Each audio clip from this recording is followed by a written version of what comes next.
Welcome to GWENT Masters, the official esports series for GWENT The Witcher Party.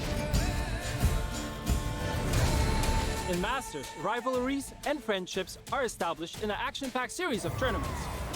Witness as the best GWENT players from all around the world go head-to-head for the title of GWENT World Masters.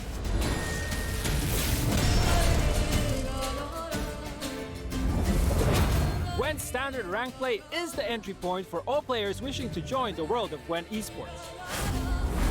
Each rank season lasts 1 calendar month, and its highest achievable rank is the Pro rank. To remain competitive throughout the seasons, players will need to actively participate in the rank play, reaching Pro rank as well as constantly vary the factions and deck types they use. Every ranked season players will be rewarded with crown points accounting to their achievements during GWENT Masters and its events. Players will receive crown points for placing in the top 200 of the Pro rank at the end of each season, official GWENT Open tournaments organized by CD Projekt Red, including online qualifier tournaments. You will be able to check how many crown points you have at any time at masters.playgwent.com. There are 3 tiers of official GWENT tournaments. GWENT Online Qualifiers are the entry tier tournaments happening twice a month through the GWENT Masters competitive season. Top 16 and top 64 players in the Pro rank leaderboard of the previous month will compete for spots in the next GWENT Open. The second tournament tier is GWENT Open. There will be a total of 4 open tournaments held throughout the GWENT Masters competitive season. Each of the events taking place every 2 months will feature 8 competitors, finalists of the 4 online qualifiers from 2 previous ranked seasons. They will battle it out for a share of a prize pool and a spot in World Masters event. The GWENT Masters series will conclude with GWENT World Masters, the final tier of official GWENT tournaments. The event will feature 8 competitors, up to 4 winners of previous open events, up to 7 players with the most crown points accumulated over the ranked seasons leading up to GWENT World Masters.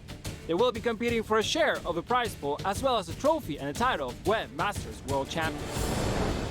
GWENT Open and GWENT World Masters tournaments will follow the same single elimination format, with the winner being determined in a best of 5 game series. Online qualifiers, on the other hand, will utilize a mix of Swiss system and double elimination format. GWENT Open and World Masters tournaments will have a base prize pool of $10,000 and $50,000 US. Additionally, GWENT Masters community will have the ability to contribute to the prize pool of each event by purchasing special items from the in-game shop. Ready to become a GWENT Master? Visit masters.playgwent.com for the complete rule set, tournament dates, and more details regarding the format. And make sure to follow @GWENT Masters official Twitter account. Play GWENT now. Hello and welcome back to the second day of the last Open of Season 3. We will today learn who is the last champion for this year, and after that we'll move on to GWENT World Masters, which will happen in December 4th and 5th if I remember correctly. My name is Pavel Bourgeois. I will be your host for this day today. I will be leaking some stuff. I also will be interviewing the winners. And yeah, that's all that you will get from me. So enough from me. Let's move on to our first pair of casters. Hello and welcome back to day 2 of GWENT Open number 4 here in season 3. I'm Shinmiri alongside Flake. How you doing, man? I'm good, man. Excited? I'm excited, and today I decided, you know what? No one's repping monsters. No one's bringing that nice red faction. So that's what I brought my Wild Hunt shirt out today. I figured, you know what? Might as well. Someone's got to represent. I got my Wild Hunt shirt on, and I got my Montreal Canadiens pin because they won 6-1 yesterday. Finally. So I'm feeling good, man. I'm feeling good. Man, I didn't get the memo. You didn't tell me about this. I should have worn my bright orange suit to rep Syndicate. I didn't even know you had a bright orange suit. The only bright orange suit that matters is the David S. Pumpkin suit, which I don't have yet, but that is a great idea for next year for sure. All right, so today we're going to find out who will be the 4th GWENT Open champion of Season 3 and the last participant of World Masters Season 3 later this year. And also, don't miss the pre-final segment where we'll be showing a brand new episode of GWENT Trivia with Ryan. I love those. Those are so good. Yeah, those are pretty damn cool, not gonna lie. And friends, just for watching the show, you too can get some sweet loot. Yep, that's right. Again, make sure that your Twitch account is, tuned up and logged in. The GOG, the Twitch, they make those accounts kind of marry each other here, because this is kind of what you get. 2 hours just for watching the show, 50 meteorite powder. How about 4 hours of watching 50 meteorite powder plus the Carrick Marine avatar? You hit 6 and then 8. That's a keg each, friends. Just make sure that as you're doing so, you go ahead, go through your Twitch inventory, click redeem, and you're good to go. So every 2 hours, you get a little bit of loot there. So that's not bad. I'm just going to say, pretty sweet deal just for, buckling up and watching the show, Shinmiri. And frankly, it's not just about those kegs, because in those kegs, you can get some sweet stuff. How about the Price of Power Harvest of Sorrow, which, some of those cards are making their way into these decks. But I got to tell you, if you do not know about these cards, you got to take a look at this trailer.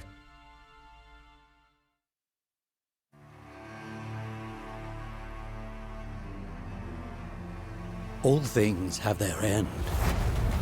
Those who trade in lies and trickery oft find themselves outsmarted. Those who carry ruin within them cannot keep it hidden forever. Their composure vanishes the instant the world around them is engulfed by the flames of war. So many of our young were lost, consumed by death, madly dancing. In times like these, even immortality ceases to be a blessing, turning instead into the vilest curse. The days of careless joy are gone. It's time we reaped what we have sown. It is time we gathered our harvest.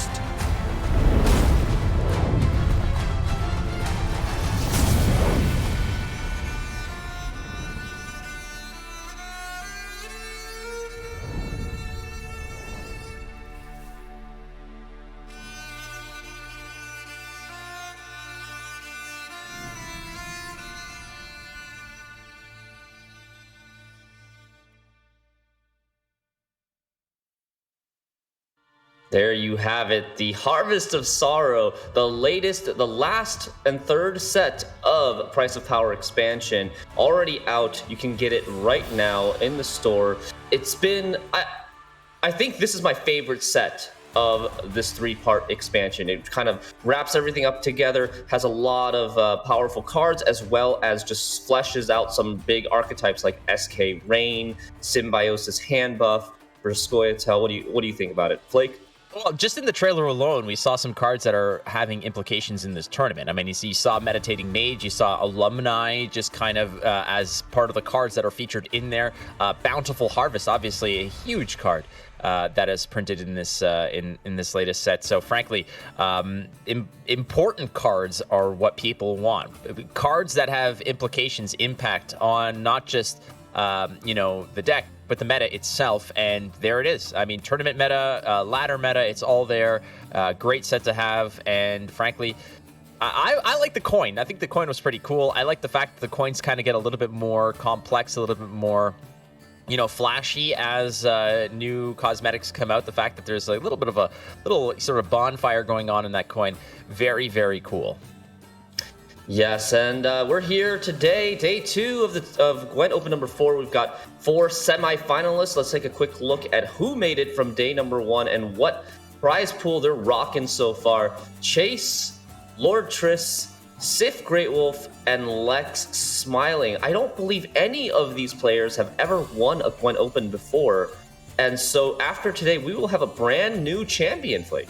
Yeah, it's always good news. New faces. It's not always about those who have been there, done that. Sometimes it's those who have sort of blazed new trails. And in this case, frankly, any one of these players is well deserving. But who is the new face that's going to stand at the top of the mountain at the end of the day, right? We're going to figure that out real soon, as basically the first semifinal will be Chase versus Lord Triss. You and I will be covering that. And then we've got Celian Trinet covering Sif Greatwolf versus Lex Smiling. But, we're going to be talking about these, I hear you. Everybody is always talking about how, hey, You know what? Flake talks too much sometimes, but we want to hear what your opinion is, and using the hashtag Gwent Open can sort of show us what your thoughts are, what your, what's going through your brains about some of these, not just the decks, but the players themselves, the casters, and the entire broadcast in general. So use that hashtag on Twitter, hashtag Gwent Open. Let us know what you think, and I personally, Shinmiri, like to look through those, and there's always some good thoughts and some good insights that are tossed around.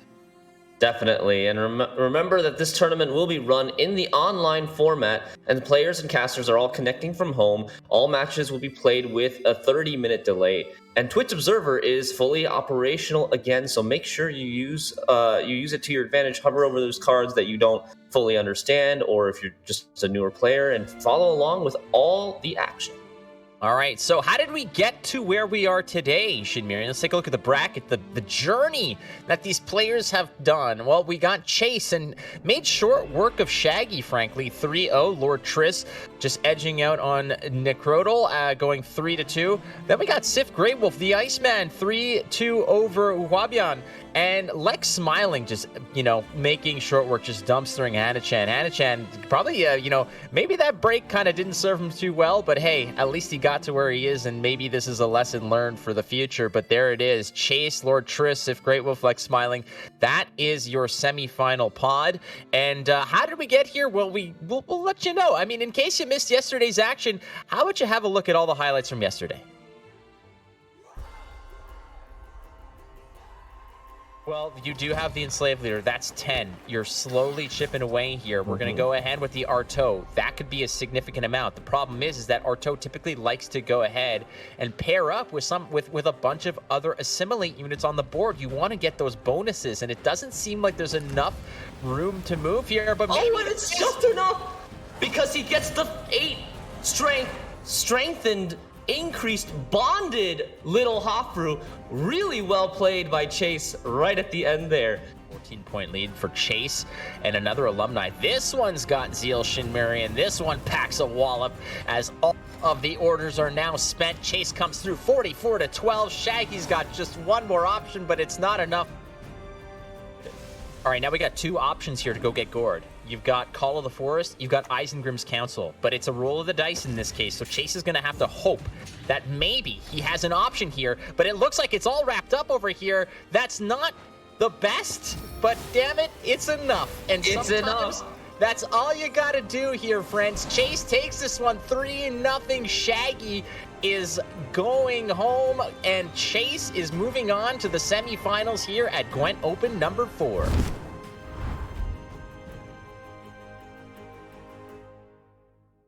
There was an oak in the list, but hey, there's always a chance that Lord Triss didn't draw, especially considering we did see some tutors already. But here he leaves it. Take the risks, and he takes the risk. You do sort of lose 2 points either way, as the exactly. Yeah. And here comes the froth on 2 units, not quite making up that value. Yeah, let's see what this practice makes perfect has.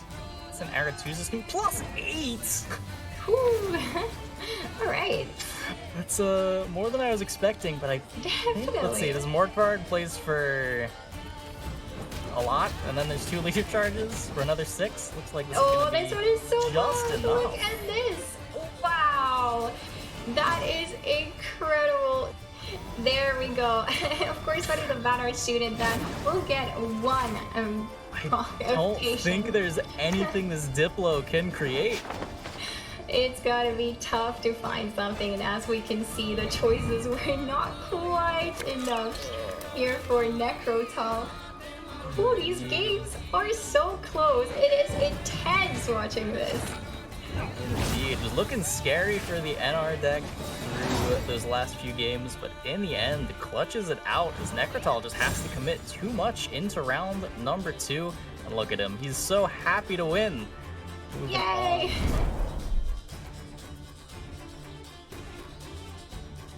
The front row is full, so you can't block that that cow carcass anymore. And now we've got the double poison, and Porkbelly can actually take maybe an Arturius to find another copy of Blightmaker. He does find it. This is massive.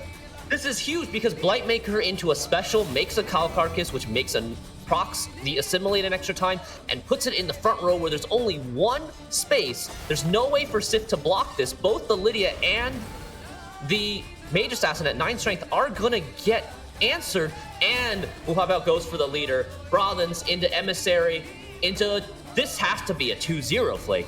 It's just massively 2-0 because Civ Grey Wolf is playing with half a deck here. He doesn't have his leader ability to even catch up. There's no space to even put anything on their board. And not only that, hey, double poison Cow Carcass MVP. Don't call PETA. Oh my god, what is going on? Wow.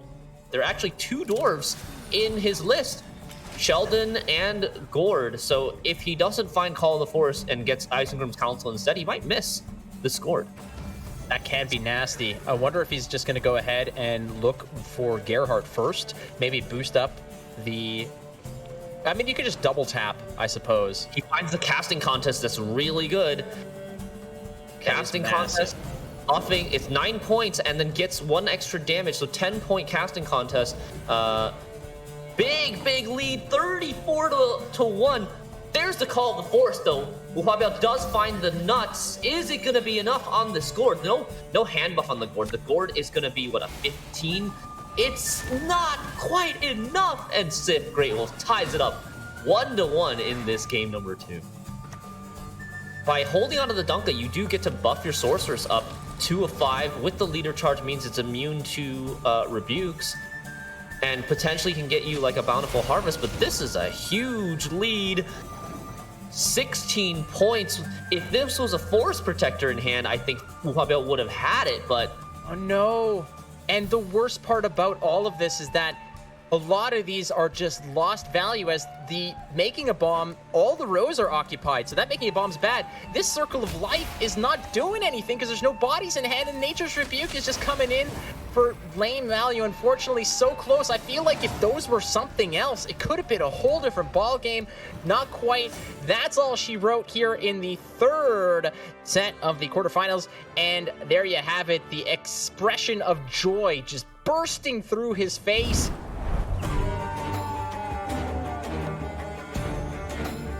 And here is the froth. On to another froth that we're getting frothy here on Hana-chan's side of the board as the Brightest Z comes in and does put the point gap ahead. But hey, look at that board. Definitely pretty tall. 17 points coming down and winning the game for Lex Smiling here. Getting hot in the forest and board. Gets Big as Gord burnt. is, and as many points as he's worth, he's a very selfish dwarf.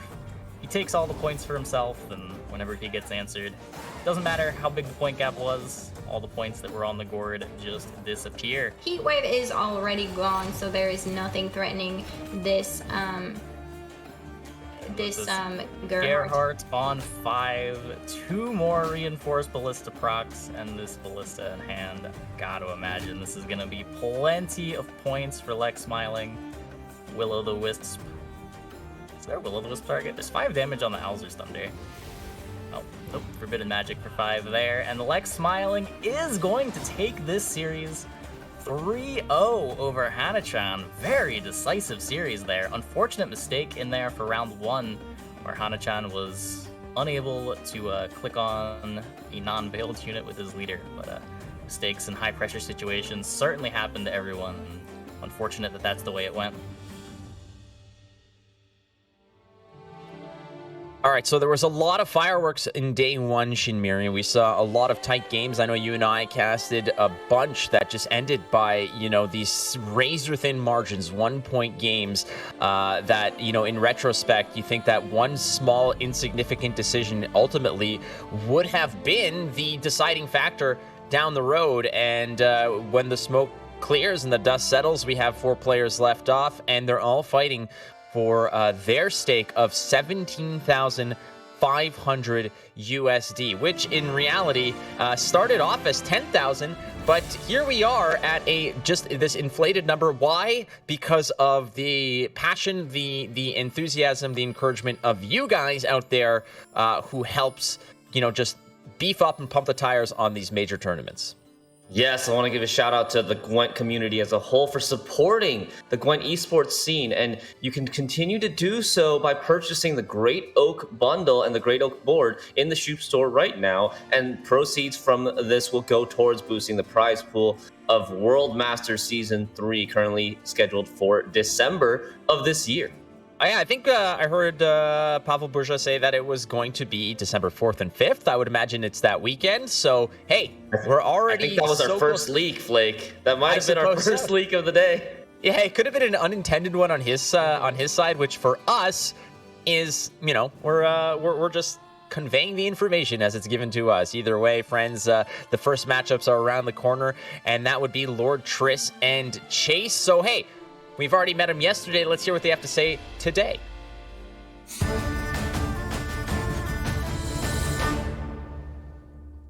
Hi there, Lord Triss. Congratulations on winning yesterday's match. Great performance and lots of exciting plays for sure.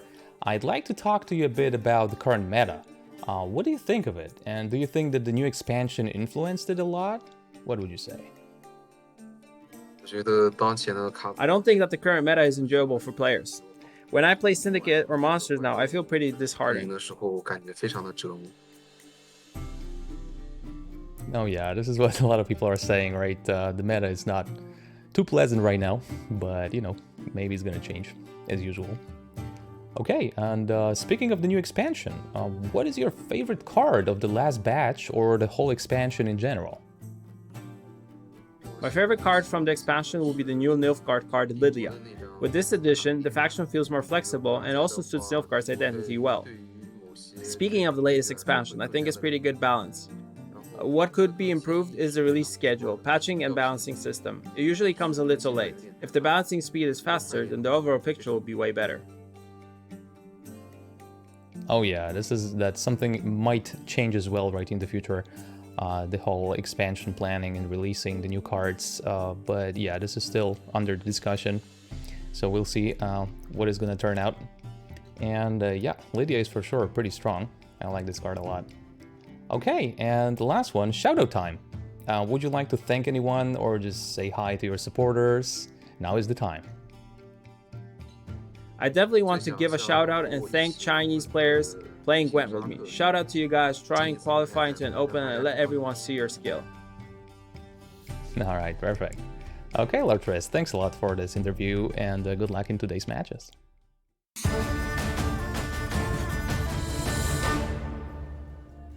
Hello there again, Chase. Welcome back. Congratulations on making it today too. You made it this time. I was thinking that maybe the deck choice was the reason here. And speaking of the decks, what do you think of the current meta after the latest expansion? Thank you for the congratulations. What do I think about the last expansion and meta? I'd say the expansion itself isn't bad, but the meta emerging from it is not the best, especially the Northern Realms decks. The situation is not very clear yet, but it doesn't look balanced, particularly the deck involving units with patience. That's more or less it.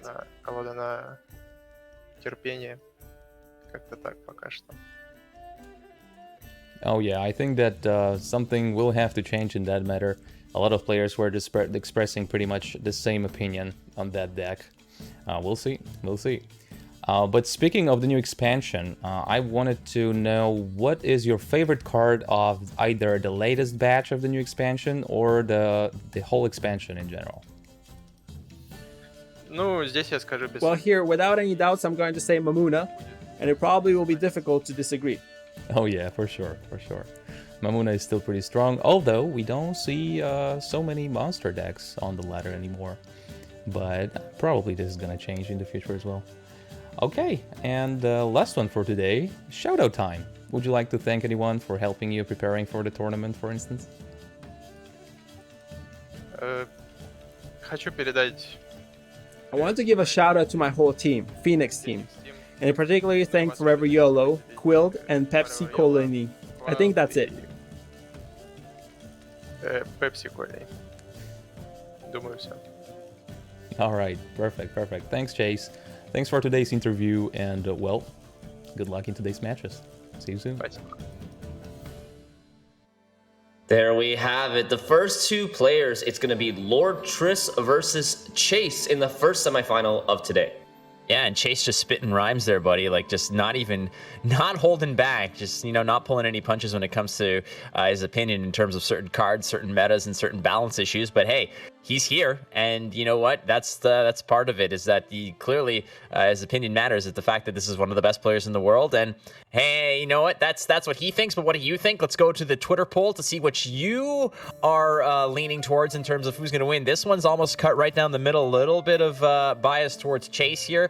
But Lord Triss holding strong at 46%. Yeah, that's right. I mean, we got a pretty even fight here, at least when it comes to Twitter. But what do they have to bring? What's their arsenal coming into the semifinal today? Let's take a look at their deck, starting with Lord Triss, who is going to be on the blue coin in games 1, 3, and 5.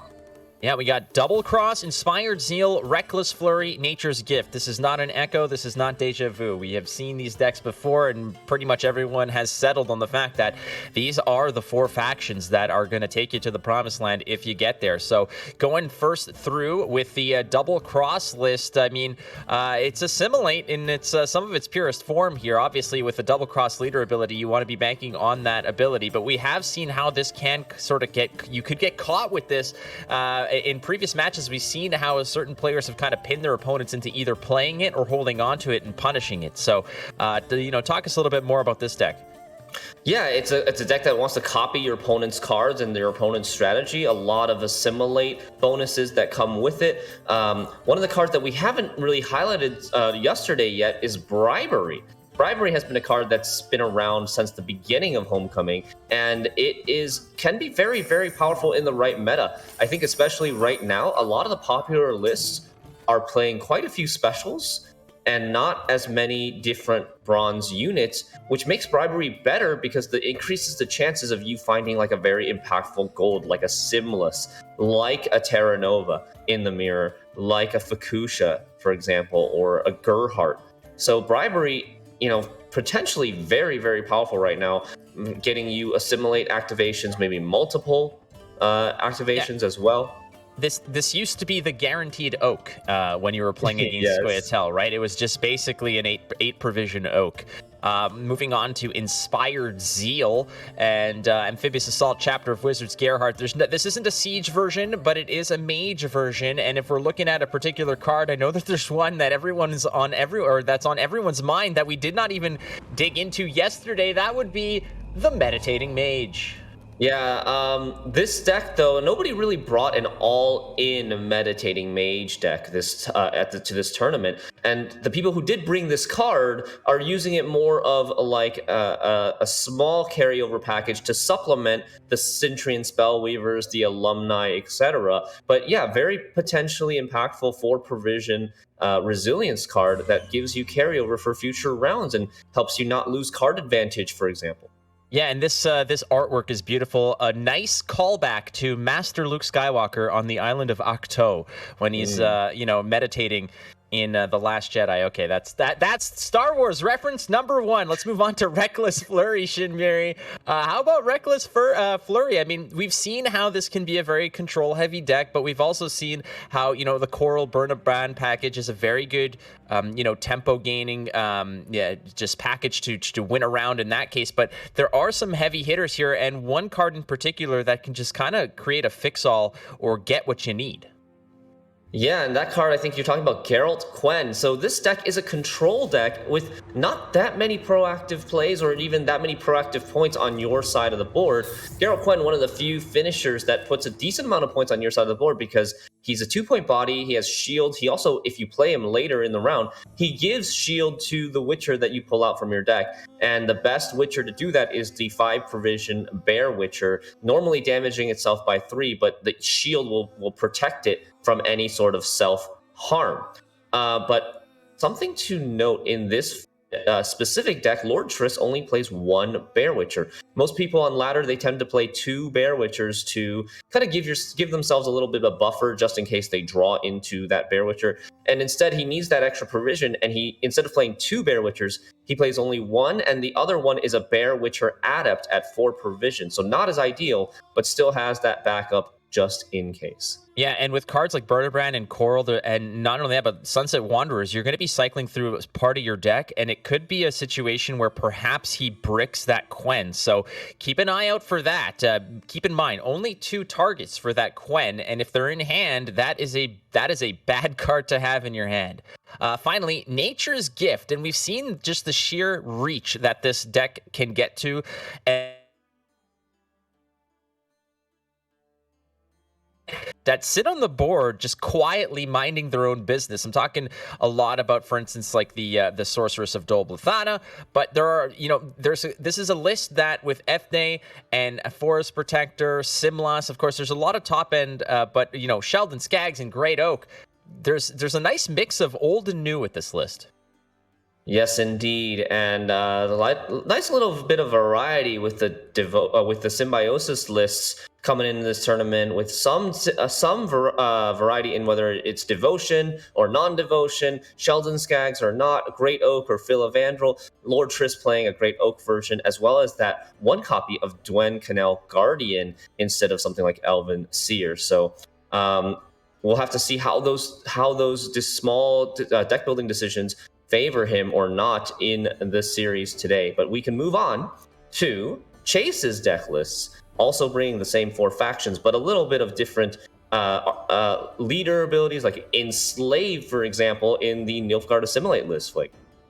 Yep, Enslave is, we've talked about this card being, this leader being very powerful on red coin to secure a win on even, perhaps, but also we have seen just, these curveballs being thrown at players where suddenly this is the first one you see on blue coin. This is the first list that you might pop out there just to throw your opponent out of whack, maybe catch them off guard a little bit, but this is certainly a list that, it seems like these Nilfgaard lists, the package of the cards that are being played are fairly similar, but the leader ability is kind of bouncing around to, maybe whatever the player's comfortability level is, what they're familiar with, what they want to go forward with. But there's a card in here that we have seen that is so integral in the past to Masquerade Ball style lists, but it's such a clutch card as well. And I'm talking about, we're talking about Vincent. And Vincent is it's kind of I don't want to say it's a fix-all, but it is a massively punishing card and a great answer for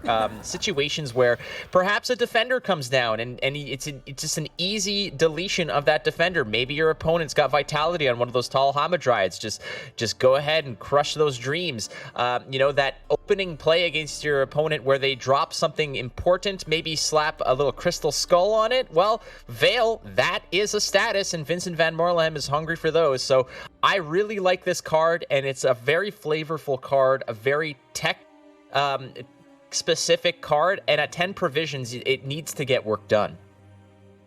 Yeah, I mean, Vincent can be very impactful, especially if they're defenders, but we haven't really seen many defenders in this tournament, Flake. And Vincent can be a double-edged sword. There is potential for him to miss and not really have a good target. Sometimes, especially in this Enslaved version, you're kind of sometimes depending on your opponent to just naturally play units with status, like Vitality or Doomed, etc. Because you're not playing Imprisonment. Your leader doesn't put status or give you a Vincent target, at least. So you need to rely on like your Mage Torturers or your Fur card to get you that status if your opponent doesn't naturally play something with status.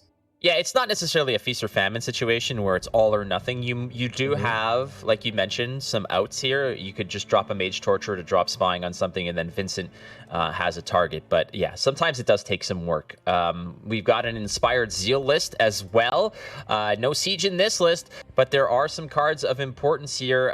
From the top end, cards like Bloody Baron, Shani, Adalia, Selkirk. I mean, we've seen those before, but how about at the bottom list? Some of those more utility cards. A card like Centurion Envoy.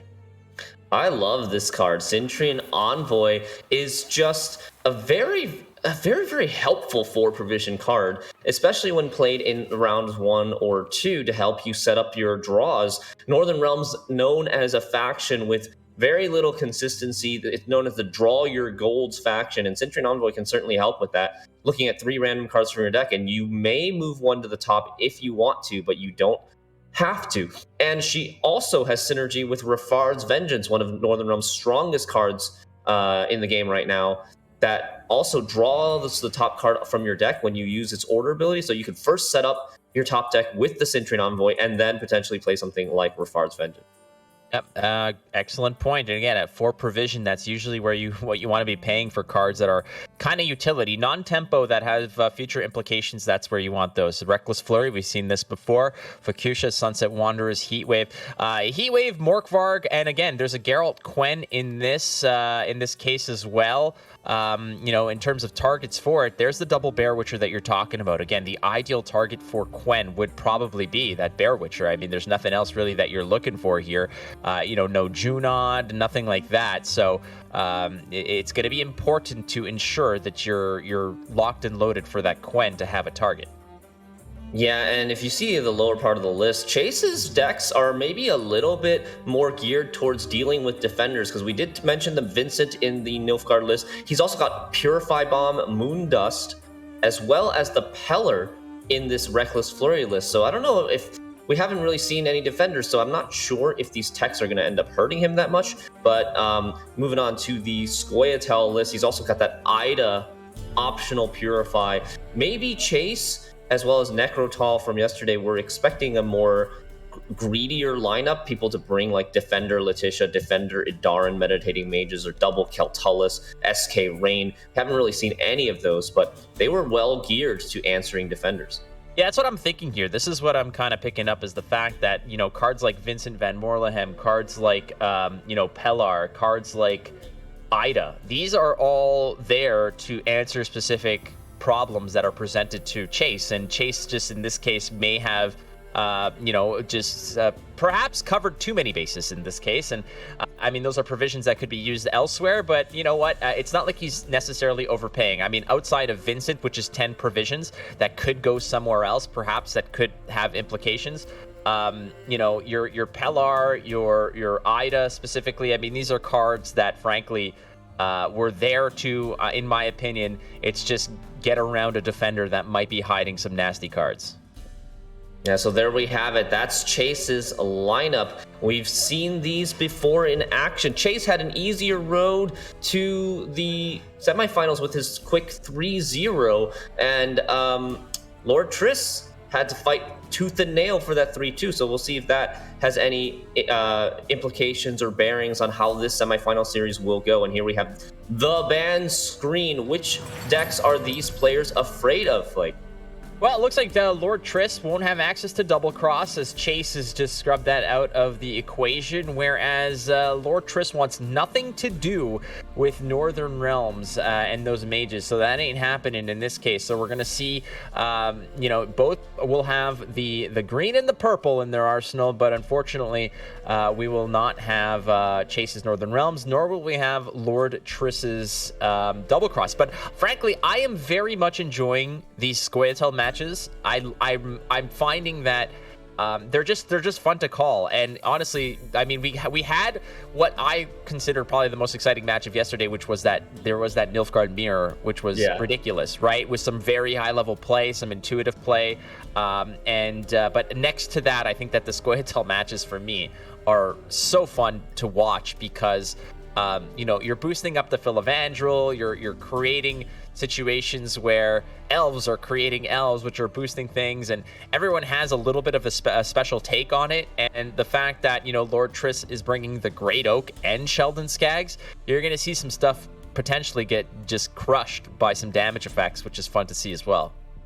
Yeah, that Symbiosis Scoia'tael list is really, really fun to play and watch. There's just something about it, like everything kind of comes together. Symbiosis and hand buff, they were kind of, before this Harvest of Sorrow expansion, they were kind of disjointed, separate archetypes, that didn't really have much cross synergy. But Bountiful Harvest, that card really brought everything together. Yeah, you'd think that a card like Torque would have been the centerpiece, the anchor for hand buff. I know that when this expansion was released, a lot of people were playing with Invigorate, right? To just maybe that was the key. Maybe now that we have what we need. But frankly, a lot of people have just realized it's like, hey, it ain't about really going all in with the hand buff and having Torque just kind of doubling up on some of those boosts. It's just about getting the boosts to the right cards that you need and banking on already strong archetypes, because Symbiosis was already strong. We've seen how that goes, so why don't we just kind of cross-pollinate a couple of these ideas, take the best from both worlds, and here it is, the monster as we know it right now, which is Scoia'tael Symbiosis, with this hand buff in the back pocket. Even with Gord getting neutered and given this point ceiling, it is still we're still seeing 20 plus Gords, so everyone who due to the hand buff, yeah, due to the hand buff. I mean, even though people may have thought, I mean, frankly, getting a Gord at, what is it, like 15, which would be the natural cap for that card, 15 for 7 is still enormous. It's still really good. Still really good, Flake. We were spoiled. We were spoiled when we were seeing 25-point Gords on the regular. All right, so we are hopping into game number 1. We've got Lord Triss on blue with the Symbiosis list we've been talking so much about versus Chase on red with Skellige. Skellige control, very favorable red coin deck, but Chase right now has a bit of an awkward hand. He's got all 3 of his discard targets, but no access to any of his discarders, so he's not going to be able to stay in this round 1 very long. Yeah, there's nothing going on but the rent in this case, frankly, is really, you've got both Skirmishers, Morkvarg's in hand as well, but hey, where's Coral? Where's Burnabrand?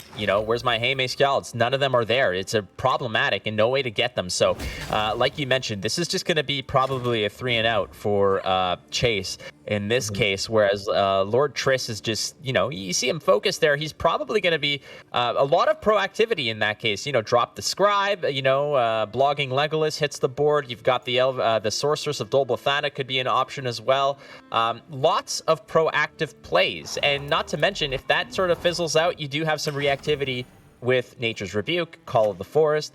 But frankly, the big boys, the tree brothers are in the, Treebeard, and on the left, flanked by, obviously, you've got the Force Protector as well. So there's Big Oak and Bigger Oak, Flake.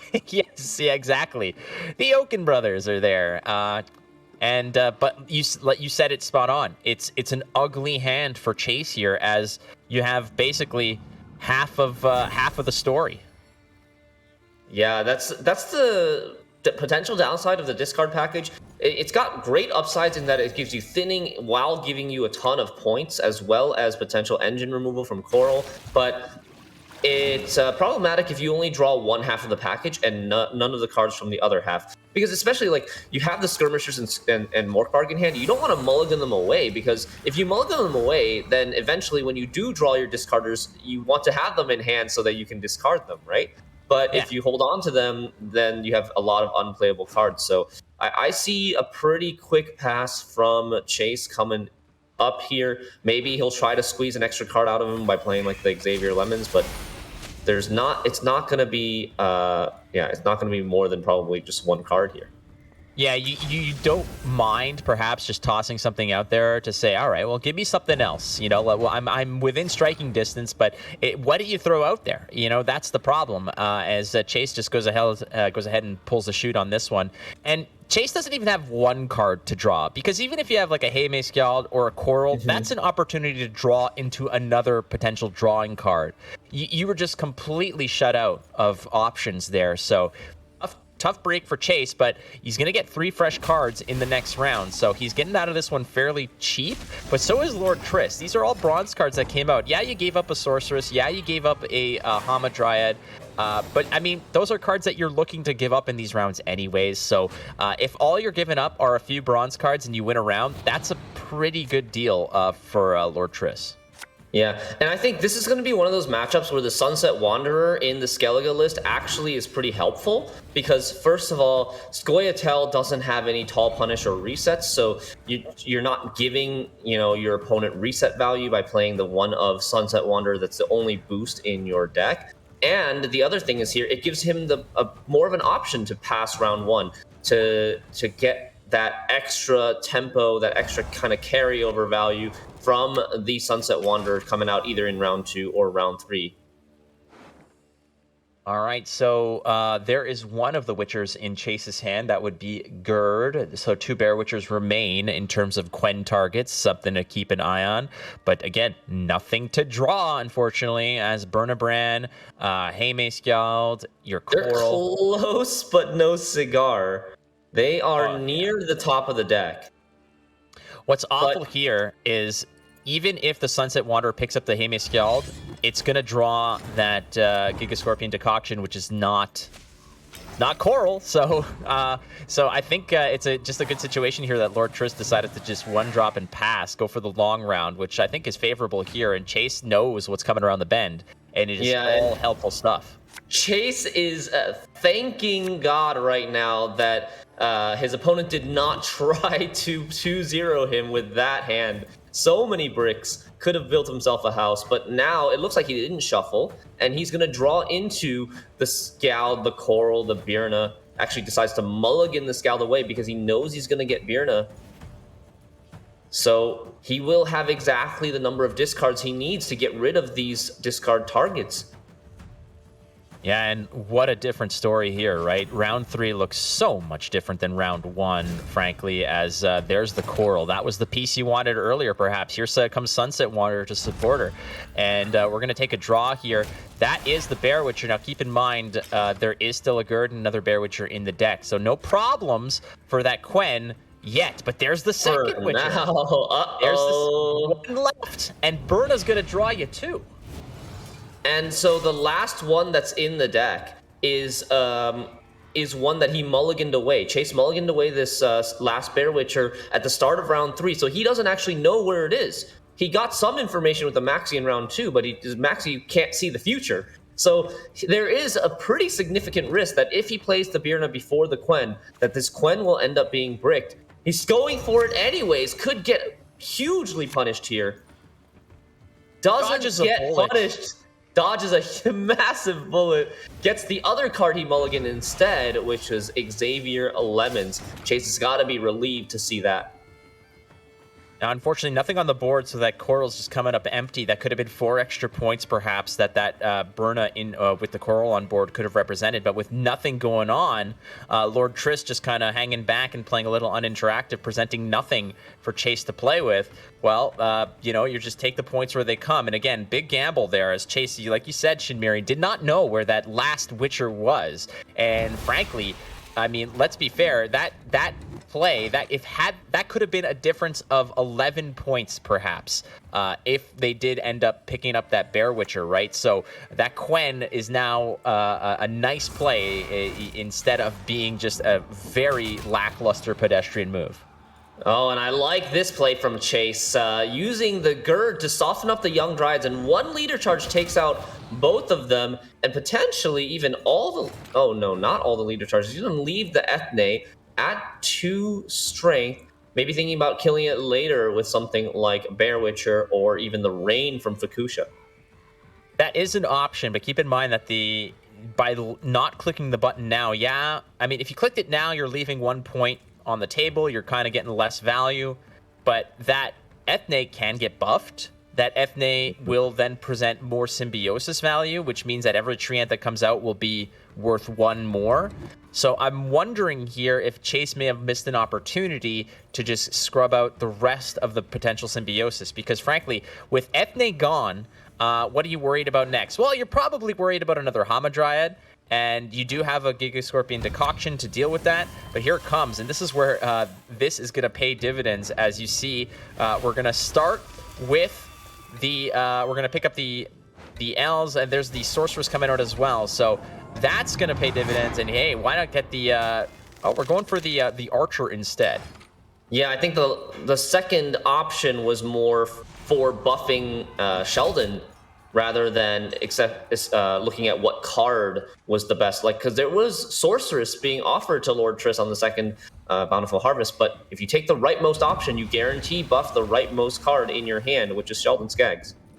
So right now, we're seeing where holding on to that Reckless Flurry charge has kind of maybe bitten Chase in the ass a bit here, because that 1 point that you missed out on has now come back twofold against you, as that play, the Simlas into the double Bountiful Harvest, is now producing two 2-point Treants.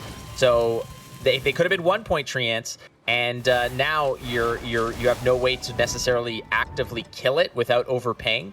So Lord Triss is just coming through as the Elven Herpes are spreading, baby. It's a plague. And here comes the Sorceress of Dol Blathanna again. Such an unassuming yet incredibly dangerous card when left to its own devices. And all of a sudden there are 3 threats on Lord Triss's side: the Sorceress, the Whisperer, as well as the Ethne. And Chase can really only answer one of them per turn because he has no leader charges left. The Ethne could have been gone, like you said, and Ethne's now got, like, I think 4 Symbiosis activations, still alive, and gonna have much more Symbiosis still to come. All right, well, again, Ethne representing 3 bonus points. It could have been gone a while ago if he had used that 3rd leader charge, but it's not the case. So he's already 2 points in the hole off that decision, but that's a very adept play there. You gotta kill that. That needs to go away. It is such a nasty, nasty thing when those are left to their own devices, and they're very, achievable at 3 body. So a Bear Witcher can just go out there and kill it, but you got to get to that adrenaline number before it's even on the menu. So, you're hanging on to a 22-point lead, but look at the firepower that Lord Triss still has waiting in the arsenal. Yeah, and Lord Triss really taking his time to think about if he wants to put Vitality on this Hamadryad or not. If he did, it would be safe from potentially Bear Witcher and the Rain. The Rain could be huge here. Potentially 2 targets. It takes out the Ethne. The Hamadryad does live, though. Well, that's fine. 1 out of 2 ain't bad. We're gonna just bank on that. Unfortunately, that is a nasty target to leave alive. And you see, there's a heat wave there, but look how low to the ground Lord Triss's units are. I mean, Chase is not getting last say here. So that Oak, which would have probably been one of the best targets for it. I mean, you're probably going to see the Gourd come out and get heat waved. It's either Oak or Gourd that's coming out first. But I mean, right now, heat wave is not so good, and frankly, that Xavier Lemons is pretty lackluster as well. Yeah, that's true. Xavier Lemon's really not going to do too much here, and neither is the heat wave. But the lead is substantial. It's almost a 30-point lead for Chase right now. Vakusha and the Rain did a ton of work. Not really many threats on the board left for Triss, and the rows, the Treants are kind of not cooperating that well because you kind of want one of your rows to be almost full when you're about to play this Great Oak, and there's only 5 units in each row right now. A little bit too balanced. Well, I mean, I don't think Isengrim's Council has been played, right? So there is a situation perhaps where you go, I mean, you could have gone Call of the Forest into Fauve into Council. Fauve has already been used, I think, previously. Yeah, maybe you're right. I may have missed that. And now the call. Actually, you know what? Lord Triss doesn't actually run Fauve in this version. Fauve is very... And yeah, this is not going to be enough, right? The lead was just too immense to start. 14 points is the game decider. Chase taking game number 1 with the Reckless Flurry list. Yeah, that's definitely my bad. You automatically think that if you're running Symbiosis, if Nature's Gift is what you're running, that Fauve is just kind of the first thing that you slam in there. It's an 8 provision tutor, gets you so many clutch cards. It gets you not just your bronze spells, obviously, but these massive nature cards like Call of the Forest, like Isengrim's Council. These are so integral into generating trees on the board, feeding the gourd, fetching the kind of Scoia'tael unit that you need. But yeah, I mean, ultimately, perhaps, I don't want to say that he was just wanted, that he needed it there. But again, this was a case of the fact that Skags just was kind of lackluster in this case as well. It wasn't really the bomb that it needed to be to win that game. Yeah, I mean, we've seen a lot of Sheldon Skaggs games this weekend so far, and I don't recall him being better than like 4 damage. The biggest was 10. I think it was a 10-point Skaggs, and that was just like 4 damage, right? Yeah. 4 damage is good, but like most of the time he's been either a 6 or an 8, or you just haven't been able to draw him. And I don't know. I haven't personally been convinced by Skaggs after watching these games, but maybe the most impactful Sheldon Skaggs is still yet to come. It could definitely be. Again, the first domino to fall is the fact that it has to be in your starting hand if you want to have those massive impactful Skaggs late game. We have seen a Skaggs that was 10 points strong, that did 4 damage and took out an opposing 4-point card, like I think it was a sorceress, an opponent's sorceress or something like that. But I mean, that's a great play, but it takes investment. It takes a little luck to have it in your opening hand. It's not like a card that you can go and access with Council or Call of the Forest. It's a card that you have to physically. It's like Aglaeus, right? You need it in your hand for it to be functional. And the other element to this is that when you're putting Skaggs in there, you are then diluting your dwarf pool. So your Isengrim Council is not a guarantee fetch for Gord, right? So exactly. A lot of these symbiosis lists, if you look at them, they run 1 dwarf, and that's because it is a guarantee that when you have that Isengrim's Council, you could just play it, get the Gord, slam it down, easy peasy. Your Call of the Forest can then be used for something else. But now, if both, like let's say you get unlucky twice, you're Sheldon Skaggs in the deck, and you roll Isengrim's Council to get the Gord, and you get Skaggs, and Skaggs is feeling a little yucky there. Indeed, and we've seen kind of a similar story with like other tags like Dryads and Elves. If recalling Lord Triss's list, he has that Dwen Canal Guardian, which is an extra Dryad that could potentially block something like Ethne being found from Council as well. So there's definitely a little bit of a risk there when you think about what cheap, low provision bronze tags you're including in your deck. All right, well, that's the first one down there, as Reckless Flurry does make it through. Again, some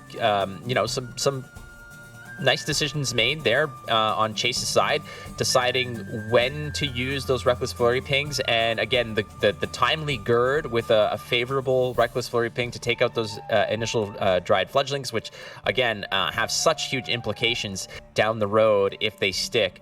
And it just seemed like Control managed to do it in that case, as there was no overabundance of engine-heavy threats like the Symbiosis units, and no double taps like Sorceress of Dolbothana. I don't think we saw Bountiful Harvest make too many major impacts. Obviously, we saw the Simlas that did a lot of work, but some of those those wet dream scenarios of Sorceress into Bountiful Harvest into another Sorceress into those are how this deck gets the reach that it does. This is how this deck can really become problematic. It's because the cards that you play on the board have so much feature implication. Yeah, and it's difficult when you're playing against such a control-heavy deck like Reckless Flurry that has the Giga Scorpion Decoction, that has the Heat Wave, for example. I think Lord Triss maybe had a couple of missed opportunities in this game. One, first of all, he could have tried to push deep in round 2. We as spectators have the benefit of seeing Chase's hand. It was very, very awkward in round 2, right? So if Lord Triss had tried to 2-0, then potentially could have successfully 2-0'd because Chase didn't really have access to many of his discarders at that time.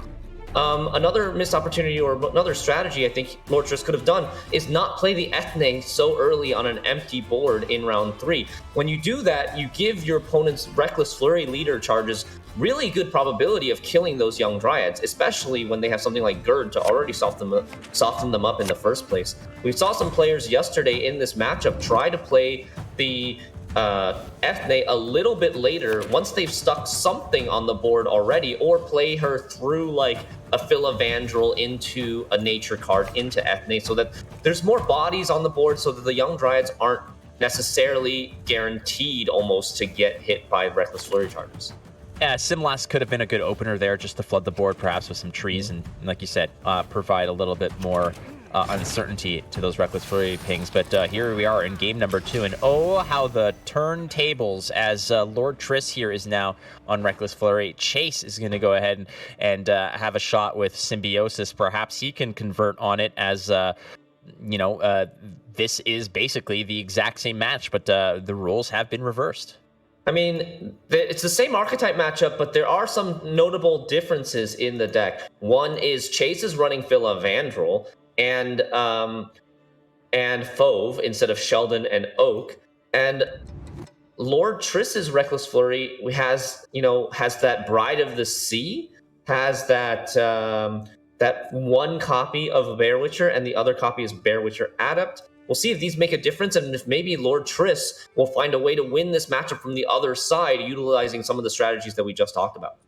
Yeah, at the beginning of the last game, however, was just the fact that that Chase on Skellige had nothing to play in round 1. So there was no fight that occurred in round 1. Nothing was trying to be contested. This could be a different story here, as there is a Coral, and there are discard targets. There are removal options here.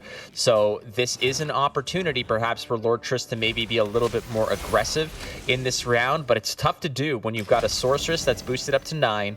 You have a Hamadryad that is looking mighty healthy, and it doesn't look like there's an instant answer necessarily for Triss for any of these major targets, as you see him already go ahead and sink a Gutting Slash into a Hamadryad that really didn't do much but 4 damage.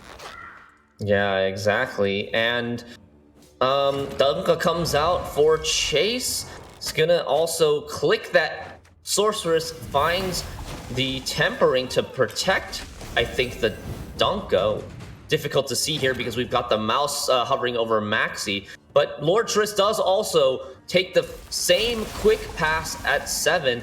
And Chase instead is going to keep playing cards here to get more hand buff charges from the Dunka and potentially maybe hoping to hit something like Philavandrel. That's right. And again, if your game plan is a 10 card round 3, you can go down to 4 in round 1. So bank on it, but there it is, Shadmiri. One of the nastiest things is when the Philavandrel goes to an odd number. That's a yucky thing. Again, a 25% chance for that to occur. So the certainty of Philavandrel is not quite as certain anymore, as that's going to have to be a ranged row Phila, as you know, basically that those magic numbers, the 6, 8, 10, that is no longer on the board as Dunka goes ahead and just throws a wrench in the plans of Chase. Yeah, this is the roller coaster of emotions when you play Dunka with Philavandrel in hand. Like, at the beginning, you want her to buff the Philavandrel to get him closer to 8 or 10. But at the end, when he's already an even number and you're about to pass, you're really hoping that Dunka just stops buffing the Philavandrel. But, okay, I mean, it is still carryover, but now Chase is going to have to take a roll of the dice here if he wants to hit the best options. All right, that's a good card to draw over there. You do want that. And wow, there's the Ethne as well for Chase. And looking at Lord Triss's hand, what do we got there? We do have the Heat Wave. That is a massive card. Again, when you're playing against decks that like to go super tall, Gord, Hamadryad perhaps, these are answers for that. And he is holding on to the Morkvarg as well. The only thing that Lord Triss does not have is Last Say.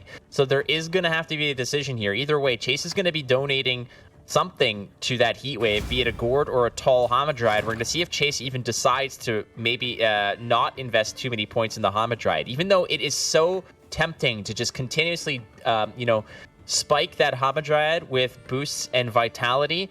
When you're facing down a deck that runs Heat Wave and Morkvarg, that's a recipe for disaster. So you have to just kind of, just calm down those greedy tendencies and spread the love around. There's going to be plenty of trees for you to go ahead and pour some love on. So that Hamadryad, if it gets beyond 10, could be disastrous.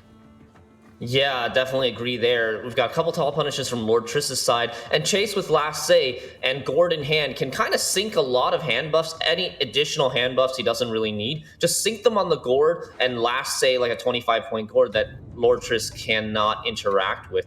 And so Chase, look at this. Chase is taking the different route, right? He's going to start off with Fauve into Eisenbrun's Council for some vitality from the Ida before playing something like Ethne. This is the strategy that we talked about, not wanting to commit the Ethne onto an empty board and give his opponent easy Reckless Flurry charges. Trying though, and that's one way to do it. You're gonna probably go ahead and click the coral here to maybe get rid. No, he's just going for it the old-fashioned way, and there's some extra value coming out of there again, just deleting that Fauve while. But what extra value did you actually get? You got like a couple of points of vitality, like 2 or 3 points of vitality of extra value. 2 points of vitality, and then, you're potentially missing out on a ton of symbiosis value when it comes to ethnic. Here comes the draw, Bride of the Sea, Heme Skald, and we're going to be dunking There's some cards one of those into the Bear garbage. Witchers. Yeah, the Adept is in hand. That could be scary, and as you see, the clock is ticking on that Sunset Wanderer. If that should happen to pick up Lord Triss's last Witcher being the Bear Witcher, then Quen, once again, is going to be fairly lackluster. Yeah, and he's even got the Heme Skald that he has to play too. So there's 2 chances to brick that Quen.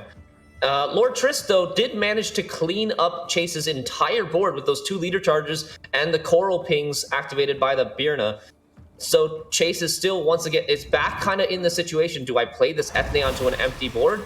This time he does, because there's only 1 leader charge left from Triss, and the vitality from his Nature's Gift leader charge can also help protect this young Dryad. So we're going to see if Lord Triss goes for the final Reckless Flurry pings to see if he can snipe maybe the smaller, younger Dryad. I think this is an okay play going with the Ethne here. You've seen Coral and Birna already use up basically all of their removal power and damage power. 2 of the Reckless Flurry charges are gone. You've got 1 left. You want to be able to bank off of that sim loss, right? You want to be able to have that extra boost, those extra trees come out off the sim loss play. So if you're going to win this, Shinmiri, you have to be greedy to a degree. You're already in such a big hole that if you want to catch up, you got to take the avenues that are going to give you that opportunity to catch up in points. And there it is, the Ethne into the double bountiful. The Ethne is set up for Simlas to go double bountiful harvest, and we're going to see where they go with this. There is a sorceress already on the board as an option to take it. Hey, 2 sorcerai, as you like to say. Yeah, so this is, again, a difficult situation for Triss to answer both of these. The Scowl did manage to kill one of the young Dryads along with the last leader charge, and here comes the Fakusha with the rain. 6 turns of rain, maybe even hitting some of these sorceresses so that they can't be used right away. It manages to hit one of them. There are a lot of little instances of randomness here where both players are hoping to go in their favor. Lord Triss did take the Scald earlier, didn't brick into the Bear Witcher. There's still the Sunset Wanderer chance, though. 7 cards left in his deck as Chase drops this Hamadryad and starts boosting up this other sorceress as well. Now, trying to keep his board short, I think. I'm wondering here again, Chase just opting for the Hamadryad here because if you're looking to play Tempering, you want the extra point of Symbiosis, perhaps, by putting that card there. It's not like you dropped it because you wanted to give it Vitality. As you notice, he put the Vitality on the Sorceress. Here comes the Heat Wave, and the Heat Wave is just going to go ahead and catch that Sorceress. And again, it's basically a 50-50 of where that rain's going to drop and maybe shut down the easy point there. Yeah, but a quick response. The Temper is going to come through, and there's another Bountiful Harvest. That's what you want to see. Those are the big cards, the big options, but these are so-so. I suppose you go for the centerpiece there. No, we're going for the damage instead. I don't think you go for the centerpiece because at this point the Adrenaline 4 of Bear Witcher is already online, so the Whisperer might just end up dying right away anyways. So he ends up going for the Bomber, guaranteed kind of 6 points, as well as puts the hand buff on the Philavandrel, and now he's going to be playing the Forest Protector for yet another Bountiful Harvest. He's coming through, damage being dealt. Philavandrel at an 11. Yeah, and that's not bad. But again, that's not a 10. You think, like in certain cases, Chase is almost wishing that was a 10 and not an 11. Because now you got to roll the dice. You have to go through, and that could be just 4/4 provision bronze cards, right? Those could be 4/4 provision. 3/4 provision nature cards. It's not a guarantee. There could be some garbage coming through. Chase going for the Call of the Forest to grab A Sorceress buffing up to 5. 2 turns of Rain left on Chase's side of the board means that Lord Triss actually can play something like Bride of the Sea for 6 Provision Alchemy, except he never drew it. He never drew either of his 6 Provision Alchemy cards, so it doesn't have the option to remove this 5 Strength Sorceress. Vendra is going to go ahead and add the last chapter there, but hang on to it. There's nothing really threatening that right now, so no need for Lord Triss to use it.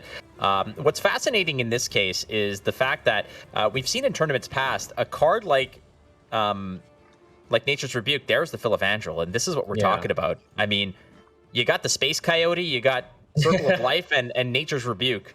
Coyote, also known as Salve, is a 9 provision card, and there's not going to be enough specials being played after it for it to come out of the graveyard. So yeah, you're going to have to be stuck with like a 4 or a 5 provision nature card here. This is like the downside of buffing Philavandrel to an odd power, is this lack of consistency. And I think like Nature's Rebuke is going to be the best you get here. A 6-point Nature's Rebuke plus a 2-point Symbiosis activation. That's just okay. It's not what you wanted, but it's still pretty decent, like you mentioned. And there's another instance of damage. And, playing Symbiosis, and in past tournaments, we've seen something like Precision Strike be able to ping a 6 and then Nature's Rebuke kills it. That's where cards like Coral would be killed instantaneously. Those 6 strengths Halfers would also be dead.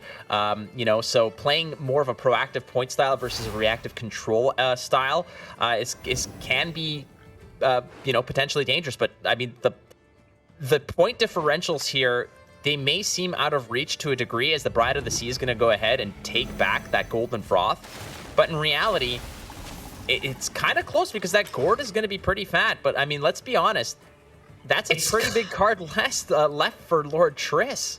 Yeah, Lord Triss, the Morkvarg Heart of Terror, actually does have a pretty boosted unit in that Philavandrel. 7 boosts on Philavandrel. That's going to be a 13-point Morkvarg. And the lead is over 20 points now. 24 is the difference. And Gourd, I don't think, even with that little bit of hand buff, is going to be able to make that up. And Lord Triss manages to win the second game, tying it up 1 apiece. Both of these players winning from the Skellige side in this matchup. Yeah, I'm kind of wondering if perhaps the Philavandrel would have had some other option. I mean, you were presented with Rebuke, which was worth 6 points. You were presented with a Circle of Life. You had the Sparkle Pony. You had such mediocre options. And again, this can all be traced back to the fact that Dunka just decided to be a little bit of a trickster in that case, and toss that 1 extra piece of love onto Philavandrel, bringing it up to 7. And suddenly, that guarantee, that 6 drop, that like the 6, 8, and 10, those are the sweet spots that you want that to be at. And unfortunately, those odd numbers creates the random element that perhaps can either save or just toss the entire match out the window. So I think we didn't see a single Scoia'tael ban yesterday. All 3 other factions had been banned. No Scoia'tael ban yesterday. No Scoia'tael wins so far today. Maybe the strategy now that everybody has seen everybody else's decks, had a chance to play against them, the strategy here might be to try to shut out the Symbiosis lists, because they seem to be struggling a little bit here. Seems unfavored against this Reckless Flurry, and now they have to find a way to win with the Symbiosis list, either in the mirror or against the other last remaining deck, which would be either Inspired Zeal or Enslaved. Yeah, and I mean, when you're up against a list like that Reckless Flurry list that can deal so much damage, that can really control oftentimes those key pieces, those sorceresses of Dolbothana, being able to go ahead and snipe Ethne and her crew, that's tough. That's tough to digest, because usually these are points that become so important down the line. They generate more cards, they feed your Sheldon, they maybe boost your hand, create more Bountiful Harvest, more Treants. In this case, keeping that in check was so important. Not to mention, let's be fair, having clutch removal such as Heatwave and this tall punish like Morkvarg, those are important as well. And frankly, we have seen twice now where going into round 3, both Skellige players have had access to very clean-cut Coral, Burna, discard damage combos, right? So those have also been quite important. That's true. That's not always a given. Sometimes the Skellige player might end up just playing them in round 1 to thin their deck, to increase their consistency. So that might be a difference. But you've seen, I don't know whether out of choice or more out of necessity, that these players have been able to save their discard combo for round 3. Well, you got to make a decision, right? And when you're on Skellige and you're staring down an opponent who has a 9-point Sorceress and a Hamadryad that's already boosted and up there as well, the trees are popping out, what do? You could stick into that round, but you got to commit some big pieces. But if you're dead set on not committing a card like Morkvarg, like Heatwave, let's say, you don't necessarily have your discard package the way that you want it, competing in that round is not necessarily going to be ideal. So you do what you do with what you have, and sometimes the best option, again, when they say there's no AoE in Gwent, well, yeah, there is. It's past the round. So that's how you blow up the board, and that's basically what occurred in this case, is that a lot of times these Skellige players have said, I just can't deal with this, so we're not going to deal with it.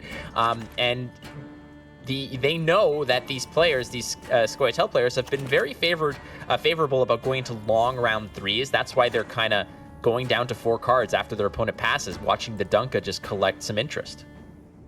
Yeah, here we go. Game number 3, tied up 1 apiece. Lord Triss on blue trying to get his Symbiosis through again.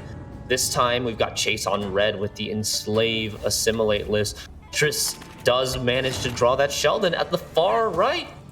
That's a good start. Yeah, everything's coming up Millhouse here for Triss. That's where you want that Sheldon. No Bountiful Harvest, however, and no Simloss. So how are you going to buff them? You do have the Dunka. That can certainly be helpful, but you need to figure out how this is going to work. Now, 9, that Sorceress of Dol Bothana can pick up a Bountiful Harvest, which is such a great card that you want her to pick up. And, the option to the far right is pretty bad. Yeah, do you take the 4-point Watcher of the Valley, or do you take like a 6-point Bowman? But your 6-point Bowman's going to end up buffing a Dwayne Canal Guardian instead. Does in fact elect to take the higher point card in this round. So the way I see this is that now you have the Mage Torture at 2. Should an Assimilate occur, you can go ahead and hit the Circle of Life for the death blow and boost the Sheldon, but there you go. There is an Emissary to just ruin that whole scenario. But I like this here. The Dunka is going to come out nestled between 2 other units, meaning that the Assassination is only worth 4 on it. So it's going to take some work to kill that, because Assassination doesn't get the job done, nor does the Attorney Joust. So, and when I say Attorney Joust, I don't mean 2 lawyers fighting each other. I mean the 4-provision tactic. Yeah, so this kind of it incentivizes Chase to remove the Dunka that has Natural Veil with that Vincent, providing the easy death blow on the Circle of Life, which Lord Triss immediately takes, buffing the Sheldon now up to a 9. Pulling the shoot on this one, yeah. Just almost the biggest Sheldon we've seen so far this weekend. Might get there. Might. I mean, it's still early. It's round 1. It did catch some buffs, and that's what it wants to be. Now, Lord Triss is going to be drawing cards, so Bountiful Harvest it is not a guarantee, because, well, there's the Oak, and you're not tossing that away. So you're going to have to maybe get a death blow off the Circle of Life, or hope that your Bountiful Harvest hits correctly. But Lord Triss is not finding those tutors. I'm not finding the Call of the Forest nor the Isengrim's Council, let's say, so finding Simloss can be problematic. There it is. Okay, so there is that card. So the question is what does Lord Triss want to do with that Call of the Forest? Because if he wants Simloss, then you're going to go ahead and toss away the Bountiful Harvest. But you don't have Ethne, so do you hang on to that? Well, there's your Ethne. So There's the Forget Ethne, that. and he's going to be using her to push in round 2, because like if you need to push round 2 as Squirtle in this matchup, and as you're pushing round 2, you're going to get hand buff from either your Circle of Life or your Bountiful Harvest or whatever. But the Ethne in hand is going to eat up some of those hand buffs, and then you're going to lose them if you transform. So might as well just use her to push in this round. It's a tough one right there. Again, that's a 1 in 3 chance of a negative outcome. Chase just kind of low rolling there. He wanted that Blightmaker and the Mage to connect for some damage to kill one of those fledglings. Again, Ethne just catching all of it. All of the Symbiosis cards are just protected from the wrath of Nilfgaard in this case, as suddenly we're going to go ahead and create some more trees. Don't F with trees. Lord Triss choosing to actually buff the Sorceress instead of the Sheldon here, making sure that she doesn't die to an easy removal like Tourney Joust or Assassination. Yeah, the work's being done over here. As you can see, Tourney Joust, unfortunately, is just not going to get the job done. There she is again, nestled between 2 other cards that are going to protect her from a nasty Assassination. Now, and this is so annoying for Chase, because he's got 4 damage, 6 damage, 4 damage, 4 damage, 5 Cs, but like all these 2s make you feel like you're gonna be overkilling them with your tactic cards. Burkhardt with the Tourney Joust is going to bring that Sorceress of Dolbethana to a position where, well, she doesn't have anything going yet, but Lord Triss has a very cheap fix to that. The Tempering is going to bring that up back to 7, and perhaps another Bountiful Harvest is what we're going to see here with Sheldon Skaggs on the far left. Imagine if Chase had like a Lacerate or a Surrender right now. That would just be so satisfying to clean up that entire range row. Here we go. Oh boy. Okay, so I mean, I think you just take the Archer here. Yep. You also have to be careful though, because you know, when Sheldon is probably doing 5 damage right now, right? Which is going to be enough to kill like an Assimilate Engine, like a Torturer. But if you buff him more, at some point it's going to be too much, because Chase could potentially like Yennefer's Invocation Sheldon, and then Joachim the Sheldon to get a huge damage on the Sheldon from replaying him. Now, there's a nasty You have to be a little bit scared about that. You know, dropping the Spying Tag on the Ethne is loading up the Arto Terra Nova, and I believe that's, Chase is playing Devotion, as far as I can tell, so that is going to be, I wonder how that works. Does that create a 3rd chapter, so to speak, a 3rd evolution? Does it create the Ivysaur or the Venusaur? Is it the, is the War Turtle, or is it Blastoise? If you Invocation Ethne, she will transform, but if you Bribery, you will only get the 1st version from Bribery. What about off of Arto? Off of Arto, it depends on which one you spied. Okay, so we're hitting the 2nd level one here. It's only going to be the Ivysaur.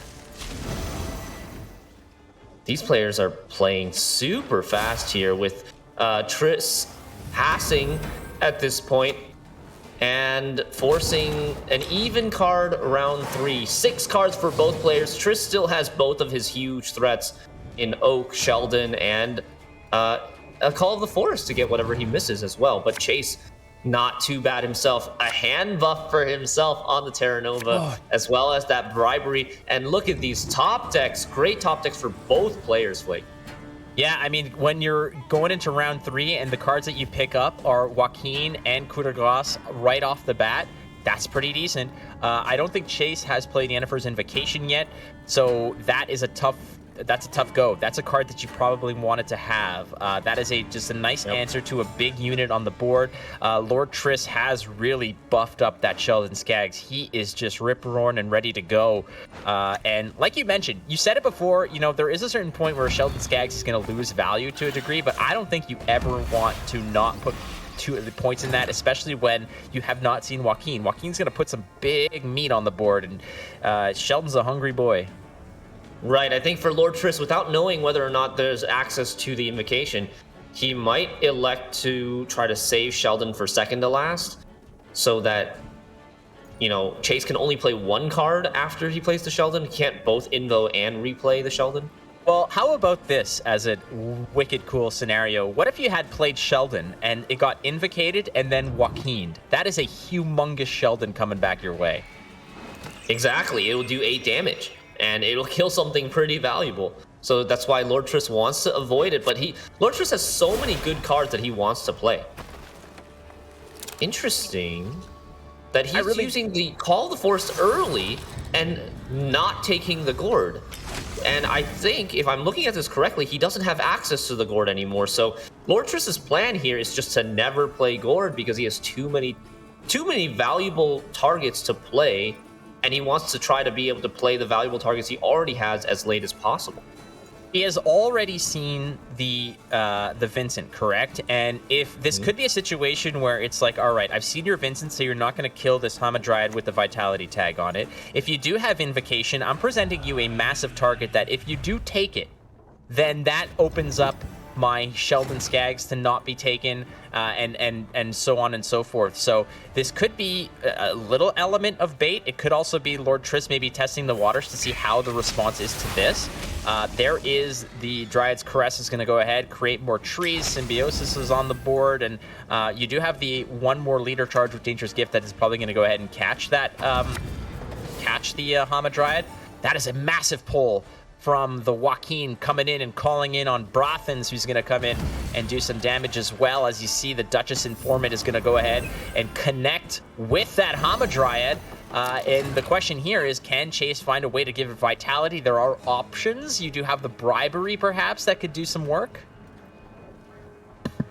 Yeah, Bribery could get you something like Force Protector. No, sorry. Force Protector to replay Dryad's Caress that's already in Chase's graveyard. So yeah, you can get very creative as Nilfgaard here. Lord Triss now, I want to make a point that Lord Triss can only play double Nature's Rebuke with this Simless. He could take it now to kill like this Hamadryad, or even to double ping the, double rebuke the 10-point Young Dryad as well. Gonna take the death blow on the Hamadryad and then soften something else up like the Terra Nova. Well, if Terra Nova stays at 5, you have the Force Protector to kill it for a massive point swing. There's the coup! But yeah, I was gonna say this, playing the Simless allows the coup on the Simless, and there's still 2 Imperial Diplomacies left. This is gonna be a ton of Assimilate activations with... Okay, some really good options here with the Dwen Canal Guardian, as well as another Dwen Canal Guardian. It's 2 Dwen Canal Guardians now for Chase. If that trap was something like Crushing Trap, that could have been pretty fantastic as well. That would have been pretty significant, but those are 2 massive cards. Again, that Bribery into a Forest Protector can spell absolute doom for Lord Triss, as there is so much Symbiosis on the board. Yeah, Force Symbiosis for the Nilfgaard player, more Symbiosis than the actual Scoia'tael player himself, and not to mention 2 Assimilate units as well. All right, not messing around here. Lord Triss decides to drop the Great Oak, a pretty good oak, not necessarily a great oak, but it is taking away some value off of the Symbiosis, not to mention the 2 points of damage as well. And the Duchess is going to come through again, once again, connecting with that Hamadryad, meaning that frankly, that Bribery has many options. The Bribery into a Forest Protector to pick up a Dryad's Caress will be significant. Yeah, and Chase stacking his own range road to set up the Bribery for something like the Great Oak. I think really, really heads-up play by Chase, giving himself as many outs, as many good possibilities from the Bribery as possible, from his setup, the way that he's positioned, and, you know, getting all this Symbiosis as well. I gotta say, if this comes down to Chase playing Bribery into Great Oak, just transport me back to 2019 right now. Like, that's basically what that is. It's a guaranteed oak for 8 provisions. Let's see if it comes true. Bribery comes up. There it is. We can't lose. Say it, Shinmiri. Say it. We can't lose. And there's the oak sniping the 5 strength sorceress with the Vitality as well. And it's a 22-point lead. But this is a huge gourd. He can lose after all. The words are cursed, Blake. They're cursed. I mean, Chase loses game number 3. I don't want to after blame all you. Caster's curse. You made me do it, Flake. Well, I kind of led you to there, right? Exactly. Frankly, there was so much excitement in that last round, and again, so many callbacks. A lot of these decks that are modeled after some some tried, tested, and true, not perhaps outdated strategies, but cards like Great Oak are just massive. The thing is it just seems like bribery is so. It is so tuned in to finding that Great Oak every single time. I know that there's a lot of PTSD going on in Twitch chat right now because bribery finds Oak every freaking time. So for every player out there who has had some issues perhaps with Meditating Mage right now being an issue or this or that, well, ladies and gentlemen, call back to the problems of 2019 when bribery was just picking Oaks out of thin air. Oh boy, that was a fantastic match. I'd like to see how that one go, but hey, here we are talking about the impact of Sheldon Skaggs, and finally, when all of those eggs were in that basket, it mattered and it connected and it was fine. Yeah, and I think that was by far the best Sheldon we have seen. 15-point Sheldon. That's 9 hand buff, playing for 9 damage. So it was a 24-point finisher for Lord Triss, giving him the win and the lead now in the series 2-1. Lord Triss has managed to get his symbiosis list through. Sheldon proving to be the hero that Lord Triss needed at the end of the day, and that was without a gourd, Flake. Without a gourd. He chose to not play the gourd and get the symbiosis engine in the Hamadryad instead. And honestly, I don't think it was that much worse of a card. Hamadryad is a great card, gives you extra value on your vitality, gives you a ton of extra symbiosis as well, and allowed you to play that Sheldon, super buffed the Sheldon, and allowed you to play it last, being immune to any sort of potential Yennefer's Invocation that was still out there. Yeah, some fascinating choices. Obviously, you think that you always want to go for what your quote-unquote finisher is. And in all honesty, Lord Triss had an abundance of finishers. You had Oak. You had a beefed-up Sheldon. Do you really need that one card? Is Gourd really going to bust you out of there? Or do you want to perhaps create a situation where, maybe I can get more vitality off of a Sorceress to slam onto that Hamadryad? Maybe, not to mention the Hamadryad provides more symbiosis as well. I don't know if I think there was still a nature card in hand, so again, spreading out the points where necessary and maybe not top loading that Harold's Gourd. But hey, I mean, 6 of one, half a dozen of the other. It's all the same at the end of the day. And Lord Triss took it because, frankly, when you're riding on the back of a Sheldon Skaggs who's 15 points high, that is pretty nasty, and that's hard to lose with. Yeah, exactly. And wonderful, awesome game number 3. Really well played by Lord Triss there. Even without his gourd, manages to take it, and now he's on match point. He's on match point, and he needs to find a win with his Inspired Zeal list. Chase deciding to try to get his Symbiosis list through. All right, let's do this, Flake. Well, this is going to be a little bit spooky here because I kind of am leaning a little bit towards Chase here because you'd think that you're on blue coin. That's not where you want to be, but both of these decks are playing very proactive. Lord Triss wants to be able to set up all those Patience Mages, whereas Chase now wants to do the same thing, but there are reactive elements here. You do have the Nature's Rebukes. You do have the Sorceress of Dol B'Thana that can go ahead and create more rebukes, more answers if necessary. So there is always benefit for Chase here to go first, set up the Dunka, and maybe put the pressure on Triss to either A, respond, or B, fall behind on his own game plan. As there's the Sorceress of Dol B'Thana, knowing it's just like he's just tossing it out there like, if you want to do your thing, I'm going to do my thing, and I'll see you at the finish line. Yeah, its first say is very good here. Sorcerer's Dol B'Thana now threatening a Making a Bomb or even getting a boost from the Tactical Advantage into a Nature's Rebuke to kill some of these Meditating Mages. Lord Triss opening with Meditating Mage might see a follow-up with the Mushy Truffle, creating a second Meditating Mage for that bonded ability so that they can start getting resilience when you click them. a little bit of a lag here from Triss's side. Hopefully he's not going to disconnect or anything like that. But Rafard's Vengeance is the play instead with the Zeal charge. Such a strong card. Gonna indicate that Lord Triss is actually going to fight for this round and potentially slam something down like an Aretuza student. Get some patience going, and does manage to hit that Sorceress, which is nice, but the tactical advantage brings it right back up for a Bountiful Harvest. This is what you love to see if you're a Chase fan. Bountiful Harvest into another Sorceress. This is the endless chain that we've talked about. So powerful. Yeah, and that's just all generated off the board because you still had a Nature's Rebuke that you can play, right? And what's amazing here is that those options that were presented by the Dolbothana Sorceress were, you know, like 2 weeks ago, you're like, orbs, get the orbs. That's what you want to see. And now it's like, orbs were so last week. This is what I want. Yeah, exactly. A Bountiful Harvest is my friend now. And that's basically what the choice was because Bountiful Harvest buffs your hand, creates another Sorceress, and we could just kind of roll it again if necessary. Yeah, and then now we can potentially, like, Dryad's Caress this Sorceress to go for the Bountiful Harvest again. Yes, and it requires a little bit of work, right? You have to find ways to buff your Sorceress. Oh, no! But, oh my god! Chase is just on an unstoppable roll here. This hitting is the every song single... that never ends. Yes, it hitting goes everything he and wanted. on, my friends. Yeah, basically. Second Bountiful Harvest, third Sorceress.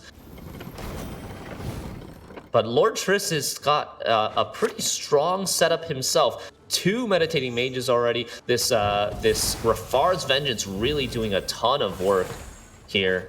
I mean, let's be fair. All of these sorceresses creating new sorceresses, etc., etc., etc. I mean, he is on blue coin, and Triss can just elect to get out of the round and have carryover. That's good enough in most cases. As scary as this may be, yeah, there are future implications, obviously. You're buffing the hand, and that's pretty nasty. That Waylay looks real nice here. That's a beautiful Waylay. Beautiful, just getting exactly what he needs. But I mean, the chances of that one pretty high because at 4 strength, you've only got 4 options. So if you want to find one option, you have 75% chance of finding it. So cleans up that Meditating Mage. So only 1 Meditating Mage carryover, but that might still be good enough for Lord Triss to keep his card advantage once he gets chased down to 4 cards in round 1. All right, first wheel of Frogosol comes out. We're gonna get the Banart student. Back row. Doesn't even play it in the right row because he wants the 2 damage from Rafard's. I think Lord Triss has no intention of ever clicking this Banart student. Just wants to leave it there and let it build its patience because the patience still works in the wrong row. Just can't use that order this turn or this round. And look how filthy this is. You're going to drop another mage there. It's going to deal some damage, and you are going to reset the Mushy Truffle, which frankly is going to give you a little bit more boost on the points. And like you're right, it doesn't really matter where they're sitting. The patience will start ticking away. It's just the fact that the order itself is locked to that row. So just keeping it alive here. And all right, where are we going to drop this point? That is a fat FOV if I've ever seen with 9.5. Yes. I mean, that is a nasty card. You think that the 2-point tutor is a decent card? How about a 9-point tutor? It's a lot of carryover on Chase's side. I would say that Chase probably has more carryover than Lord Triss now in the form of hand buff. Lord Triss has that Meditating Mage, but Chase has so much hand buff going for him with all the Bountiful Harvest. He's gonna commit some of it right here. It looks like he's playing Forest Protector into Circle of Life. And then 11 Oh, that is up there, baby. Fun fact: did you know that the term tutor comes from the card Demonic Tutor back in the early 90s? I did know that, Flake. Yes, from Magic the Gathering. And Lord Triss. Wow. Okay, so how big are these alumni? There's 3 and 3. Okay, so alumni is 3 damage, 3 boost right now, but the Banart student is still growing. So currently the alumni don't have Zeal. But it's the Aretuza student that needs to get to 4 as well. And exactly. Currently, there's not one on the board. Now, the good news is if you res 1, it'll get the chapter to go. I mean, Zeal is important. Let's not just discount how important that is. But it's not the end all because, frankly, those alumni, the Zeal is fantastic. But if they're still on the board, they're still going to be able to do damage. And it looks like Chase is just not relinquishing his grip on this round. He wants to win, and look at that. Another, yeah, wow. Yeah, I think Lord Triss is happy to see this huge hand buff coming out of Chase's hand. First, a 5 boosted Force Protector, and then a 9 boosted Fauve. So all of Chase's carryover is gone now, but Lord Triss still not letting up. Says, I have the points here. I'm going to commit Gerhard. I smell blood in the water. I'm going to win on even. What's the call here? He is going to have to click this Gerhard if he wants to get ahead. So he could go for just a simple Pact. Practice makes perfect is an option, but no real small mages on the board. And look at this, a 25-point Rafards. Might as well name it Rafards Gourd instead.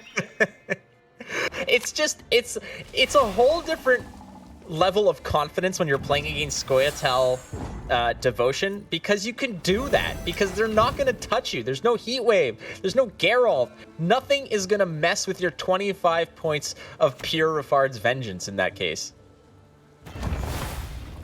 And the Chapter of Wizards into Runeward can really find anything here, I think. Well, you can start working on another student, I suppose. Yeah, that's going to be good enough. Gets the extra 2 pings, and Rafards Vengeance carrying Lord Triss in this round 1 as he wins it on even cards from Red Coin, despite Chase getting so lucky with the Bountiful Harvest and Sorceress of Doblathana chain. So really, really strong round for Lord Triss. Yeah, Chase really wanted to fight for that. You saw him tooth and nail, like you said. When you deposit an 11-point FOV on the board, you think that, you know what, I should have this. But Lord Triss's 25-point Rafards Vengeance just laughs in it. Now Chase real happy. You see the joy on his face that he did find a real big card that he could commit over here should Lord Triss decide to push. That Ethne is big, but where is the nature card to combat or to connect with the symbiosis that it's going to develop? Yeah, no nature cards in Chase hand, so the symbiosis is kind of getting wasted, and gonna be awkward here because Lord Triss has a free bleed. He won round 1 on even. Okay, so Chase is just gonna drop the gourd, saying, hey, you got my gourd, okay, you can stop bleeding now. I think this is okay. I mean, committing the gourd here is perfectly fine in my opinion. It's not the worst thing in the world. Everything else, I mean, you want to play to get ahead, and you're not giving up Ethne, that's for sure. So I think that this is fine, especially with the extra vitality on the Hamadryad, and you're holding on to 10 more points. So Lord Triss here has to decide, am I going for it? We've seen these crossroads before in round 2, Shigmiri. Lord Triss has to get a read here. You saw the gourd. Yeah, difficult decision for Lord Triss because his Natalis in the deck right now, there's only 1 Warfare, and it's the second go of Amphibious Assault because he mulliganed it earlier. So he has to have a read on what Chase has. How good is Chase's hand? What am I potentially trading for here? He's going to go for it and play the second Amphibious Assault through the Natalis to get maybe something like an Alumni? Oh, a Selkirk. Oh, no, you're going the whole way, baby. Daddy Selkirk with the extra boost. Let's go ahead and give him a little bit of zeal. Maybe even the double leader charge for the 2-0 attempt. Lord Triss is going to the finals finishing with a strong 2-0 against Symbiosis Nature's Gift. And you can see a little bit of relief there for Lord Triss as, frankly, there's the side of his face, if necessary. The curtains looking real tidy in that case. Yeah, we love it, man. What a great matchup. And frankly, in this case, the tail of the tape yesterday was the fact that Symbiosis was so strong, had so much reach, and now not so much. It seems like it's kind of lost a little bit of its luster. It is just sputtering out here on day 2 as Lord Triss advances to the finals of Gwent Open number 4. Yeah, well played by Lord Triss. He is going to be going to the finals, and we will see shortly who the other player is that will join him. We're going to get set up with the interview as we speak between Birja, Hesser, and Lord Triss. Any final thoughts before we do that, Flake? Just honestly, you're looking at a lot of the factions representing more or less the same kinds of decks, but it's those little minutia choices, the fact that there's certain cards over other ones, and the inclusion of Sheldon Skaggs for Lord Triss. Lord Triss has a very unique look at what the meta is, but that's our opinion. Let's see what Berja has to ask our first finalist at Gwent Open number 4. Well, hello, Hester and Lord Triss. I will interrupt you guys. I know you're chit-chatting. Congratulations, Lord Triss. You made it to the final in this case. Incredible stuff, especially that last Gwent Open, you were going against Piable and got eliminated in the quarterfinals, and now you made it here. How does it feel? 恭喜你，现在你进入了决赛。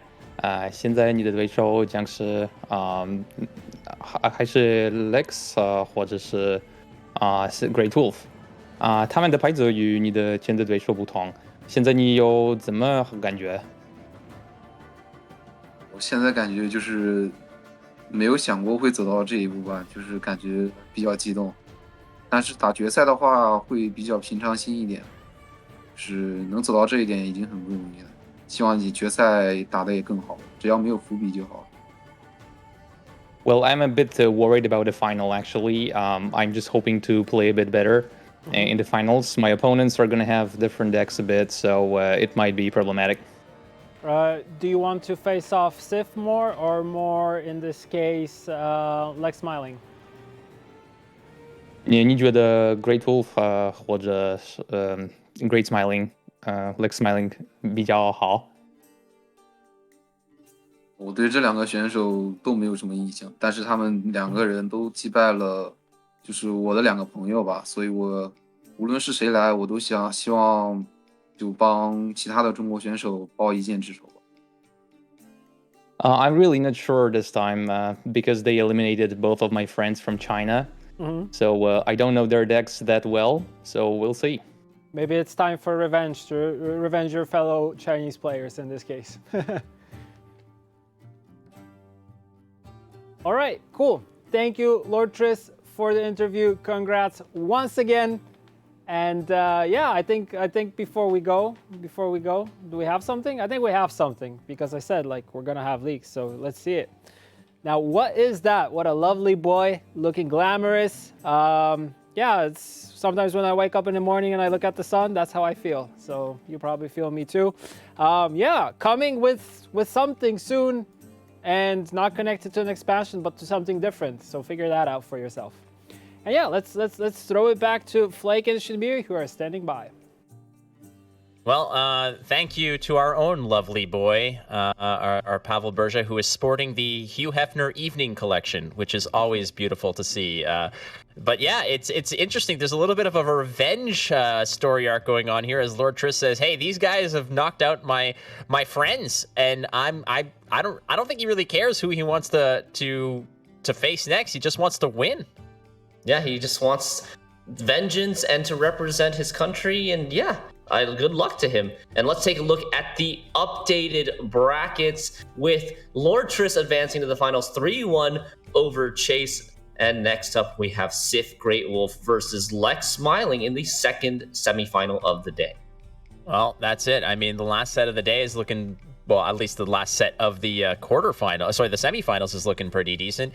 As we're moving forward there, the prize pool, the money already won. Lord Triss sitting at a hefty 27-20 so far, frankly, as there's still lots to be won, as Sif Great Wolf and Lex Smiling are standing by around the corner to go ahead and fight for their own match stake of 1,750 bones. So lots of money still up for grabs. And I mean, there's the final still to be decided. Before we get there, we've got Sealy and Trinet, who are going to bring us the second semifinals between Sif Great Wolf and Lex Smiling. And hey, we met them yesterday, and maybe they're feeling a little bit different today. Let's go ahead and get some words from Sif Great Wolf and Lex Smiling.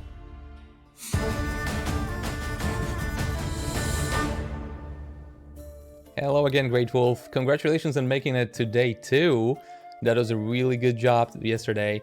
I want to ask you about the latest expansion, Price of Power, and the meta after its release. What do you think? How did the expansion shape the meta? And what do you think about the expansion in general? To be honest, I don't really like the new expansion and the meta right now. It's possible that the good impression was spoiled by the cards like Meditating Mage. I think the meta isn't too healthy simply because of the Northern Realms decks using the cards mentioned before. Alright, well, hopefully this is gonna change in the future and you're gonna be more satisfied with what is yet to come. You know, the meta evolves and anything can happen in the future. Alright, but apart from that, if you had to choose, what is your favorite new card from the expansion? My favorite card from the new expansion will be Rafar's Vengeance. Now, the Northern Realms have yet another interesting threat your opponent has to answer as soon as possible. The card might be a bit overtuned, but it fits the overall faction's identity for sure. Alright, perfect. Okay, and the last one is shoutout time, right? Would you like to give a shoutout to anyone for helping you in preparing the tournament? I'd like to give a shout out to my whole team and to one person in particular. His original nickname was Hachu Kushach. He helped me a lot during the preparation in both practical and moral way. Alright, great. Thanks a lot, Sir Great Wolf. And well, good luck in today's matches.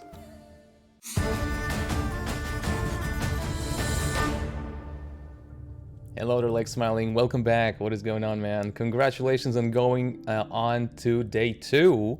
What would you say is your biggest advantage and your biggest strength as a player? Come on, it's Gwent. The only one who high rolls better wins. I don't have any advantages here. Oh yeah, high rolling sometimes is important, especially when playing, for example, Nilfgaard, for sure. Alright, and what do you think of the competition in your first Open? We got some guys from the CIS region as well, from different teams, not from Gwendetta, for example, but you know these guys. You also know the guys from China and Shaggy, so what do you think of those players? The fact is that we have lots of players from the CIS region and China is nothing surprising. Those are some of the strongest countries when speaking of Gwent. What's actually surprising is that there's no players from Poland. I think this Open is going to be quite interesting because we don't see too many famous players like in the previous ones. In general, all of the players are equally strong, so many of the best men among us win, I hope. Yeah, for sure, for sure. Yeah, it's quite surprising that we don't have any players from Poland this time. Poland is having some rest right now, but it's probably going to be back in the next season and definitely in the Masters. Okay, and the last one here, I wanted to talk to you about the new expansion, and I wanted to know what is your favorite card of the latest batch or of the whole expansion? The cards I like the most is Fukusia. It's a really strong card that gives a variety of playing options. It suits Nilfgaard well. Procs assimilate twice, comes out of bribery for 8 provision, so I'm gonna choose Fukusia here. Alright, perfect. Yeah, definitely an interesting addition to Skellige. And Nilfgaard, if you're stealing that one. Alright, awesome. Thanks a lot, Lex Smiling, and good luck in today's matches. Hello everyone and welcome back to day 2 of Gwent Open number 4. Just like yesterday, my name is still Sealy and I'm here with the one and only Trynet. How are you doing today?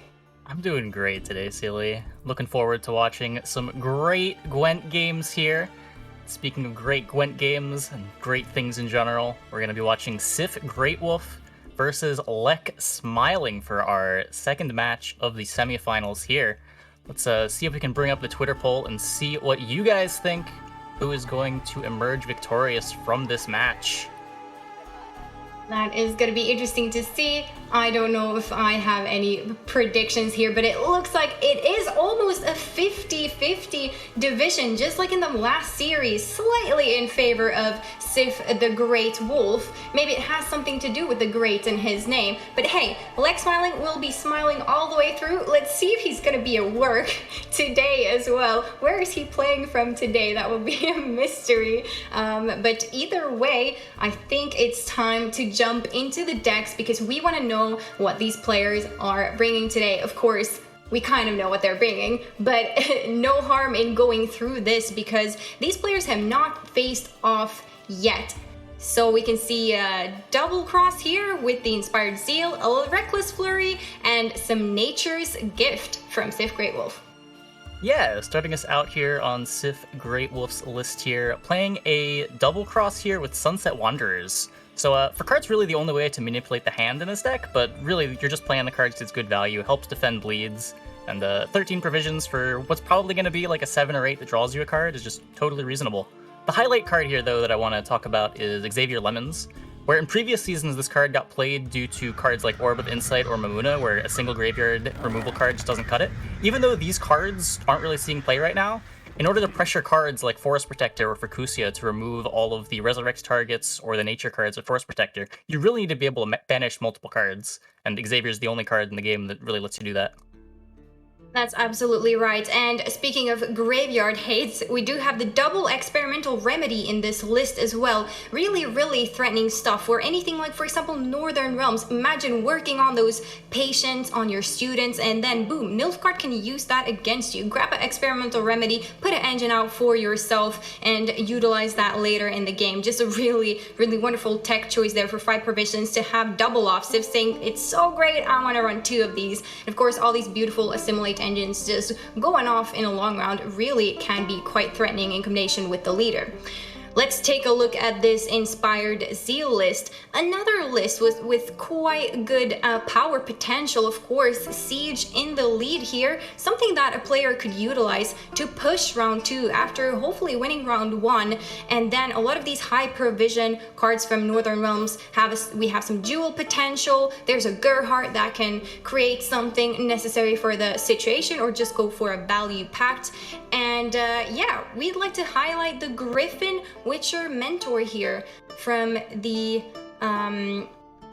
Bronzes. That is a 5 provision card that can definitely do a lot of work here for Sif Great Wolf if he ends up finding it, because with the Raffards you will draw into a card and that might be Hubert. You don't want to see any Hubert in your hand at that point, so this Griffin Witcher Mentor can come in clutch and put that away as it draws a unit and shuffles a card back from your hand to your deck. So really useful tech choice that Sif Great Wolf can go for as he plays some lower provision cards with the War Chariot. He's able to fit some of these 5 provision tech choices instead.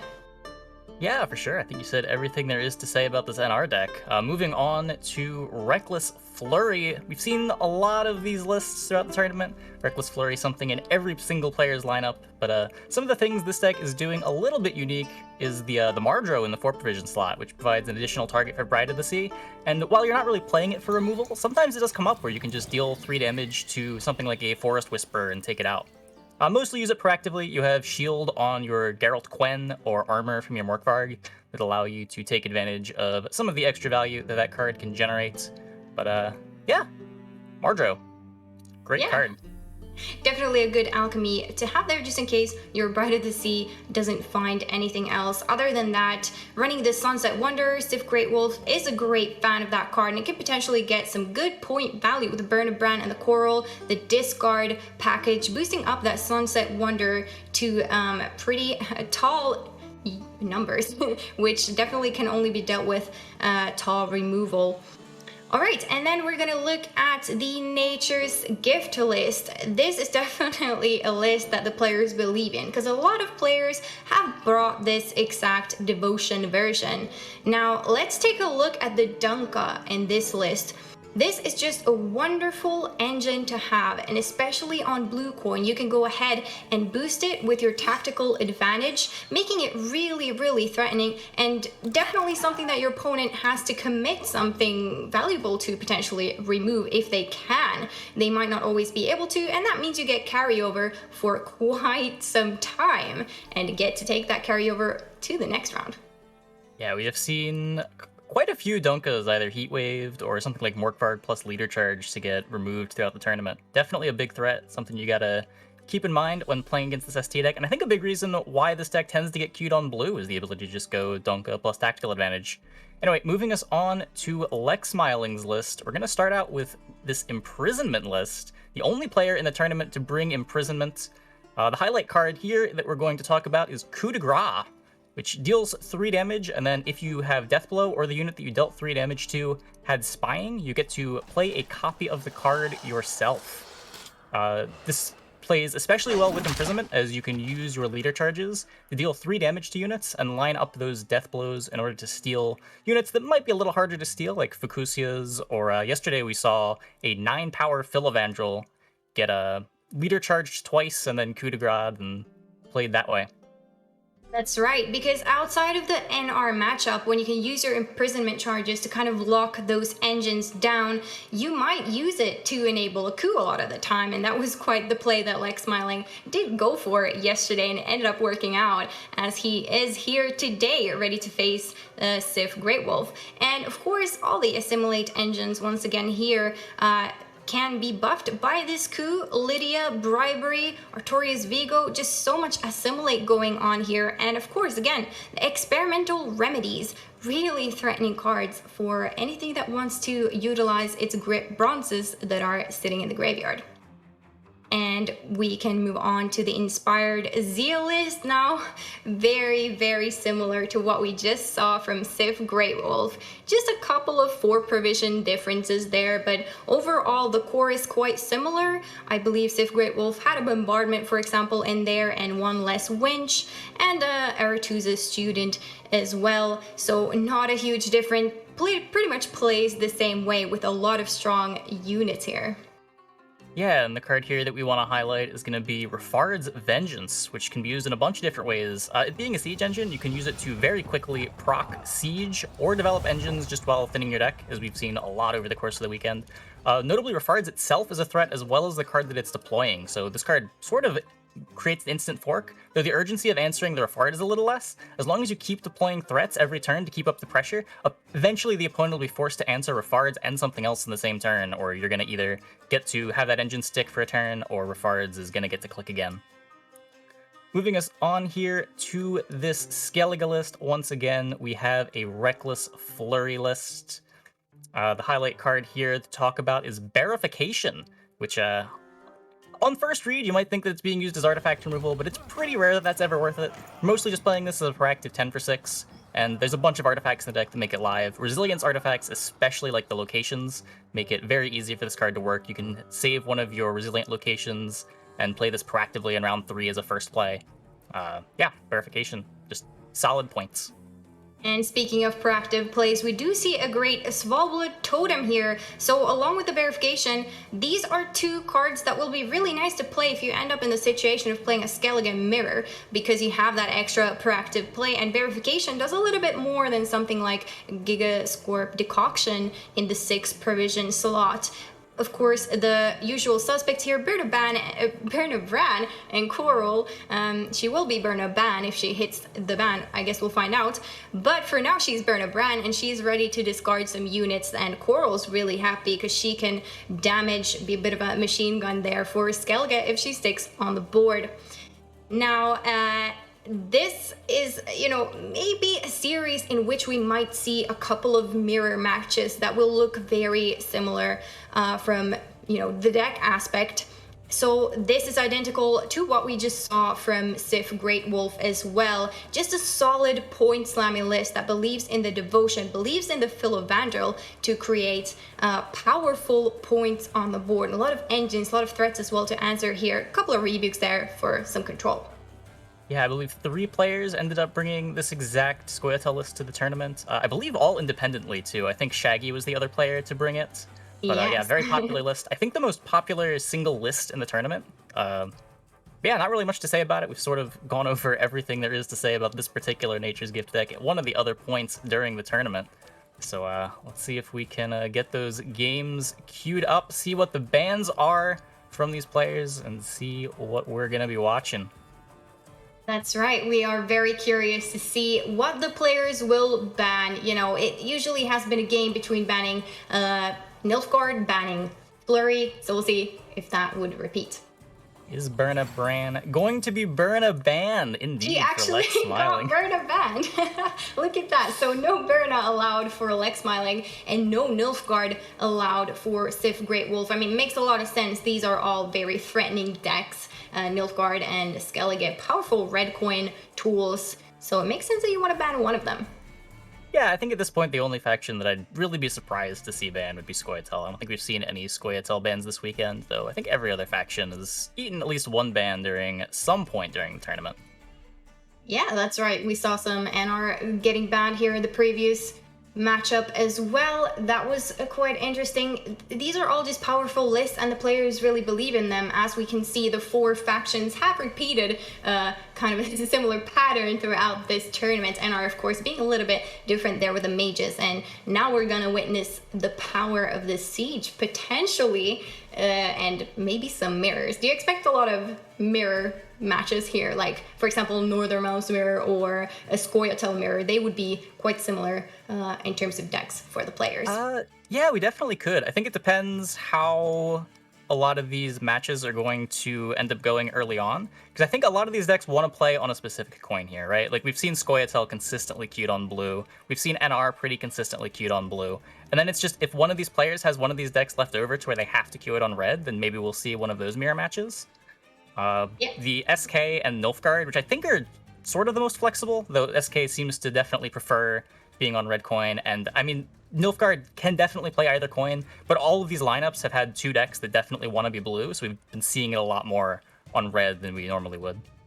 That's right. We have been seeing some interesting cues as well from the players, but Sif Great Wolf is going to queue on blue coin here, so if he follows kind of the pattern that we've seen, maybe he's going for another Scoia'tael, he could be wanting to queue that blue coin Northern Realms as well. Do you have any thoughts on how Lex Smiling on red would respond? Lex Smiling on red. So Lex Smiling has the Nilfgaard deck that is his most likely queue up on red. He has 2 blue coin decks with NR and ST that are unbanned, so likely that is what we will see. But yeah, you were talking earlier about there being a lot of mirror matches, and while every player in this tournament has brought a pretty similar lineup, I think these are, aside from Chase and Necrotal, who brought actual identical lineups, I think this is the closest we see to 2 lineups that are completely identical, where there is a Scoia'tael deck that is identical and 2 siege lists that are only a couple cards apart. Sif is playing a slightly different 4 provision package, as you observed. He's playing Student and Bombardment over one of the ballistas and one of the winches from Lex Smiling. Do you think that these small differences in the NR list, or maybe the different leaders in the Imprisonment versus, I guess, the Sif's Nilfgaard deck is banned, so that mirror won't come up. But do you think the difference in the Northern Realms list is going to be significant with the 4 provision slots? I don't know about the Northern Realms list. Like, if it comes down to a mirror, a lot comes down to draws, a lot comes down to who wins round 1 and can push potentially with that siege. Do you have your Raffers then to kind of answer a siege if you're getting bled round 2? Like, that is a game that, oh, it's kind of, NR is always the draw your gold faction, and definitely in a mirror you can see that. So if we'd see a game like it, that would come down to a lot of draws, kind of like Lex Smiling was talking about in his interview, that, you know, sometimes it has to do with RNG. And in terms of the Imprisonment deck, though, that Lex Smiling did get to take through, I am a little bit interested in seeing how Sif Great Wolf will tackle this if he, for example, queues Northern Realms, which is, of course, very engine heavy. Lex Smiling actually gets pretty good value off of that Imprisonment leader. Yeah, for sure. Imprisonment not only used as lineup coup, it is also 2 instances of control, which is more than something like Enslave would be in those sorts of matchups. Oh, looks like we are hopping in to our first game here. We do indeed see Sif Great Wolf bringing his Scoia'tael deck on blue up against Lex Smiling and his Imprisonment deck on red. Yeah, it makes a lot of sense to kind of queue this Scoia'tael on blue, I think, because if you want to get it through, maybe you'd rather try to get it through NG rather than SK, so maybe hence the ban here because of this matchup, really. So let's see what Sif Great Wolf can do here on blue coin. Of course, Lex Smiling is potential. We saw him push really hard against Hana-chan yesterday when he went on red with Nilfgaard. Maybe something like that's gonna happen again, who knows? Yeah, part of it could also be that if it does come down to the players having NR and ST left, they'd rather have an NR deck they have to play on red than an ST deck that they have to play on red. I know in some of the practice games that we saw earlier, well, previous to the event, there were some ST versus NR Siege games that were looking pretty good for the NR player, where they can do some stuff to manipulate the round and have an advantage going into round 3. Well, there are so many variables that the opponents here have to consider, and therefore they also made their Q choices. And Sif Great Wolf leading off here with a Homage Ride, using his leader charge on it to buff it up to 6, hopefully deny any kind of removal on it, but not going for a TA like Hanachan did yesterday, but rather just trying to set up some engine value, while Lexmarlin goes ahead and plays the Blightmaker for a nice tempo play in round 1. That's what you want to see as Nilfgaard. Yeah, holding on to this tactical advantage is interesting. I imagine it's because Lexmarlin has access to that Yennefer's Invocation and Imprisonment charges, which are able to take out and lock anything that would get boosted. There are Dryad's Crests available from Sif Great Wolf, so maybe on a matchup where Imprisonment for lock is going to be all that impactful. As we see you don't want to go too tall. That is right, because there is a Heat Wave as well in Lexmarlin's list, and that Heat Wave could come in clutch. You know, you can save...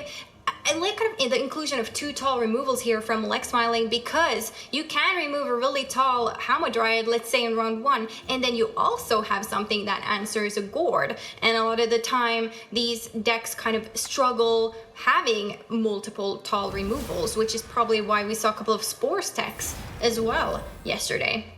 Yeah, Spores techs in Nilfgaard, some Vincents in Nilfgaard, lots of players trying out a bunch of non-Heatwave options in Nilfgaard. You say Lexmarlin here is just playing Heatwave in his Nilfgaard deck.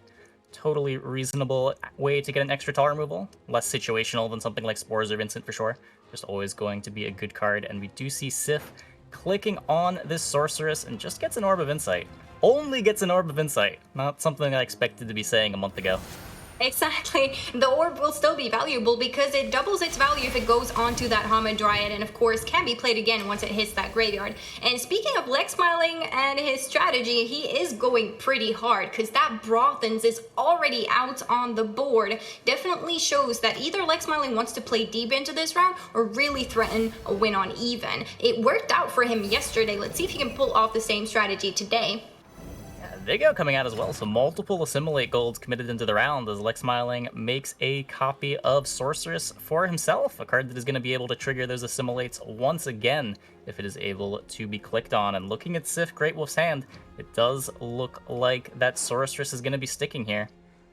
I think that's kind of nice for Sif to see in round 1 if he can manage to keep up the tempo here, because you want your Nilfgaard opponent to kind of split those assimilates in between rounds. So either you want them to do it in maybe round 1 that you can still win because you have so many points, or you want to do that when you're bleeding in a round 2. Now Lexmarlin definitely showing that he's not going anywhere, going for that bribery off of mana. Look, he finds the Simlas, he finds a Dunka and a Gourd. Can he take the Simlas? Yes, he can, because he has double Imperial Diplomacy and double Remedy. That double Remedy might also come in handy later. Getting a Sorceress off of Sif's graveyard could be really cool, but we are in round 1, so we're leaning onto the Diplomacies, but Assimilate value, that's what we're looking at here. Yeah, for sure. So that Sorceress was able to get taken out by Valve into Rebuke, but as you said, we are seeing the Simlas to make some Diplomacies and make some Scoia'tael cards anyway. Because an Orb of Insight comes out of that second Diplomacy, queuing itself up in the graveyard. Gonna trigger those Assimilates once again when enough special cards are played for Lexmarlin. But back over to Great Wolf we go. 37 to 28. Lexmarlin currently ahead on even cards. Who's the Scoia'tael player now, huh? Look at this. I got the Mighty Simlas. I got an Orb, which is carryover as well. Lexmarlin is saying, of course, and we do see the specials that will eventually trigger that Orb to come out, and the lead is quite big. Definitely really looking like a win on even at this point. Sif Great Wolf is okay with that commitment. He's still playing the round, saying that, hey, if I win a card down, since you spent so many resources in round 1, I might still be fine if we even go to like a round 3. Typically, Scoia'tael doesn't want to go into a long round 3, but if the provisions have been spent from the Nilfgaard player, and if the round isn't too long, we could potentially be looking at a scenario like that. Yeah, for sure. Sif choosing to not get ahead with the Sorceress, but putting the ball in Lexmarlin's court. He can pass for card advantage here if that is what he wants to do, but We'll see if Lex Smiling decides round control is what he's looking for, and he wants to win on even. Card advantage is not enough for him as he plays this Emissary, boosts up that Blightmaker, and lets that Vitality tick on that Skirmisher. Sif Great Wolf gonna play that Dryad's Caress and pull that Orb of Insight out of Graveyard. Yeah, that is a fairly cheap play from Lex Smiling, just going for that Emissary and boosting something up, but you don't want to commit everything. Like that Artod in the hand is something that I think Lex Smiling definitely wants to save. And Sif here also not boosting that Hamadryad because he doesn't want it to get too tall. Definitely respecting the tall removal here, which is definitely a fair call. Yeah, as you said, both Heatwave and Invocation available in Lex Smiling's list. Sif Great Wolf does not want to give Lex Smiling the ability to take one of those on a gigantic Hamadryad. 12 points is more than he's willing to lose, more than he wants to lose already, but boosting that up another with either the Orb or the Dryad's Caress would be going a little bit too far. As we see, I guess this is a Bountiful Harvest. And buff going on the 8th, and of course that means it will disappear once she goes to round 2. So not ideal, but Bountiful Harvest is still a good card to pull there from the Sorceress. So there is the Doblathana Archer, and now Lex Smiling has the coup. He can think about that one. He has a couple of other cheap options, but I don't think the Invo is looking too great, but it does come down on a Hamadryad. He's saying he's committed now to winning this round, so he takes the Invo because he feels, well, I'm gonna have to do that at some point. Yeah, as you said, when cards transform, like evolving cards do between rounds, they do lose the hand boost, so this hand buff on the Eithne will be wasted later on in the game, not actually carry over.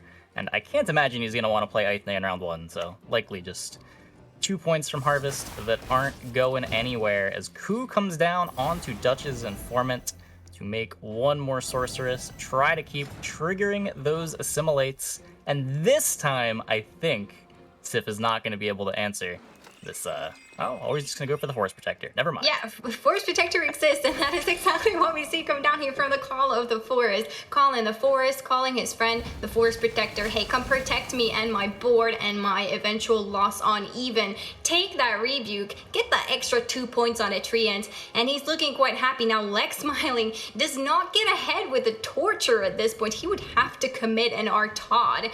But what do you do if you pass here? I feel like you're potentially in a little bit of trouble committing this many resources in round 1. Of course, you still have powerful cards left, but there's no guarantee that you will draw them.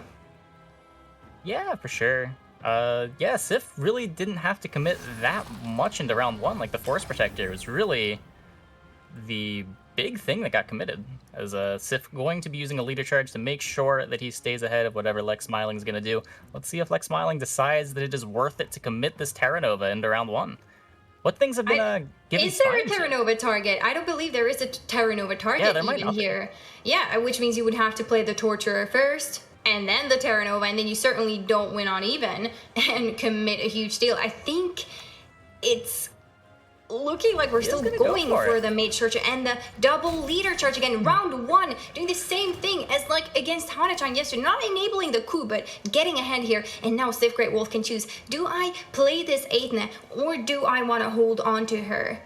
I mean, this is kind of indicating that Lex has something really, really good there in hand. It could be like a Heatwave for a Gourd. It could be the Terra Nova. Maybe Sif says, hey, I have carryover on the 8th, and now if she comes down, at least I get some value off of that Bountiful Harvest boost.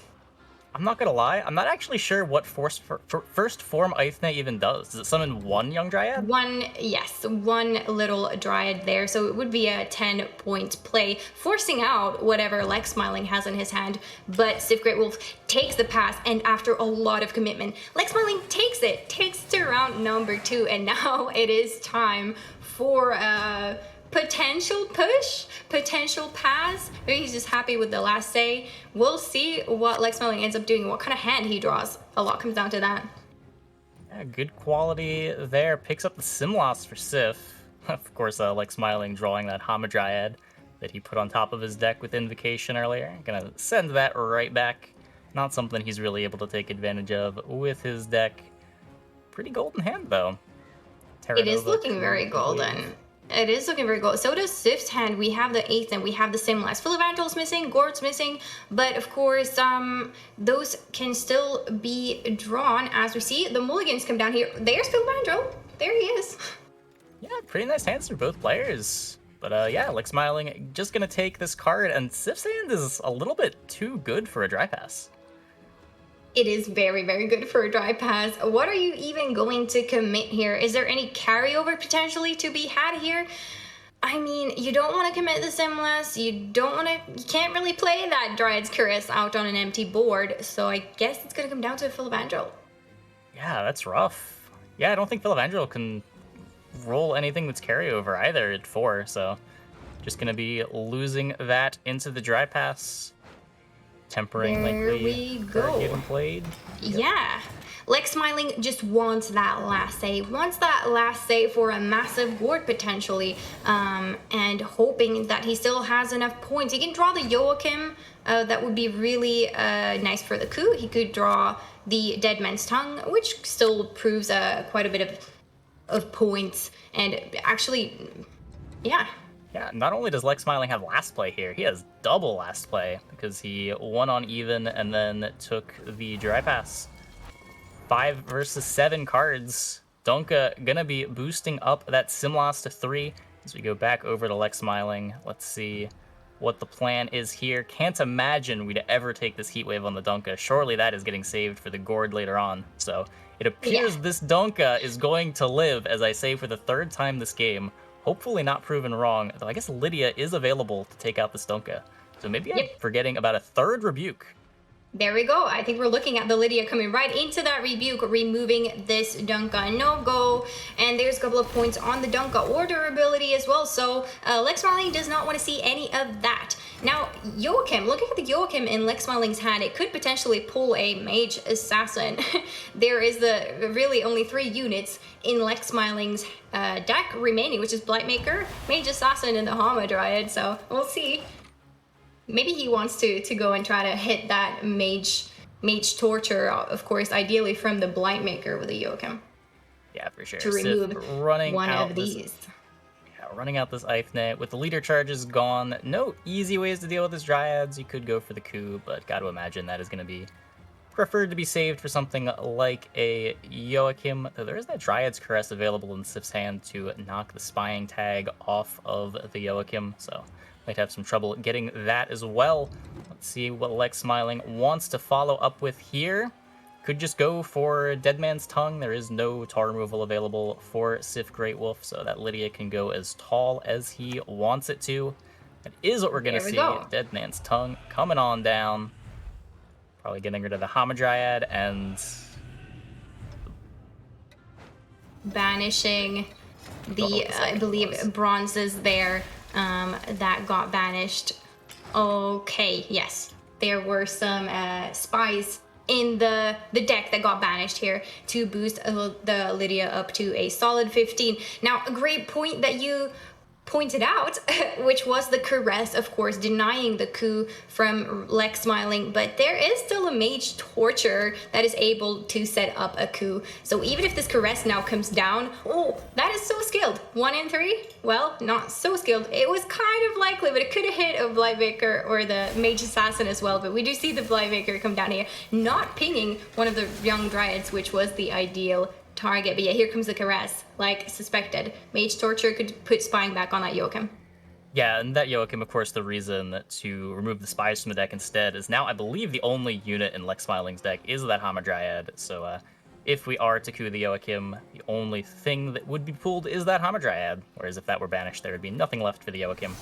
What I really like that Lex Smiling has here is he can go for another Simlas, and he has double last say. So if Lex Smiling waits for that Simlas to come down on the board, which I think he will, judging by the fact that he plays Terranova now, he can put coup on the Simlas, play it again into double remedy for double sorceress off of Sif Great Wolf's graveyard, which will be a magnificent play to see rather than going for that Joachim Hamadryad play. That is probably something that Lex Smiling aims to do, really utilizing that coup to his advantage and the spying. Yeah, for sure. That's a great reason to want to have double last say here, as well, here we see the Simloss getting played a little bit early, so it doesn't matter quite as much, but now you can take the Mage Torture this turn. That is what we're seeing from Lex Smilin, as you predicted. You go back over to Great Wolf, who just has a Tempering in hand. He knows what's happening. This Simloss and double remedy is so threatening, and this is why Lex Smilin has probably put it in his deck, because whew, that is a lot of points. Double diplomacy off of Simloss in round 1, and then double remedy in round 3. Like, really, really looking to fish out that play, I think, with this deck. Lex Smilin has the Nilfgaard through, definitely a powerful deck that I think we could expect to see through at some point. So now the coins will be switched in the next game. You think we're going to see Scoia'tael from the other side of the table on blue coin again? Why do I have a feeling? Of course, we could be surprised. Maybe there is, Northern Realms coming off of blue coin, but yeah. What do you think? Is Sif Great going for the classic Skellige potentially to answer?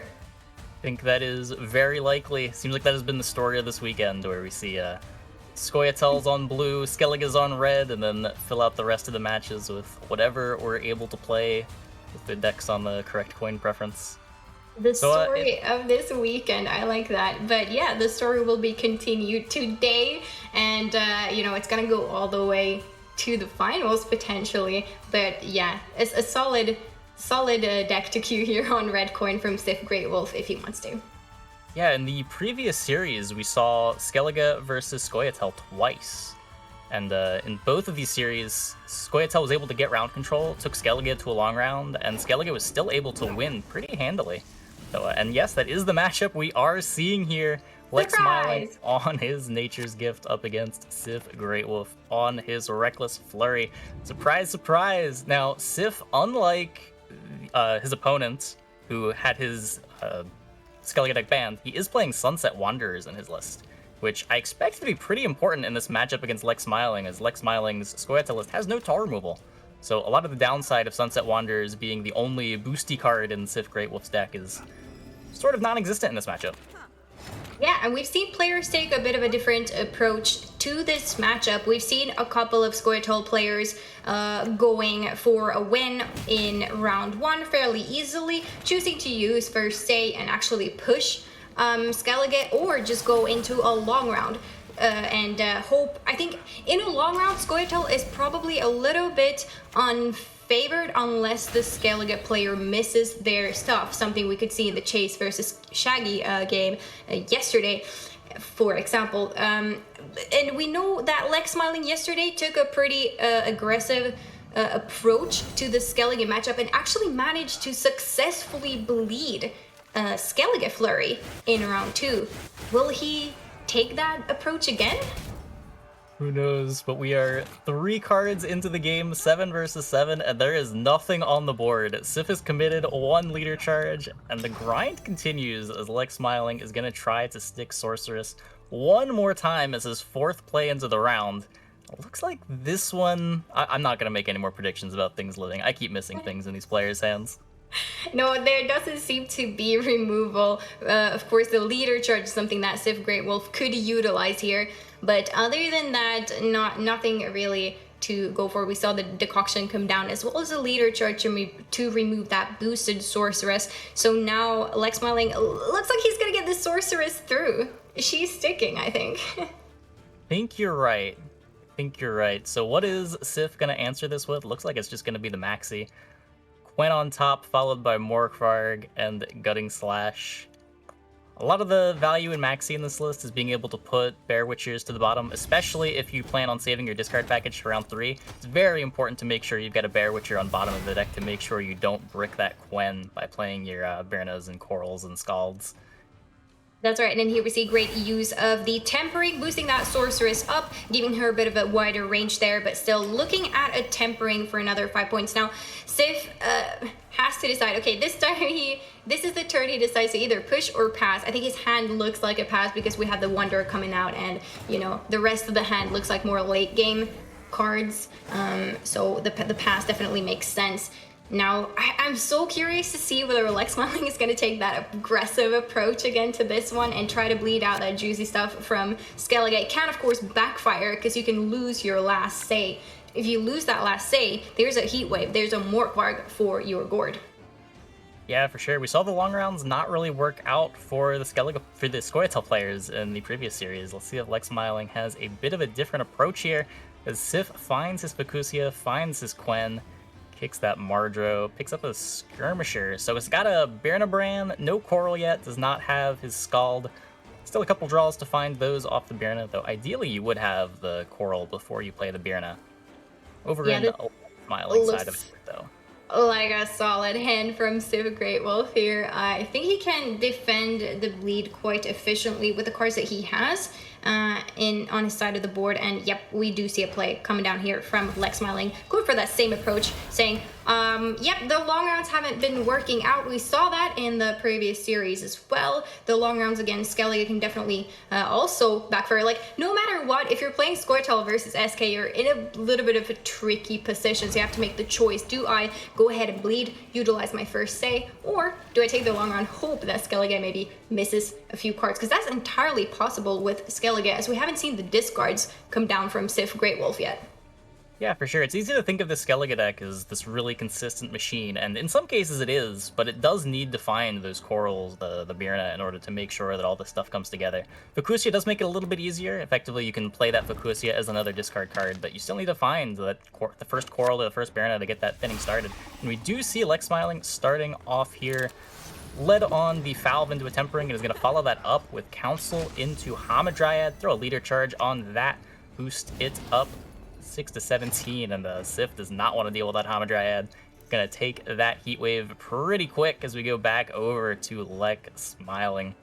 Really solid heat wave, I think, and now that Wonder is looking pretty threatening, honestly. Like, Sif can put a lot of points out here in a round, but Lex is not stopping. He's not stopping. He's saying, no, I have to go for this. I still need to see some good stuff here. And I mean, if you're gonna play Aethna, playing it now instead of saving it to round 3 makes sense because of those leader pings that Sif Great Wolf has. If you stick an Aethna on the board, she risks the danger of, or rather her tokens risk dying to some rain in combination with leader pings, for example. So that can be very scary. Lex Smiling deciding he still wants to push, needs to push more. And he knows the Wanderer is coming down, so we've got to put a lot of points on the board at this point. Yeah, for sure. Birna, of course, available to slow down the Wanderers a little bit. But yeah, as you said, it seems a very common thing that's happened through this tournament is when people want to play that Aethna into the round. If you try to play it on the empty board round 3, it's very likely to just get sniped by those leader shots. And here, Lex Smiling choosing to commit it while he's got some units in play already to try to mitigate the impact of random damage. Importantly, also playing it on a row that already has a lot of units on it to make the rain from the little Halfru here less likely to hit the young Dryads as well. And we do see Sif Great Wolf really making sure that the Wanderer gets its max value as he plays the Birna into the discards, and now the Wanderer is sitting at a 10.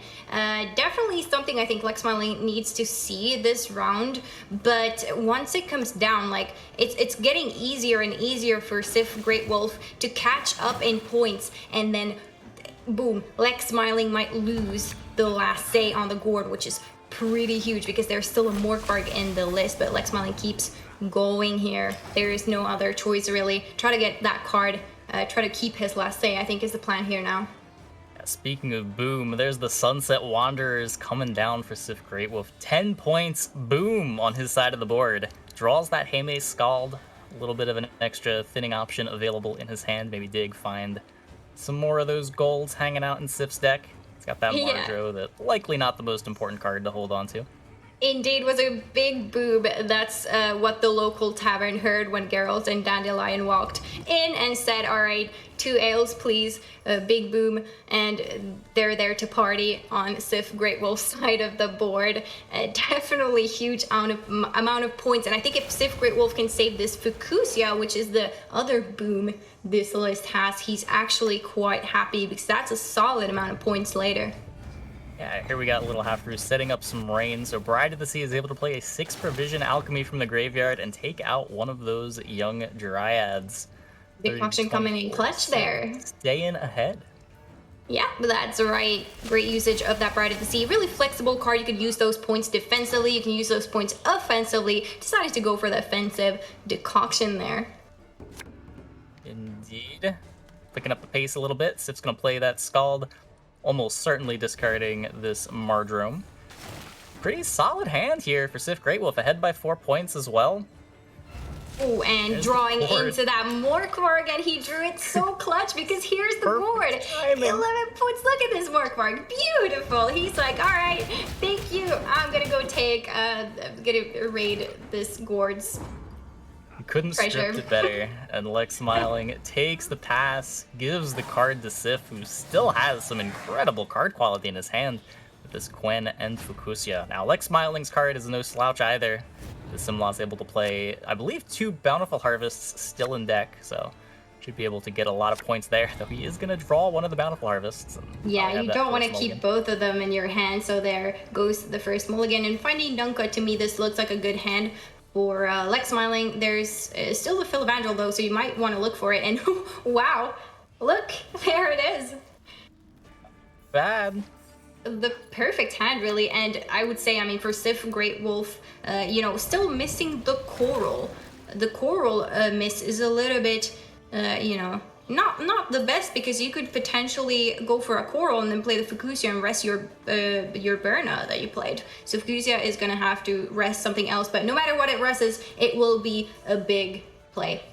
Yeah, with the Coral missing, Sif also had the mulligan that Skirmisher, which could have been 4 additional points. So missing out on that Coral's sort of like missing out on 12 points here, even without even counting the value lost from Fukusia being able to res Birna. So we see Lex Smiling just gonna lead on this Dunka and click it immediately on the little Halfru, which can be clicked to apply some rain, though with the Dunka's armor, probably not something Lex Smiling is too worried about.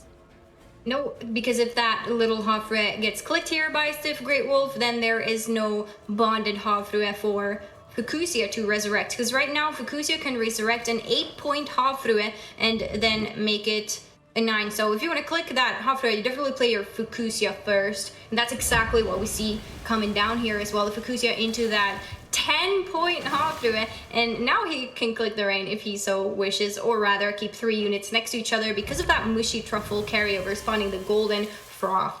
So you want to have 3 units next to each other there. Okay, here's the Bountiful Harvest. What is in the Bountiful Harvest? I think the first one was a Whisperer, and is he going to take the Sorceress here, I imagine? Surely, it has to be the Sorcerer, right? You don't get the points on the Philivandrel, though, so going for the points on the Philivandrel.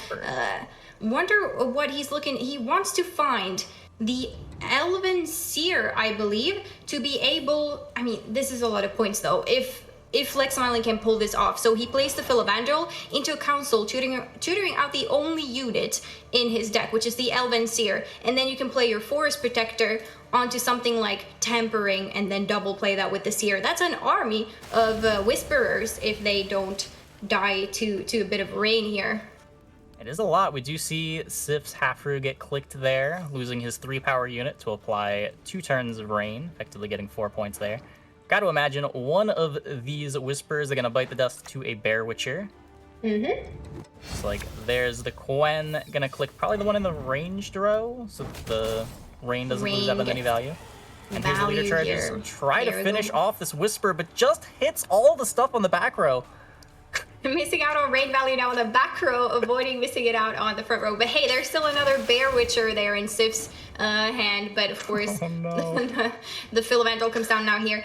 Going for the Council, tutoring out the Elven Seer. That was the play that we could see coming. And yep, here it is. There's the Seer. Now there will be the Forest Protector onto something to use that twice. And Sif Great Wolf definitely wants to get rid of that Whisper now, I think. Yeah, for sure. Really big protector available. Let's see how many points this ends up being. Froth for Sif gets ahead by 16, has 6 remaining on the Xavier, plus the Rain Tick. Let's see what we can do here. Tempering plays for 10. There is no more Whisperer. Boost up the Dunka, 36-34. Yeah, it's just not going to be enough. Doesn't even need the card or the Flurry Click. Exactly, and here we go, Flurry getting through for Sif Great Wolf, a tight game. Both red coin kind of heavy decks are through now for both players. I think we could definitely see this one coming, and Flurry is a difficult battle for Squirtle. I think in the bleed that Lex Smiling did yesterday against Hanachan, he was able to put those orbs, create orbs in round 1, put them in the graveyard. That definitely helped the round 2 bleed. He did not have the same setup for this bleed against Sif Great Wolf, so I think that might have played a little bit into it as well today. Yeah, for sure. So now, as you said, with both of the red coin decks out of the way, now these players got to figure out how to make their blue coin decks win on red coin. Gonna be interested to see what the plan is there, whether they queue up Scoia'tael on red or they queue up NR on red. So this is definitely the mirror fiesta that we talked about that definitely might come into play here. Let's see, Sif Great Wolf is going to go on blue coin this time around, and we have Lex Smiling, of course, responding with the red coin. Ooh, could it be a Scoia'tael mirror that we're looking at, or do we see an NR mirror even? I mean, I think the NR player is kind of favored on blue a little bit, depends. I don't really know. What do you think? Do you have any predictions? Don't know what they're going to queue. I think there's going to be a little bit of mind games going on here, trying to queue into the matchup that they think is going to be most favored, but they're sort of playing rock, paper, scissors with one another, right? When one player thinks one player is going to queue the one thing, the other player tries to next level them and queue the other one, so pretty hard to predict, but we'll have to see. We might hit a mirror, we might not hit one, we might see a Scoia'tael on blue, might see a Scoia'tael on red. We're an NR on it could go either way. There's only so much the players can do here, but they're definitely gonna think about this queue, just like you said. They could play the mind games. They could say, hey, this is what I think. I sense my opponent's gonna play this, so I wanna go for something. Yeah, but that like might you had backfire. said that yeah, in the NR mirror, for example, like NR is probably favored in the mirror when you're on blue, but NR versus ST is, I think, a pretty good matchup for NR when they're on red. So it could maybe potentially, there's, depending on the draws, because yeah, you could try to push as NR. I think even Scoia'tael on red as well against NR on blue is quite happy, because that could also push a potential win on even. So it could go either way. Are you queuing the mirror or are you queuing the cross matchup? Exactly. That's the decision that these players have to make, and I guess we will find out very soon what they ended up going with. Sometimes you just gotta flip a coin and see what comes up, and we do see Sif is going to play the Scoia'tael deck on blue here, up against Lex Smiling's Northern Realms deck, which did get queued up on red. Yeah, let's see how this game ends up working out, what the Scoia'tael player is going to do. Do you think that either of these players are favored? I think that on red coin, NR has a slight advantage in this matchup, but I don't know how much. It could be like 55-45, it could be like 60-40. I don't think there's a significant edge here. Yep.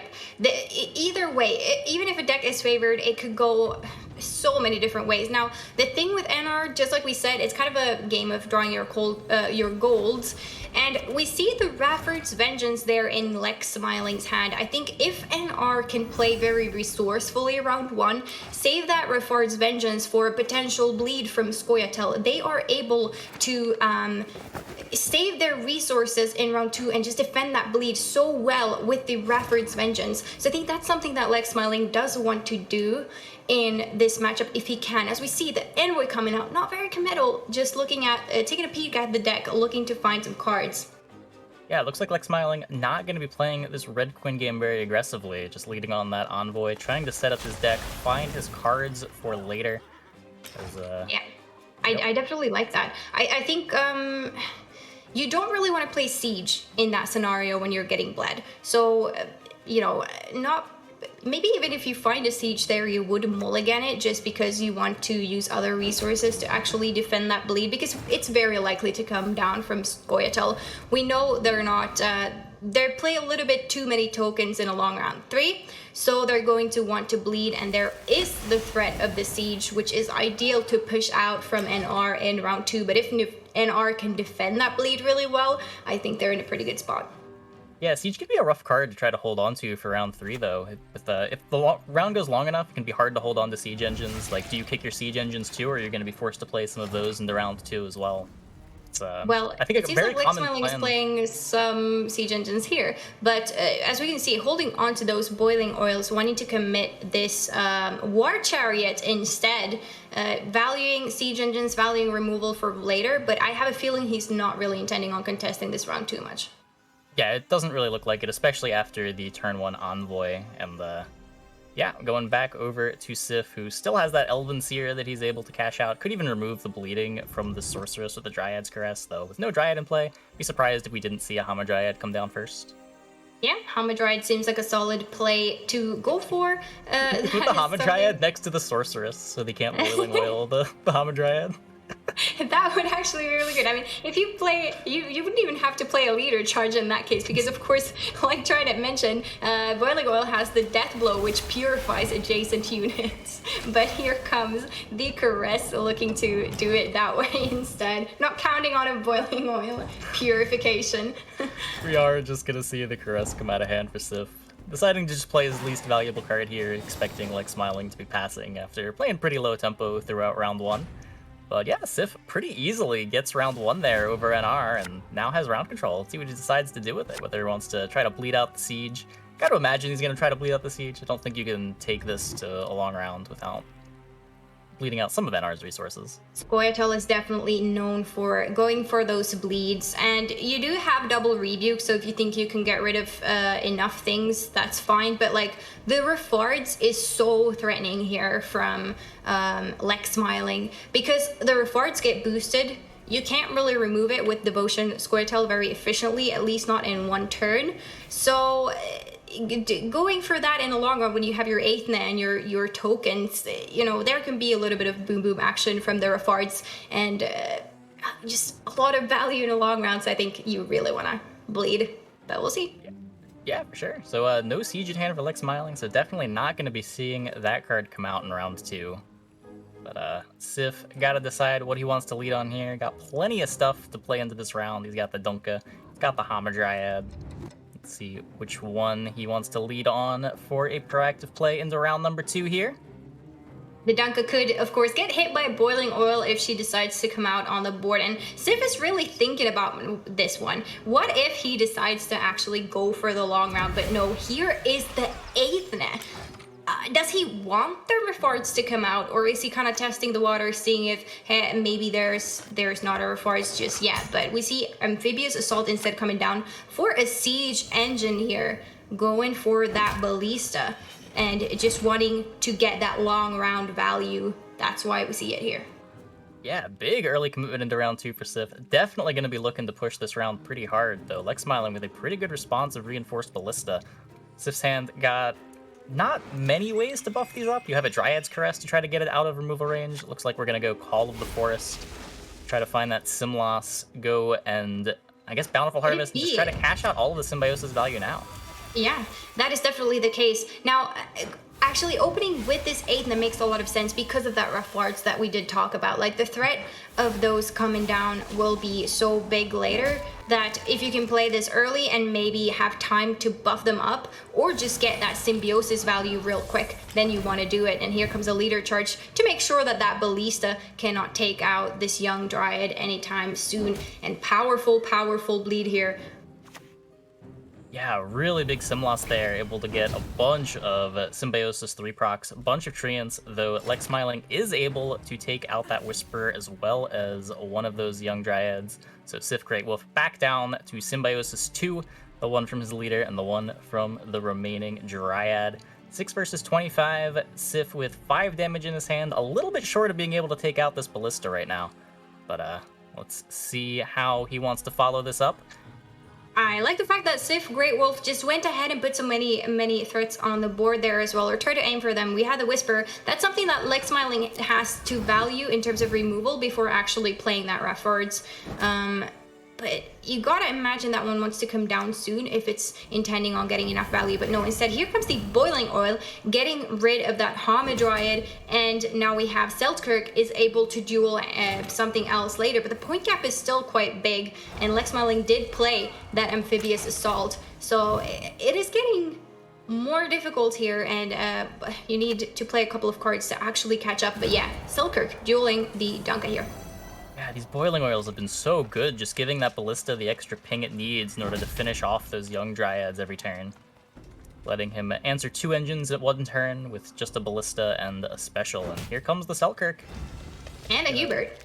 Really making that point gap a lot nicer. Can Lex Smiling save this Refards? That's such a huge card against Scoia'tael. Like, greeting it is a little bit risky, but so far so good. It seems to be working out all right for Lex Smiling. He hasn't seen the need to play it out just yet.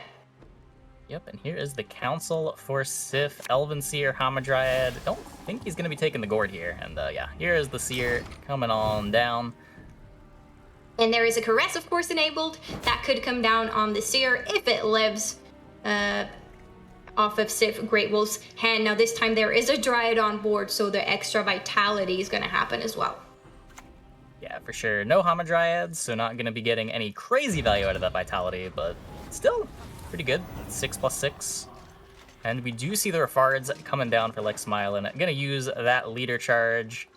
Gonna play probably one of these soldiers. Oh, I don't think it's in a pocket right now. Yeah, it's just next to a siege engine. Ooh, picking up that siege. Probably not what he wanted, but he's gonna want it for round 3 for sure.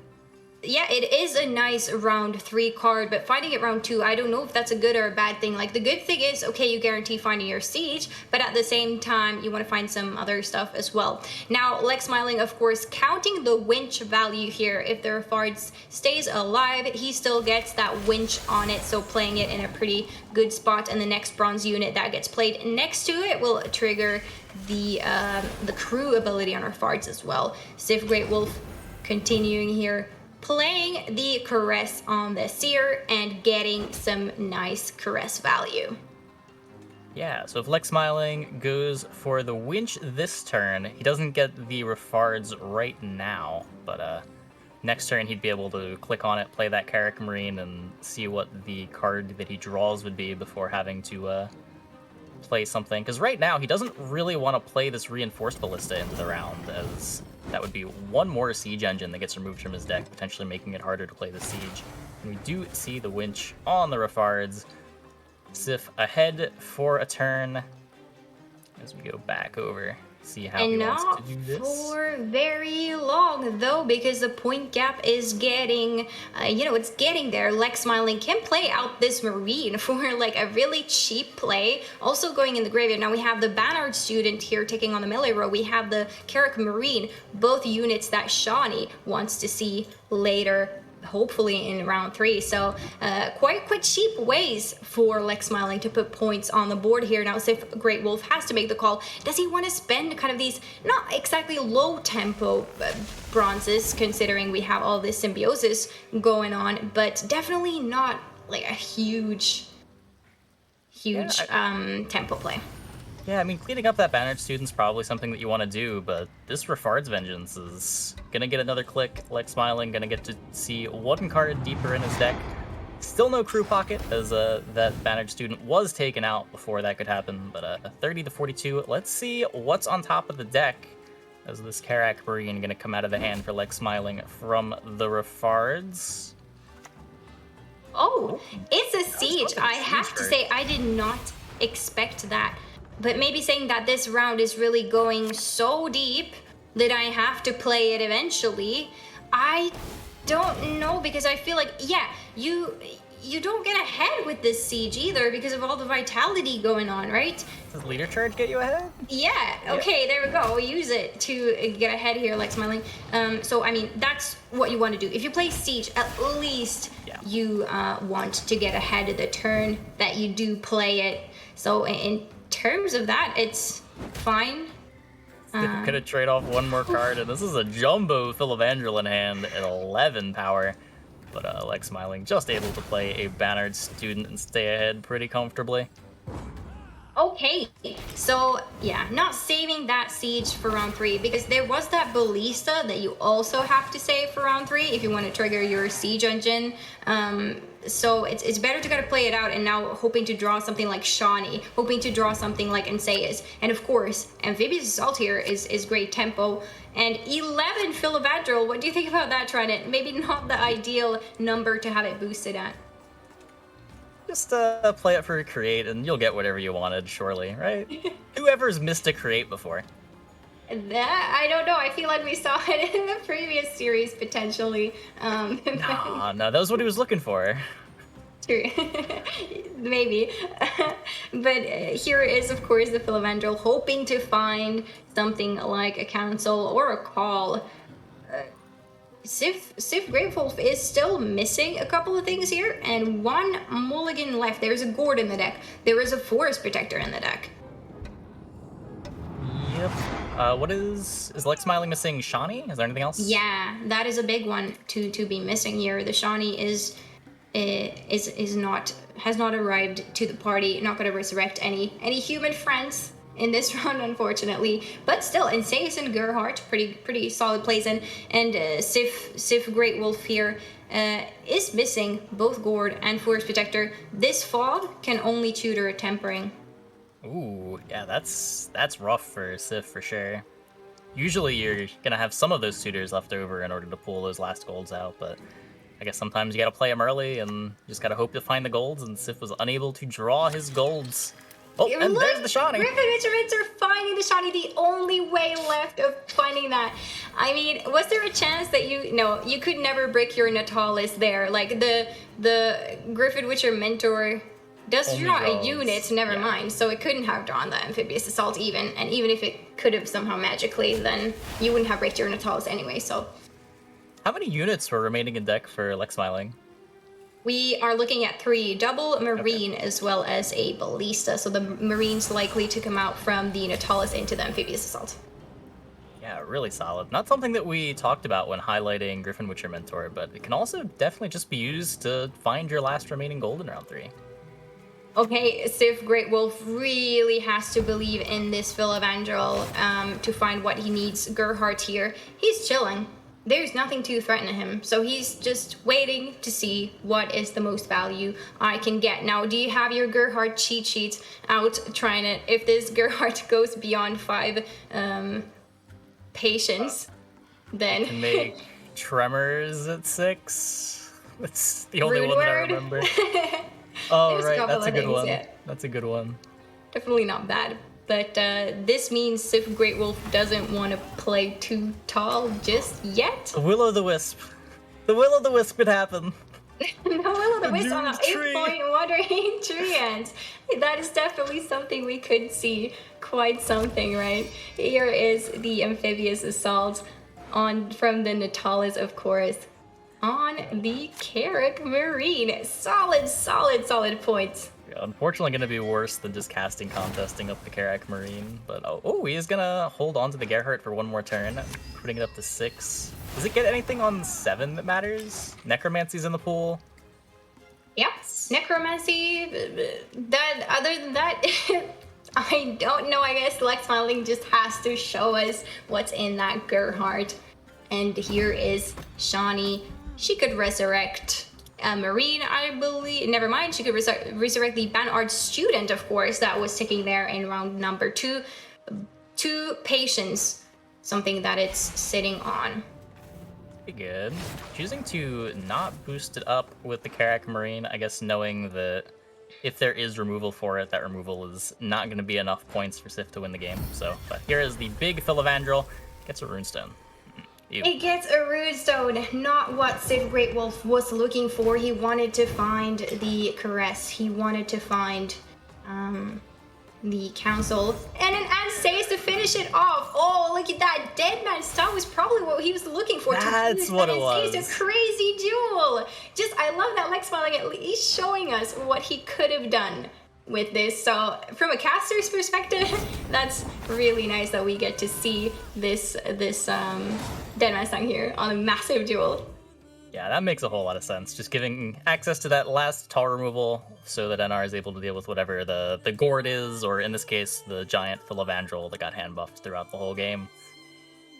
Alright, and that means Northern Realms is through for Lex Smiling. Now it's time to get his Scoia'tael through. Do you think we could see a very similar scenario next game? We have Lex Smiling Q and Scoia'tael on blue, so maybe Sif Greatwolf is gonna respond with the NR on red.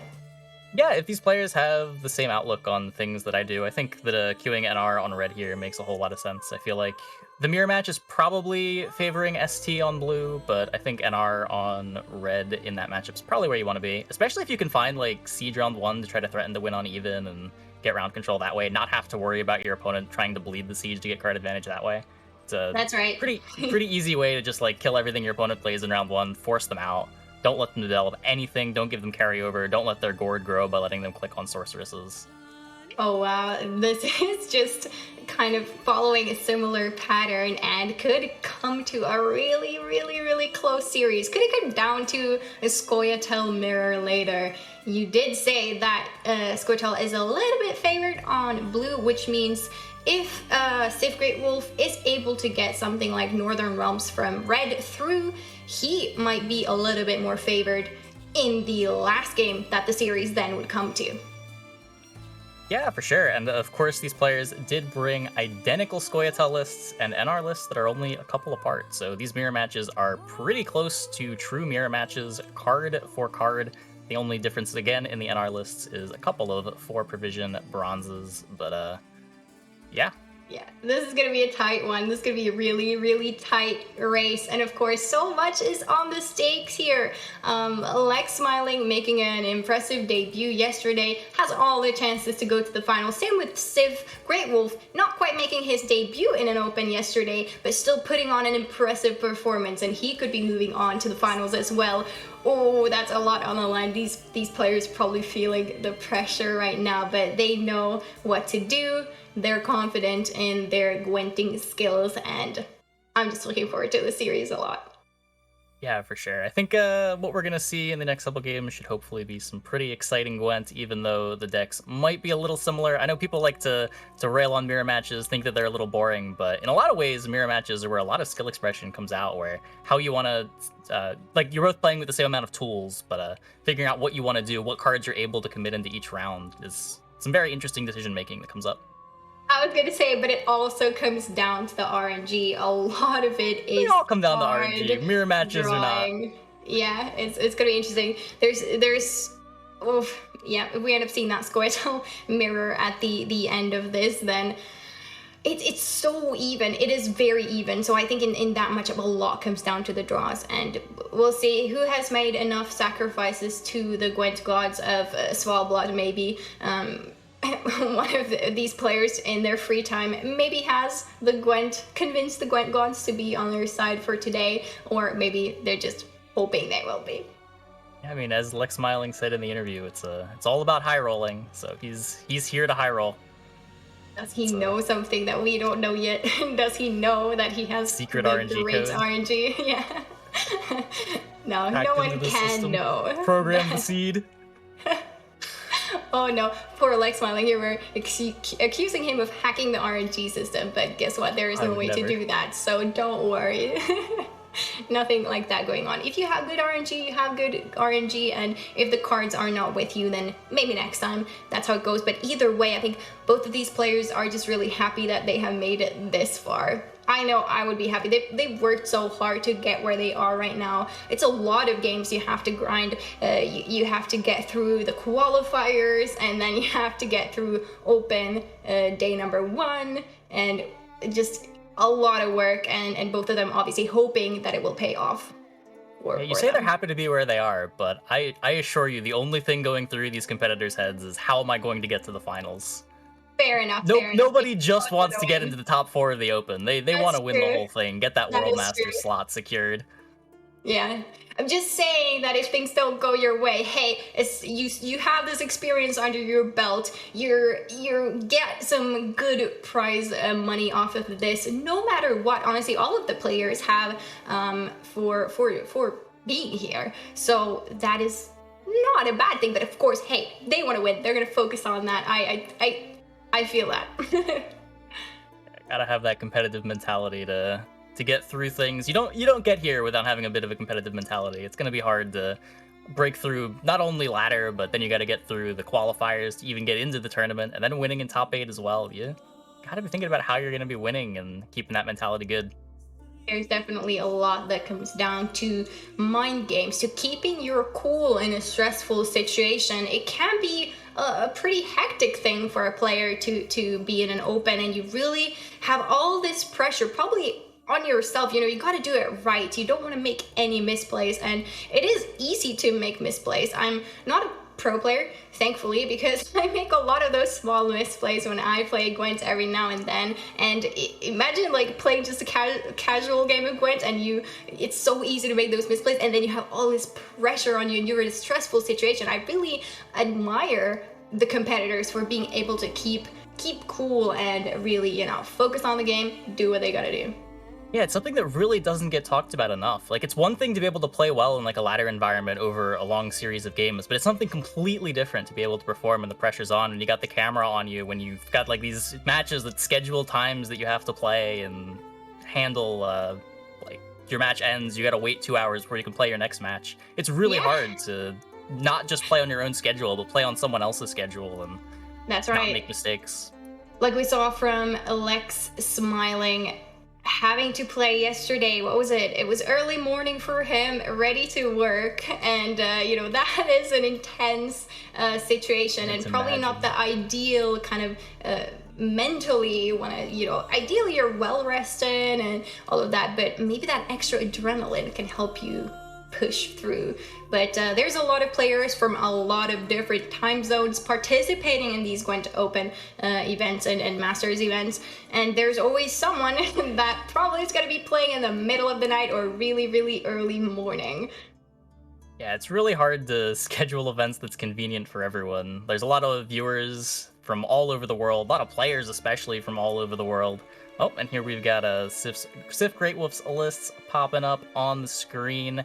His Double Cross, Inspired Zeal, Reckless Flurry, and Nature's Gift. He's still got to get through this Northern Realms deck and Scoia'tael deck to win the series. His opponent just needs to get through the Scoia'tael deck. Of course, the Scoia'tael decks, as we've said a couple times, are completely identical, so no point in bringing up Lex Smiling's lists, as the only remaining one is already on the screen.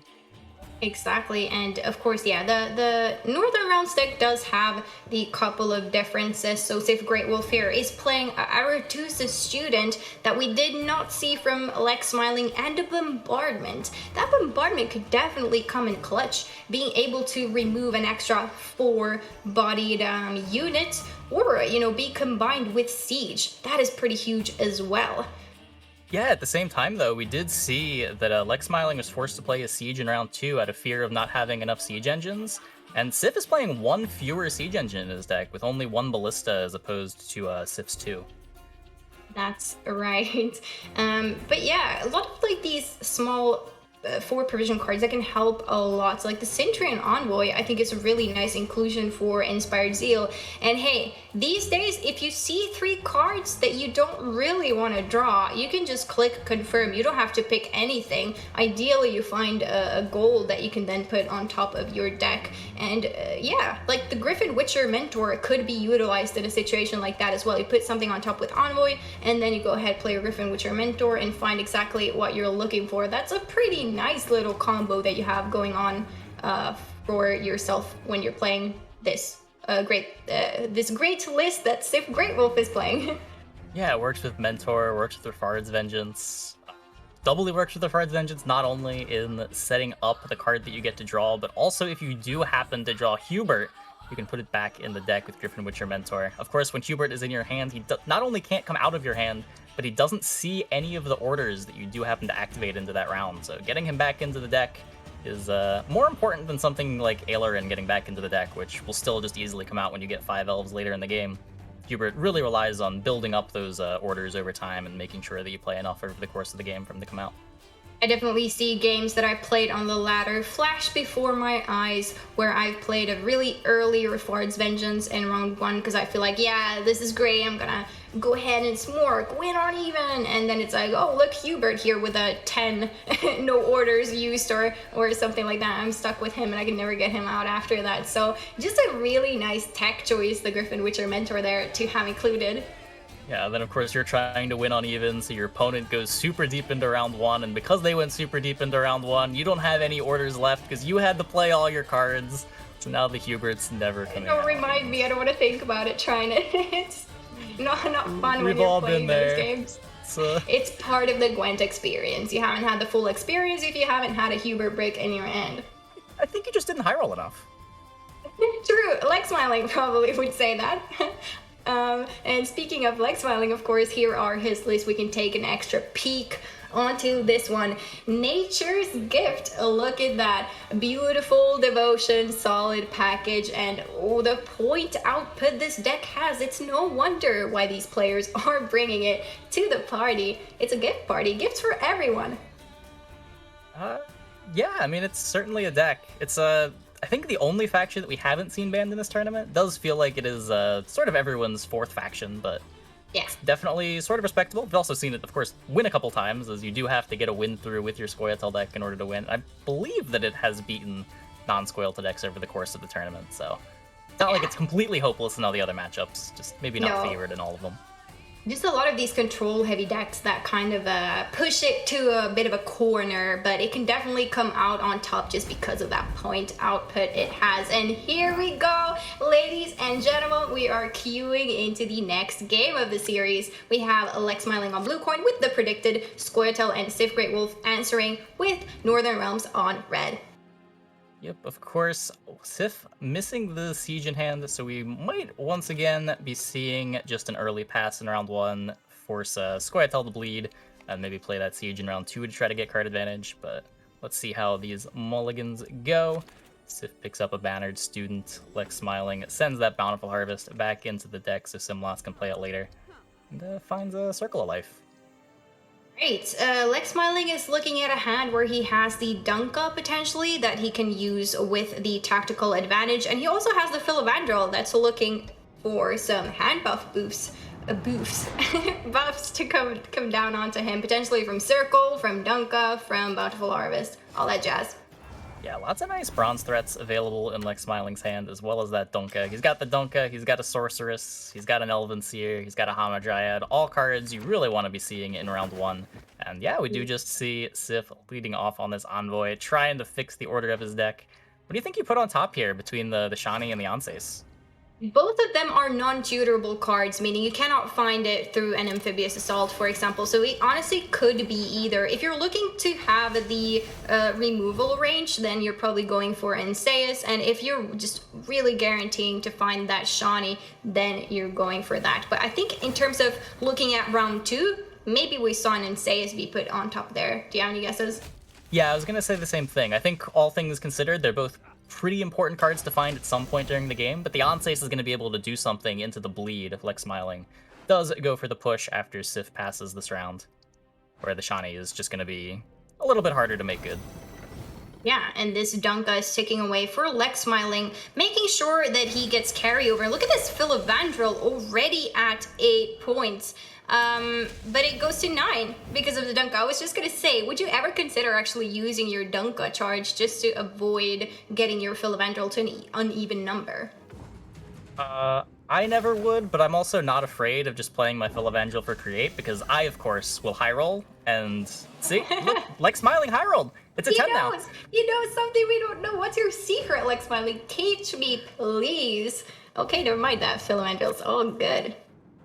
No worries. Doesn't even need to high roll to create. Just gonna naturally buff that Philodendron to 10 off the Dunka. Puts it back to that even number.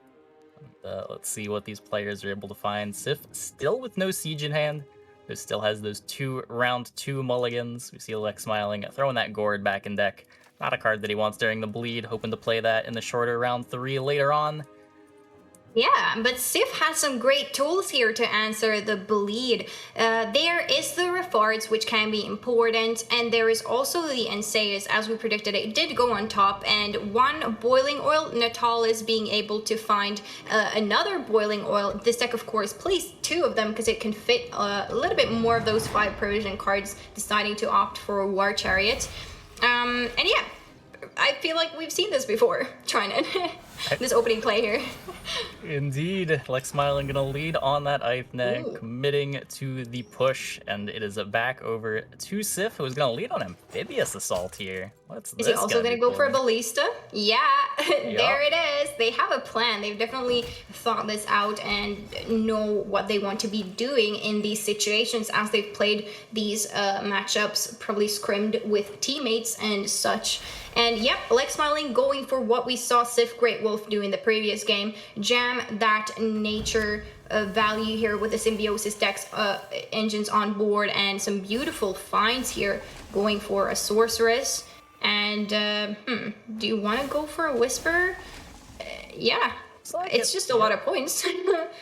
Yeah, I mean, this Even is though more threats too, right? Like, now now there's not only these two young Dryads that have to be answered, but there's the Whisper and the Sorceress as well, and both Whisper and Sorceress are pretty urgent threats, where you can sort of let the young Dryads live for a bit without losing too much, with even just one turn. This Whisper gets an additional 3 points, and yeah, those Dryads still there.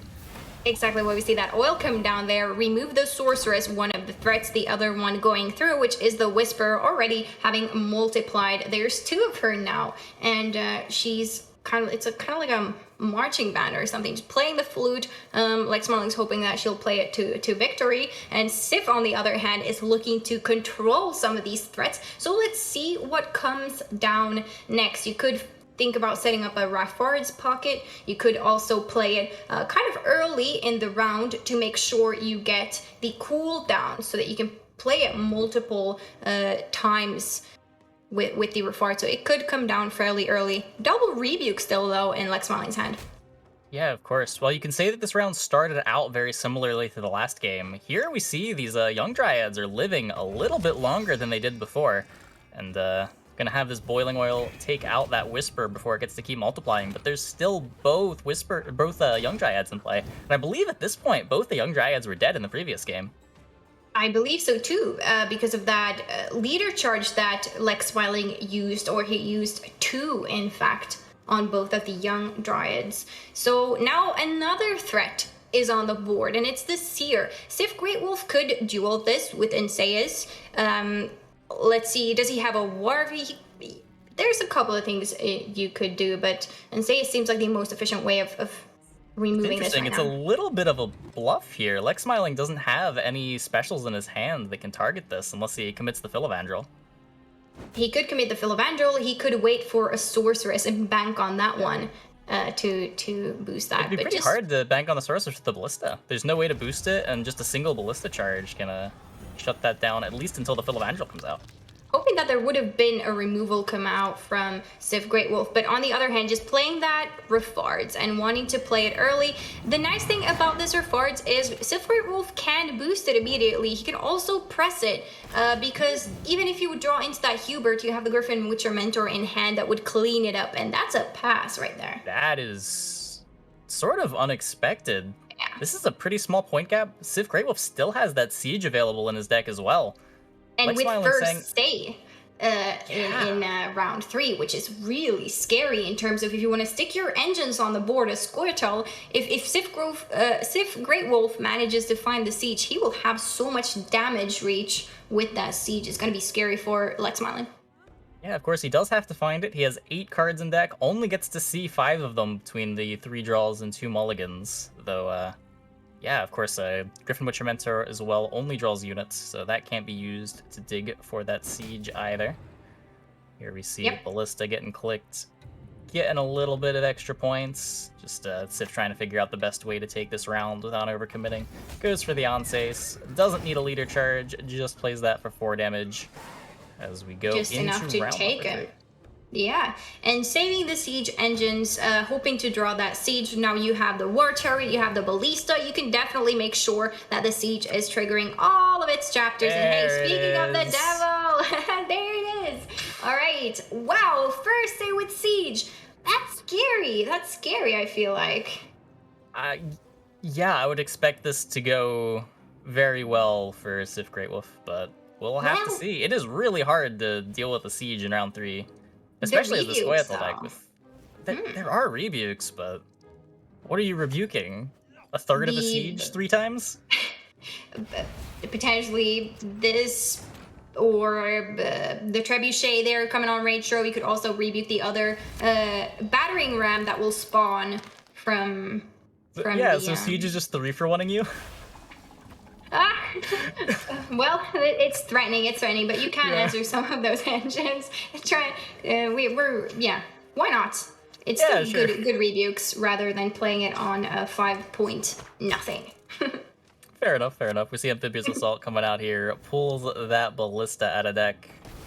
This one can't be rebuked. It is right there, and the battering ram now cannot be rebuked either. Really cool use of a leader charge. Didn't spend one on Anseus in round 2, so he can use it a little bit more freely here in round 3. Finds Bountiful Harvest and making a bomb. Does go for the Bountiful Harvest, not valuing getting that Ballista out of the back row. Finds a Sorceress as well. That is not bad. Have any way to protect this? I can't see his hand right now. There is a Sorceress in his hand, so he could try to get that to a 6, but he's going for the Doubleth on a Sentry, rather, putting it on the Forest Protector there. Just making Interesting. Sure that it is, yeah, definitely. I guess valuing the armor, expecting Sif to be able to deal 4 damage and take out that the Sorceress, no yeah. problem. That is true, because the bombardment will come down. The next time Sif Great Wolf will play a siege engine on the board, and that siege engine is the War Chariot. Also an engine. It moves an enemy unit, and it also gives bleeding if you can manage to crit. Usually it's used on melee for the bleeding, and if Lexmarine doesn't answer that, it will keep on going. It has a cooldown of 3, so also another threat to put on the board. I like this, holding on to the bombardment for a couple turns. There's no reason to take this now. There's no engines on Lex Smiling's board. Just hold on to that bombardment until you need to answer a threat, and use that bombardment with you get to click on the Ballista 2 times in a turn. We do see Rebuke come down onto this Ballista, sort of threatening removal from Circle of Life. So yeah, knowing what Sif Great Wolf is doing here by saving that last chapter, the bombardment, don't really want to go ahead and play something like an engine, just like you said, it's quite likely to get removed after that. So going ahead and try to rebuke this and maybe remove it next turn seems like a pretty decent way of doing it. Saving your engines for later, hoping that enough removal has come out from Sif Great Wolf at that point. I was wondering if we were going to see something like a Gerhardt Pact here, but now we're just going to take this bombardment now before that Ballista gets taken out. Not going to worry too much about being able to answer threats, just get those pings. You want the War Chariot value here as well, the bleeding. Hey, do you think we're going to see a Griffin Witcher Mentor into a Shawnee again in this game? How many units are still in Sif Great Wolf's deck? 3, the same amount as it was, I believe, for... What was it, 4 when Lex Smiling drew it? I think it was 3. I think you put a unit back and still had 3, but I could be misremembering. That would be quite something, wouldn't it? Because Shawnee's missing right now, and Sif Great Wolf definitely wants to see her come out soon. Yeah, so this Griffin Witcher Mentor likely just going to get rid of this Bannered Student. Not really something that Sif wants to play into round 3 here. A little bit too slow. Not a siege engine. That's could be an optimal play to go for that, unless you want to, again, just hold on to this Gerhardt and try to greet it, but there is still another rebuke on Lex Smiling's side of the board, plus the combination of potentially Philovandrel, so maybe not ideal. But this Philovandrel is looking like a Call of the Forest to tutor out the Gourd when we're speaking of missing cards. The Gourd is not in Lex Smiling's hand yet. Yep, we are seeing the Gerhardt played here for a little bit of greed. Possibly going to be doing the same play that we saw last game with the Dead Man's Tongue on a Dueler. Seltkirk this time instead of Anse, so still going to need that leader charge. But yeah, leader charge. With Last Say, that is a pretty big duel potentially. Not Last Say, so Lex Smiling can hold on to this. Can hold on to this Philovandrel, right? Yeah, for sure. 29 to 18. It is currently Sif's turn. Let's see if he thinks this Elven Seer is a big enough threat to burn the Seltkirk on. Yeah. And also play the mentor. Is just gonna play the mentor. Yeah. Try to find that Shani now. Oh, that is not a Shani. That's a Ballista. I don't know. I don't really want to see that one. You'd rather see a Shani that could tutor out a Marine there for really solid points. But hey, the War Chariot's cooldown is activated next turn as well. So it's looking like a pretty juicy rebuke target for Lex Smiling. Yeah, for sure. And of course, one big difference here between this game and the previous game is that Sif does not have last play, as he wasn't able to steal that card away in round 2. So the Selkirk won't be able to duel whatever Lex Smiling plays last. So if it's Phil Evandrel in the Gord, those points are not going to be able to be touched. But looking at Lex Smiling's hand here, he does have this boosted Sorceress, and the Sorceress is kind of needed to be able to actually proc the Elven Seer, meaning the Selkirk is still going to be a really good duel for Sif Great Wolf because the Sorceress has to come down here. The Phil Evandrel, Lex Smiling's definitely save that Phil Evandrel for a last play, and it will be massive because the Gord's already up at 12, a boost. Here's the Ballista coming down, 34-19. Surely this is the Sorceress turn, and Sif Great Wolf has that duel set up, able to take that out. And the Gerhardt is at 7, so there is the Selkirk coming down. Still like big points from Sif Great Wolf, and Lex Smiling of course does have big points of his own, but is it going to be enough after what Sif Great Wolf has left here?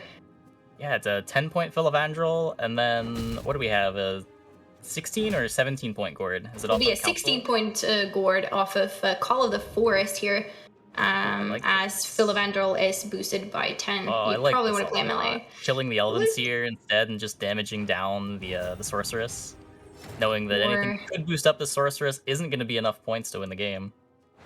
Max value duel there, and here comes the final push for Lex Smiling, going on to that 10-point Phil Evandrel into massive Gord, but it won't quite do it as Sif Great Wolf takes this game, and we are in a really tight race now. It is gonna come down to that Squirtle mirror that we thought it was gonna come down to, and Sif is going to be on blue while Lex will be responding with red coin. Identical lists going up against each other now. What do you think about this mirror, trying it?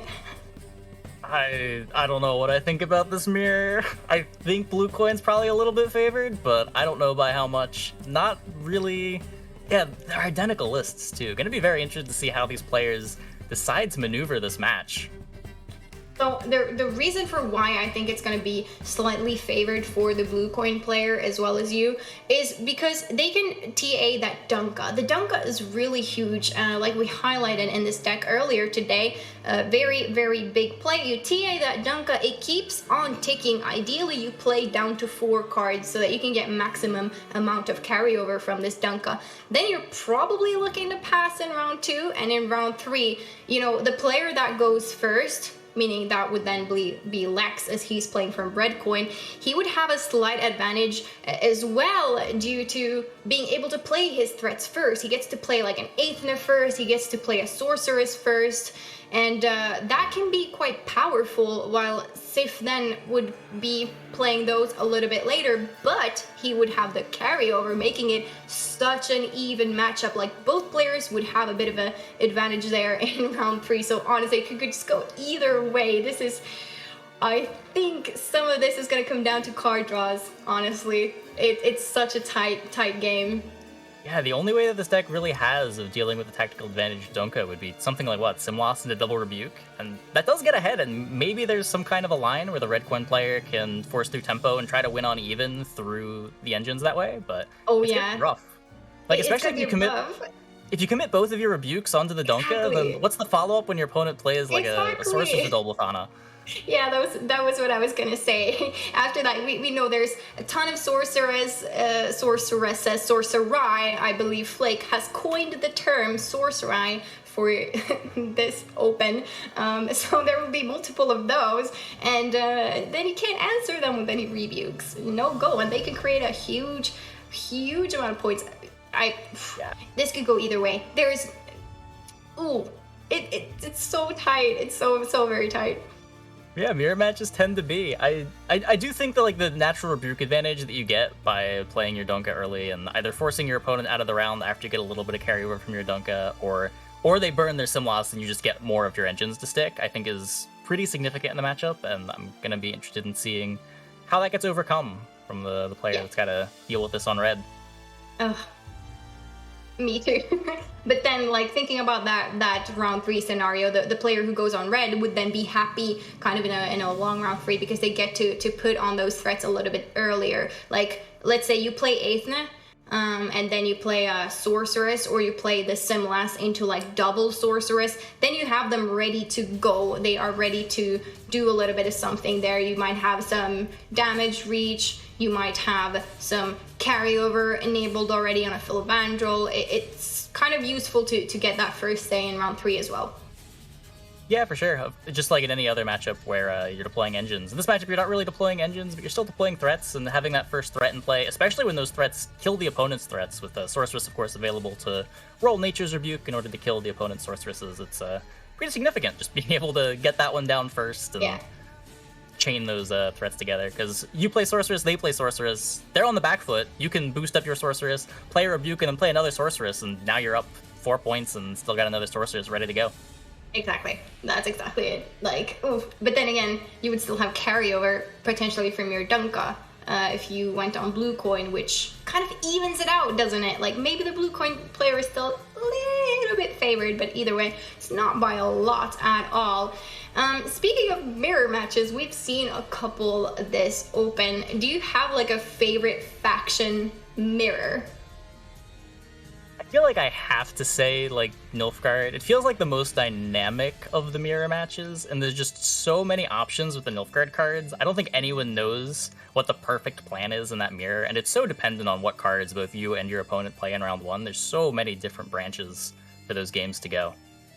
All right, I totally agree with you. Now, we are taking a peek at this bracket here. As you can see, we had the game earlier with Chase and Lord Triss. Lord Triss taking it 3-1, going on to the final. Now, this is going to be the game that will decide whether it will be Sif Greatwolf or Lex Smiling who will be facing Lord Triss in the final later today. That is, both players really want to be there, and they're definitely gonna put their best effort into it. They're taking, they're making sure that they're ready for the game that's about to come, because the pressure is on. Yeah, the players might be taking a minute here, just making sure that they are prepared, maybe getting something to drink real quick, maybe taking a bit of a snack break, quick restroom break, but they want to be in tip-top form, make sure that they can play the best Gwent that they can, because, of course, everyone wants to win this event. Everyone wants to get their ticket into Gwent World Masters in, I think, November? Yeah, do you know when that's right. I believe we will see it in December, so it will still be this year, and that means we will have 2 Masters in 1 year, if I'm not mistaken. And here is a quick peek if any one of you recently have joined, don't know what the players are playing, or you've forgotten, maybe didn't pay that much attention to what was going on. Hey, look at this. Here are the decks, especially the deck that you need to pay attention to here is the Nature's Gift list. Both of our players are going to be playing that one. Sif Greatwolf from blue coin and, of course, Lex Smiling from red. Yeah, as you said, identical lists. This is these are the tools the players are gonna have. They got Eithnes, they got Philovandrals, they've got Simlosses, they've got Forest Protectors. All 2 copies of all their bronzes. Gourds for finishers, Forest Protectors for finishers. Yeah, and you want to find those cards. Missing out on a Philovandrel, for example, could be huge. Missing out on your 8th, and then none of our players want to be doing that. But hey, they have great tutoring here. You have a fob that can tutor the Call of the Forest or the Isengrim's Council, which then will tutor the actual card that you are looking for, whether it's a missing Philovandrel or an Aethna, anything like that. You can quite consistently find your cards, and it does potentially also thin quite well with the Simlas, playing 2 bronze nature cards of your choice. Yeah, or it's specials. not only just about it's not only about finding your cards too, but cards like Bountiful Harvest make you need to create some cards too. Being able to find those extra copies of Sorceresses or those Timely Whisperers that your opponent can't answer are really important at times off of those bountiful harvests. Additionally, That's a sometimes great you just want like an archer to line up a circle of life to be able to kill something, or a little bit of damage to force your opponent to boost up their sorceress so they can click on that and they don't have that boost ability for later. Yeah, that RNG might really, like, even on these, I say small, but they're really not. They are big point swings, the Bountiful Harvest. But the RNG from those can definitely come into play. And also depending on, like, what they are hand buffing. Are you going to be able to pick something good enough that will buff your leftmost unit, which would be a Philomandrel, for example, that you really want to buff? Or do you have to take the gamble by picking the middle unit? Or is everything just not what you want and you got to go for the rightmost and not get buff on a unit that you really want to? It could go a lot of ways with these cards.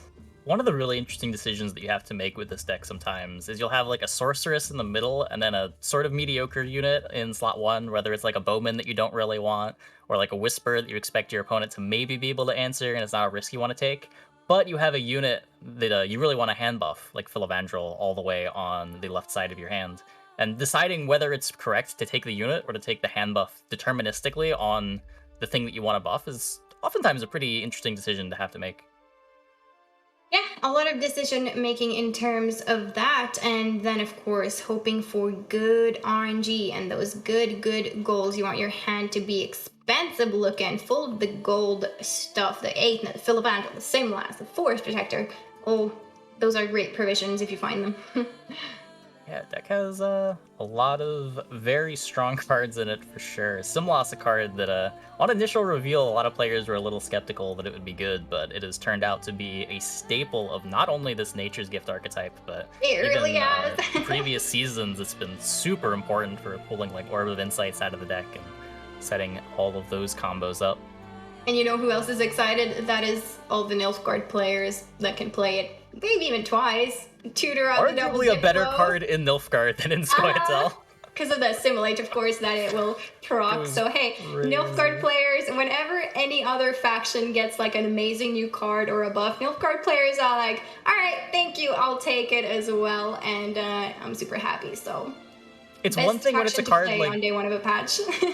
It's one thing when it's a card like Forest Protector that you, like for Fukusia, that you kind of have to work a little bit to make work, make sure that you have a nature card in your graveyard, or make sure you get a Skellige unit in the graveyard. It's another when it's just like, you play your deck in a way that you want to play it, you want to mulligan your 4 Provision Bronzes, get those out of there so you can steal a Simlas for later. It's just so much better for the Nilfgaard deck than it is for the Scoia'tael deck in the matchup. It's insane. And remedies also, like the remedies can do some crazy work these days on the ladder, just going ahead, stealing some, you know, crazy patient Banard students, and then it's like, hey, look, I have also enabled my alumni, and I'm Nilfgaard, so that can happen. Yeah, remedy into double sorcerers with Oblathana, then those sorceresses are going to make more sorceresses. Maybe you joust one of them up, one of them becomes a Bountiful Harvest, that Bountiful Harvest makes another sorceress, which again triggers all your assimilates, and then you get to click on that, which triggers your assimilates again. Lots of crazy stuff in that matchup, but that's not the matchup we're going to be seeing. All we got left here is game number 5 between Sif Greatwolf and Lex Smiling. We have the Scoia'tael Mirror, the card for card mirror match. We got Sif Greatwolf here on blue coin versus Lex Smiling on the red coin. Both players with their donkas in hand. Yeah, exactly. The play that we just talked about while reviewing the list again was the massive play of playing your Dunka and boosting it with the tactical advantage so that she keeps on going, getting you that carryover for potentially round 3. I mean, who knows, if you have an amazing hand, you might try to bleed, but we'll see. Yeah, and we do see that play, of course, come out for Sif. Very difficult to efficiently deal with this Donka once it's been hit by tactical advantage. We see Lex Smiling trying to get that sorceress down, but Sif, of course, with those rebukes available, just takes that out. Donka continues to just apply hand buff into Sif's hand, and Lex Smiling can't really play his own Donka because it just gets rebuked. Yep, so going for the Oblathana Archer instead, trying to get a little bit of hand up buff, boosting that Dunka out of rebuke range now. That is actually really big, and Sif Greatwolf is going to struggle in removing a Dunka now. Yeah, I mean, a 6-point Dunka isn't all that different from a 9-point Dunka. That's almost a way of equalizing the advantage from tactical advantage. Yeah, definitely. Considering Rebuke is the most likely removal to hit a Dunka, and now you've dodged that. So Lex Smiling can still keep going. He's playing a little bit slow here, making sure he's not committing anything too good. And he did get a little bit of that Dunka hand buff out here from Sif Great Wolf as he plays the boosted Seer. And as you can see, Lex Smiling taking the pass at 7 immediately. He doesn't want Sif Great Wolf's Dunka to keep on boosting, going to 4 cards. He doesn't want to let that happen, so the pass is quite decent here, I think, from Lex Smiling. Yeah, I like this. Basically using the pass button as removal for 2 units. It kills the Dunka, kills the Elven Seer, and now Lex Smiling still has his own buffed Dunka that he can deploy into round 2 or round 3, and Sif's Dunka has given all of the hand buff that it is going to give this game. Foul on 6 and loss on 3.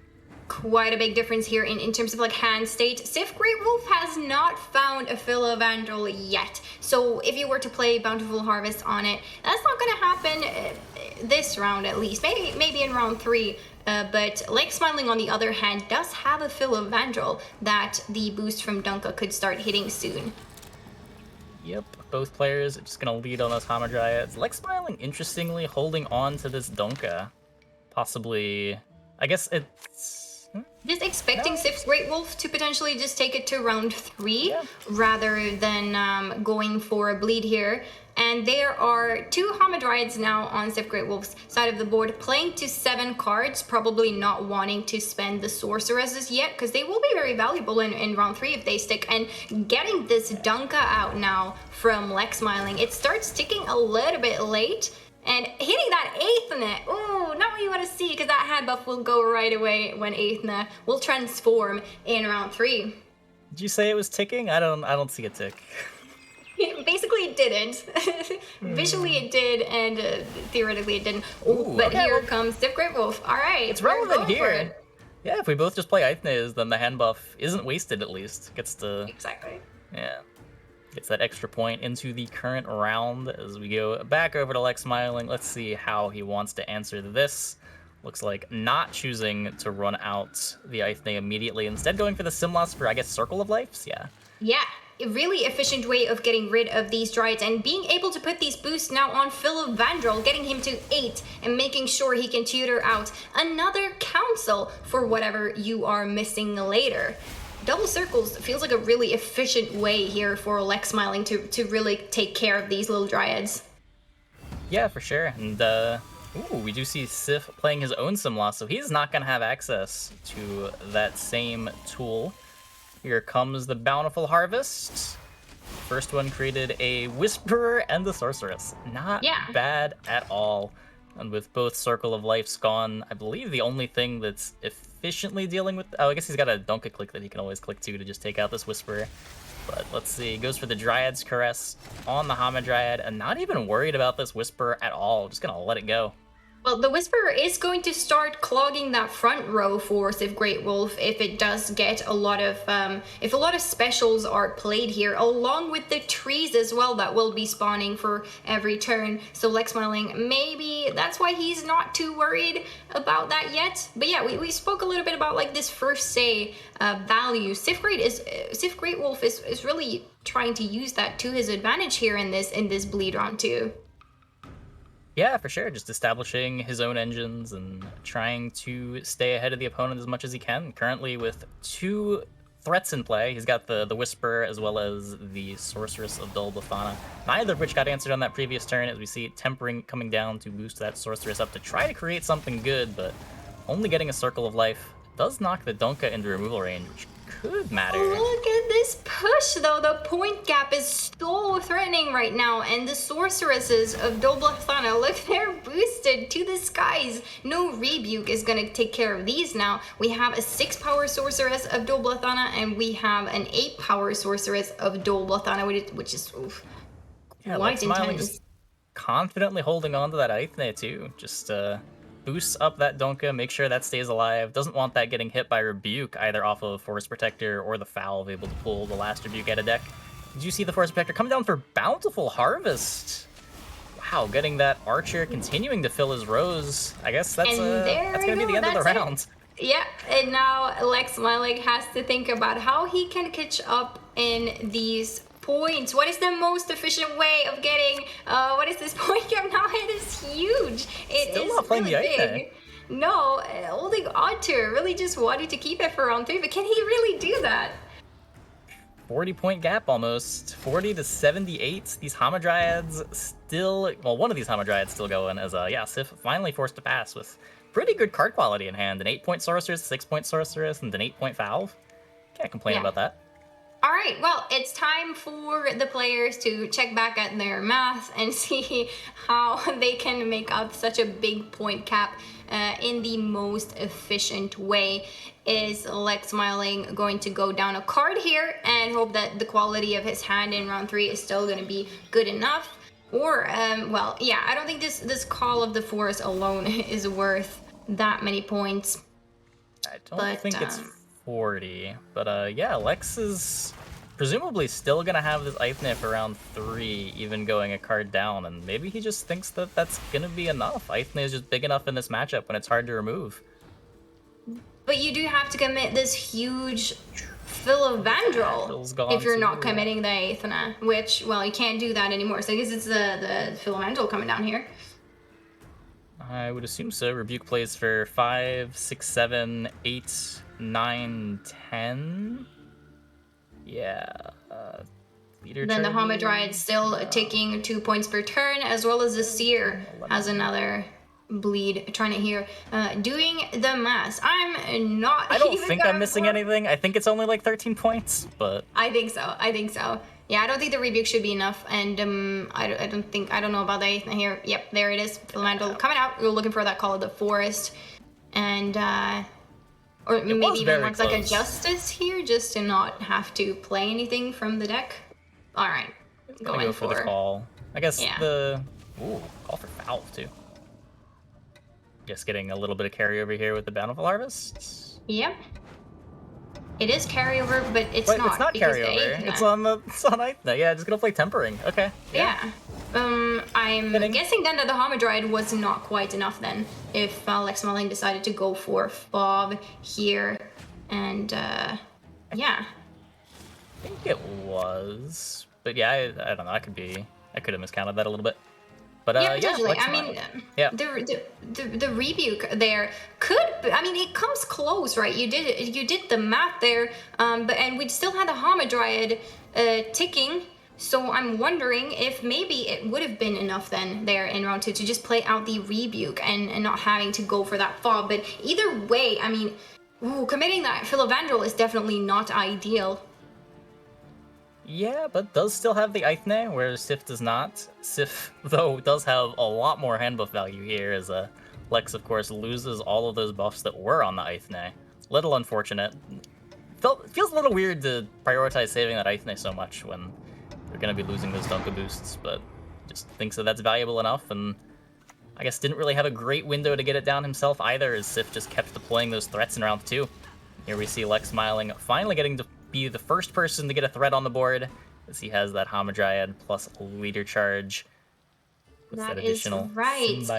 Now, Lex Smiling did commit that huge hand buffed Philovandrel there in round 1, while Sif Great Wolf did not end up finding the Philovandrel. So even for a card down, you know, there's still a bit of a difference here in the quality of the hands, but maybe these sorceresses alone are just gonna do it. Either way, it's gonna be an intense round 3, so prepare yourself, chat, because we're going into it. Orb of Insight versus Waylay. Actually, sort of interesting here, as the Waylay would be able to take out one of those young Dryads. I imagine that's what's taking Sif so long to decide here between whether or not it's worth removing one of those Assimilate or one of those Symbiosis units, or whether he just wants to take that Orb for maximum value. There is also that Elven Seer in his hand as well to potentially make another copy of Orb, though I don't know if there's enough specials available for him. We'll see how this goes as the contemplates his options. Yep, there are a couple of options to go for here, and there is the Waylay, just making sure to remove young Dryad here, making those treants a little bit smaller when they are coming out. But 3 Symbiosis Engine on Lex Smiling side of the board, going for this Bountiful Harvest here, probably going to aim for this Archer just in terms of value. it's just not enough damage to turn off the Sorceress. It's still going to be able to show him Bountiful Harvests. Yep. So there it comes down. It deals 1 damage to each of them. Leader Charge goes back on that Hamadryad. We've got a pretty respectable point gap here, 27 to 15, but Sif with some pretty great cards, as well as the Sorceress Click still available for him. And Let's usually... see what this two cards Sorceress finds. Yeah, I don't know. We're gonna see what the Sorceress finds here as well. On I'm so interested to seeing what it can pull here. Does it find the Bountiful Harvest? Could it low roll, find a couple of these just 4 provision natures instead? But there it is. That is the Bountiful Harvest that we see right there coming down. Probably on the Whisper, as there's still a couple of natures to be played. Now, Rebuke is looking like the Lex Smiling's play. Yeah, I was a little interested to see the Sorceress clicked before the Elven Seer, but I guess Valve just going to be pulling like a Tempering from the deck? I'm not sure. Yeah, that's right. There are Temperings and there are Dryad's Caresses. Fav can tutor only those, so that's definitely what she will be going for. Here is Lex Smiling playing his Gourd that has a little bit boost on him and is going up to 17 points. It is so big, but there are still points on Sif's side of the board. What's gonna happen here? I mean, this Valve's gonna play a Tempering, the Elven Seer's gonna play a Tempering, and then there's still the Gourd. 47 to 60. Sif is gonna take it. Moving on to the finals. What a game that was amazing. My look at Sif. Great Wolf, there he is, the victor. Took a deep breath. He's breathing out here. It is definitely intense. And what an amazing series. My goodness, trying it, that was intense for me too. I feel like my hands are like really sweaty after watching that. I think that's the most emotion that I've ever seen from Sif. Just that single exhale. Well, it is intense, so I can definitely see just breathing out because, I mean, these players have been focusing really, really hard for really, really long. So, you know, that would be the first thing I would do as well, just be like, it's done, I made it. And that is what Sif Great Wolf has done. He has made it to the finals that will be taking place later. Let's throw it over to Busha and see what he has to say as he will be talking to Sif Great Wolf. What a beautiful ender, Scoia'tael on Scoia'tael. As a connoisseur of the green faction, I have to say that was quite incredible. Sif, congratulations, you made it through. How are you feeling? Calm as always, I presume. Прекрасный полуфинал получается, зеркалка белок против белок. Ну, скажи нам немножко, как себя чувствуешь перед фіналом? Чувствую себе добре. На жаль, моєму опоненту так і не вдалося помститися мені, але тепер прийшла моя черга помститися за мого сокомандника. Побачимо, чи вийде в мене, чи ні. Well, I feel really good right now. So far, my opponent has been doing well, but now is the time to take revenge for my teammate. So we'll see how it goes. Yeah, it'll be an incredible final. I wanted to ask, because I saw your nickname, which of course is tied to a very prominent Dark Souls character. Which is your favorite Dark Souls? Бужа говорит, что увидел, получается, твой никнейм. Это связано с Dark Souls. Скажи нам, какой твой любимый персонаж из Dark Souls? Моя любима частина перш Dark Souls 1. Yeah, my favorite part will be the first one, the first Dark Souls. Exactly. I totally agree with that. Thank you once again. I will leave you now, get some rest, and yeah. And before we go, there's a leak, of course. And it is actual leak. Let's see it. It is an actual leak. See, it's leaking, right? And it's gonna be, yeah. Like what I know about this thing, this vessel, this bottle, is it can leak and leak and leak and never stop. It's kind of like me. I feel like I'm that bottle. We can leak everything all the time, anywhere. All right, Sealy, trying it. Enough from me, because yeah, I'm not sounding very sane right now. That sure is a literal leak. What do you think, Trident? What could it be? I mean, I thought it was just Burza. Did you see something else in the art? I thought it was just Burza leaking stuff. That's true. Maybe it was. I mean, I kind of saw something that could have been maybe some holy water that Hemmelfart has created for the eternal fire. I don't know. What else could this leak have been? Something leaking. I mean, Berza gets to reveal the leak art. I'm sure he was very happy with that. But yeah, let's see if we can bring up the bracket and see who is going to be playing in the finals here. We've got Lord Triss versus Sif Great Wolf. Lord Triss a couple hours ago taking out Chase in the first semifinal of the match. If you missed that, be sure to check that out in the VOD. And of course, we just saw Sif Great Wolf take out Lex Smiling 3-2 in a very intense series. And yeah, great series. What a fantastic match indeed. Go for it, Trinet. What did you think? I really enjoyed that match. I think the mirror match wasn't quite as exciting as I would have hoped. I think the coin has a pretty big impact, and first play versus second play is a bit swingy. But in general, that series was a lot of fun to watch, especially the... I really enjoyed seeing how those NR versus ST matchups played out. They went sort of similar, but there were a couple points where things got a little different, and it was still able to tie that up in favor of NR both times, despite things going a little bit differently each time.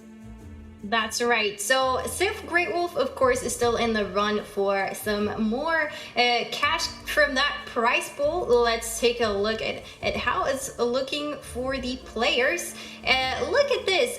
Quite the sum from our players today as they are walking away with, respectable sum of the prize pool. Of course, the match stake is quite high, and we are going to go to the final where Sif Great Wolf and Lord Triss can earn even more. The stakes are getting higher and higher, and of course, you, the community, have contributed to this fantastic prize pool that we get to see today by visiting Shoop in his shop and supporting Gwent Esports with the bundles and such. Yeah, now of course we cannot just jump right into the finals, as we gotta give Sif a little bit of time to rest after that last intense series. So in order to prepare for that, we're going to send you over to something pretty cool before the finals. Yeah, and I think that's the last of us this weekend, trying it and me. So we want to thank you, of course, for hanging out with us and watching all these games. It was so amazing being here and casting some cool games for you guys. And just like Trinet said, there is some Gwent trivia, I believe, happening soon. Ryan, of course, behind a lot of that.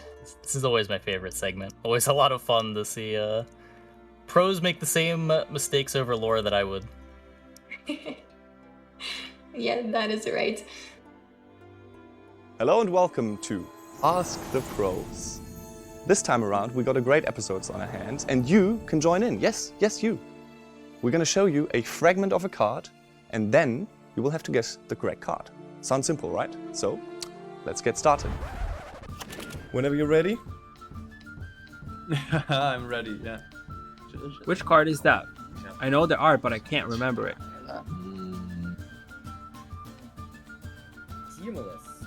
Simulus. No. Maybe Simulus. Or maybe not. Well, something elvish. Hard to say. Alright, let it be Simulus. I don't know. Simulus. This must be a USD card from the second batch of the expansion, Simulus. Alright, this is a new expansion card, and it's a pouty little Francesca in the background not acting her age, acting like she's barely a century old when she's really 2, and it's Simlas's card. That is correct. 300 points. Number 2. Sigil. Wow, is that even a Gwent card? Are you sure? Oh god.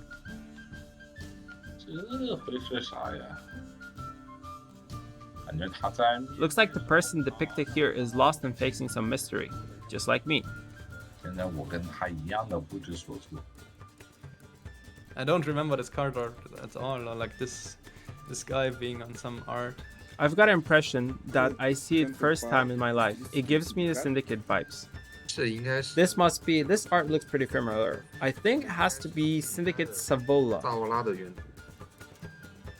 This is a Skellige card. Oh. I'm not gonna guess this one. No idea. I can't figure this one out. It's Delirium. Oh, it was Delirium. Alright, yeah. The I big haven't looked whale. at the card art for a long time. Delirium. Dang.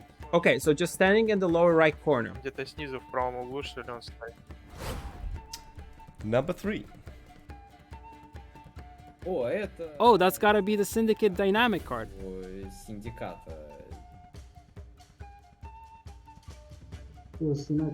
This is Syndicate's Evolving card. It's called Jacques.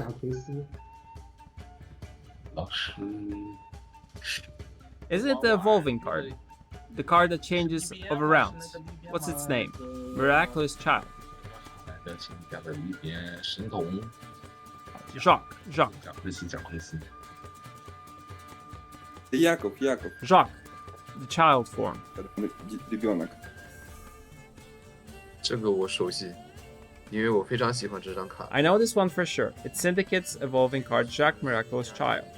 必变卡，大龟。 A lot of people like to bring the Witchfinder to tournaments, but I prefer this one. I like it a lot. 喜欢带女巫追猎者的时候，我就很喜欢带一张女，我很喜欢这个。 Oh, I know this one. This is the toy soldier and a little cute boy. First form Jacques is playing with the Syndicate Evolving card. Absolutely correct. Number 4. Oh, Vivienne? Vivienne. So my first thought was Thor, but I think Thor is like a full art flower, and that's not like this. It's not this one. These white flowers, what is that again? What is that? What is this background, or like what is the floor on? It looks like snake skin. It's maybe just a tree. This is too hard to guess. I'm not gonna make it. It is actually a Nilfgaard card. Oh, okay. Is it part of Vippa's card art? No. Yeah, okay. I thought Vippa was kind of darker and not very flowerish. And it's Cadaverin. Oh, Cadaverin, okay, yeah. It's hard to figure out from like these small pieces sometimes, yeah. Oh, okay, I know it. Alright, next one I think it's a bit easier. Number 5.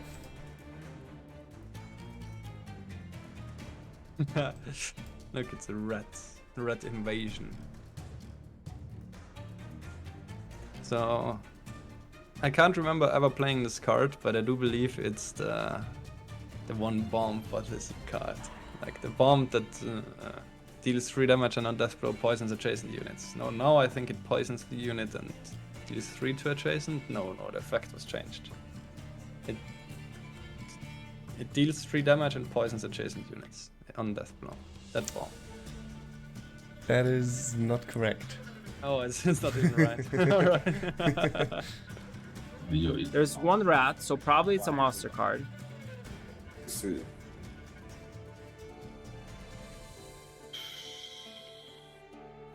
Monsters?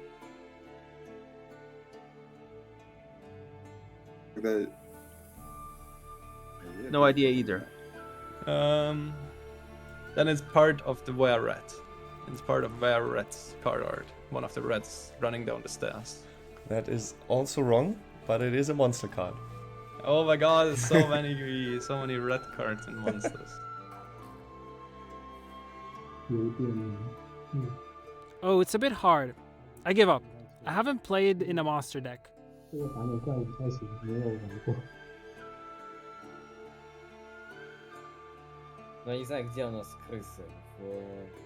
Well, I know where we have rats, but I don't even remember the name of the card that just came to my mind.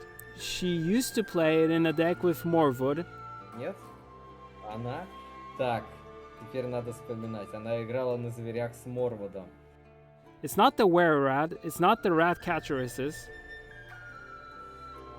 Это не крысолак. Or maybe rat catcheresses after all. Это не крысоловка. Или крысолов.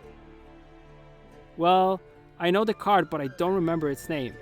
We just call it a girl with rats. Девочка с крысами. Oh yeah, Plague Maiden. Plague Maiden. There it is. My next guess. Perfect. That's correct. All right. Finally got it. There's too many cards with rats on them. Gwent the rat game. All right, number 6. Oh, I know this one. I definitely know that I've seen this art plenty of times. But I need to think part of which art it actually is. I don't know. No idea. Gonna guess Queen of the Night? What is that? Something hard again. Что-то сложное. Some details. Did a lot of players get this one?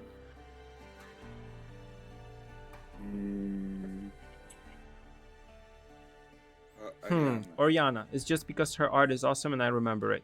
Потому что у Арианы арт крутой, я его запомнил. Это... That's Oriana. Это Ариана. Oriana. Yes. Yeah. Okay. I wasn't sure anymore. Like, was it Oriana or Queen of the Night? What is this one? Yeah. Correct. I mean, both are vampires. Both would do this. Yeah. Yeah. My excuse. 100%. All right, 2 more. Number 7.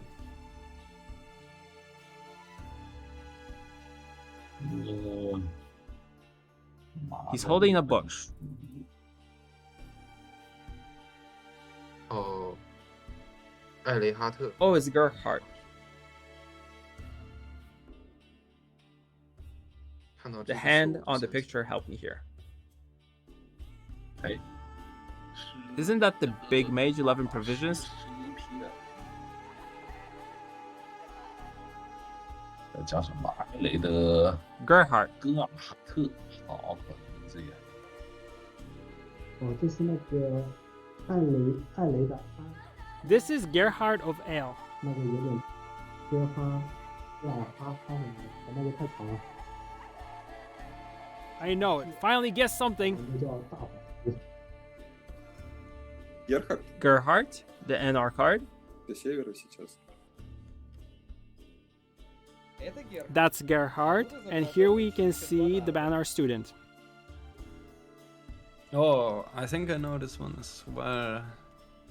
I've seen this guy's distraught face before as he has to carry around Gerhard of Al's books through the entire academy. Absolutely correct. Final one, number 8. It looks like a syndicate card at first glance.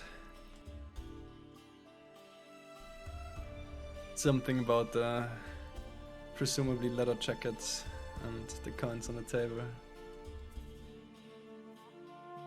No idea.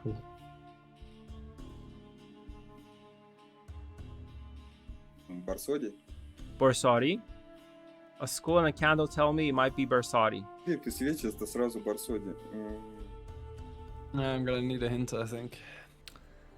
It's a neutral card. Oh, it's a neutral actually. No. Let's see. Maybe Francis Bedlam. The one that gives buffs? No? Король нищих, который бафает. Как?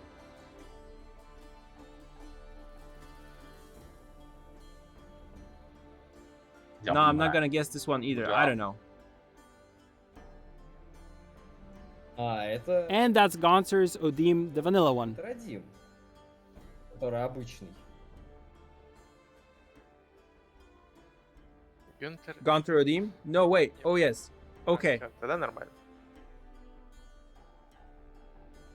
哦，我还以为是那个新市长那个 The only thing that came to my mind is something connected with Syndicate. 那个我听了还以为是那个。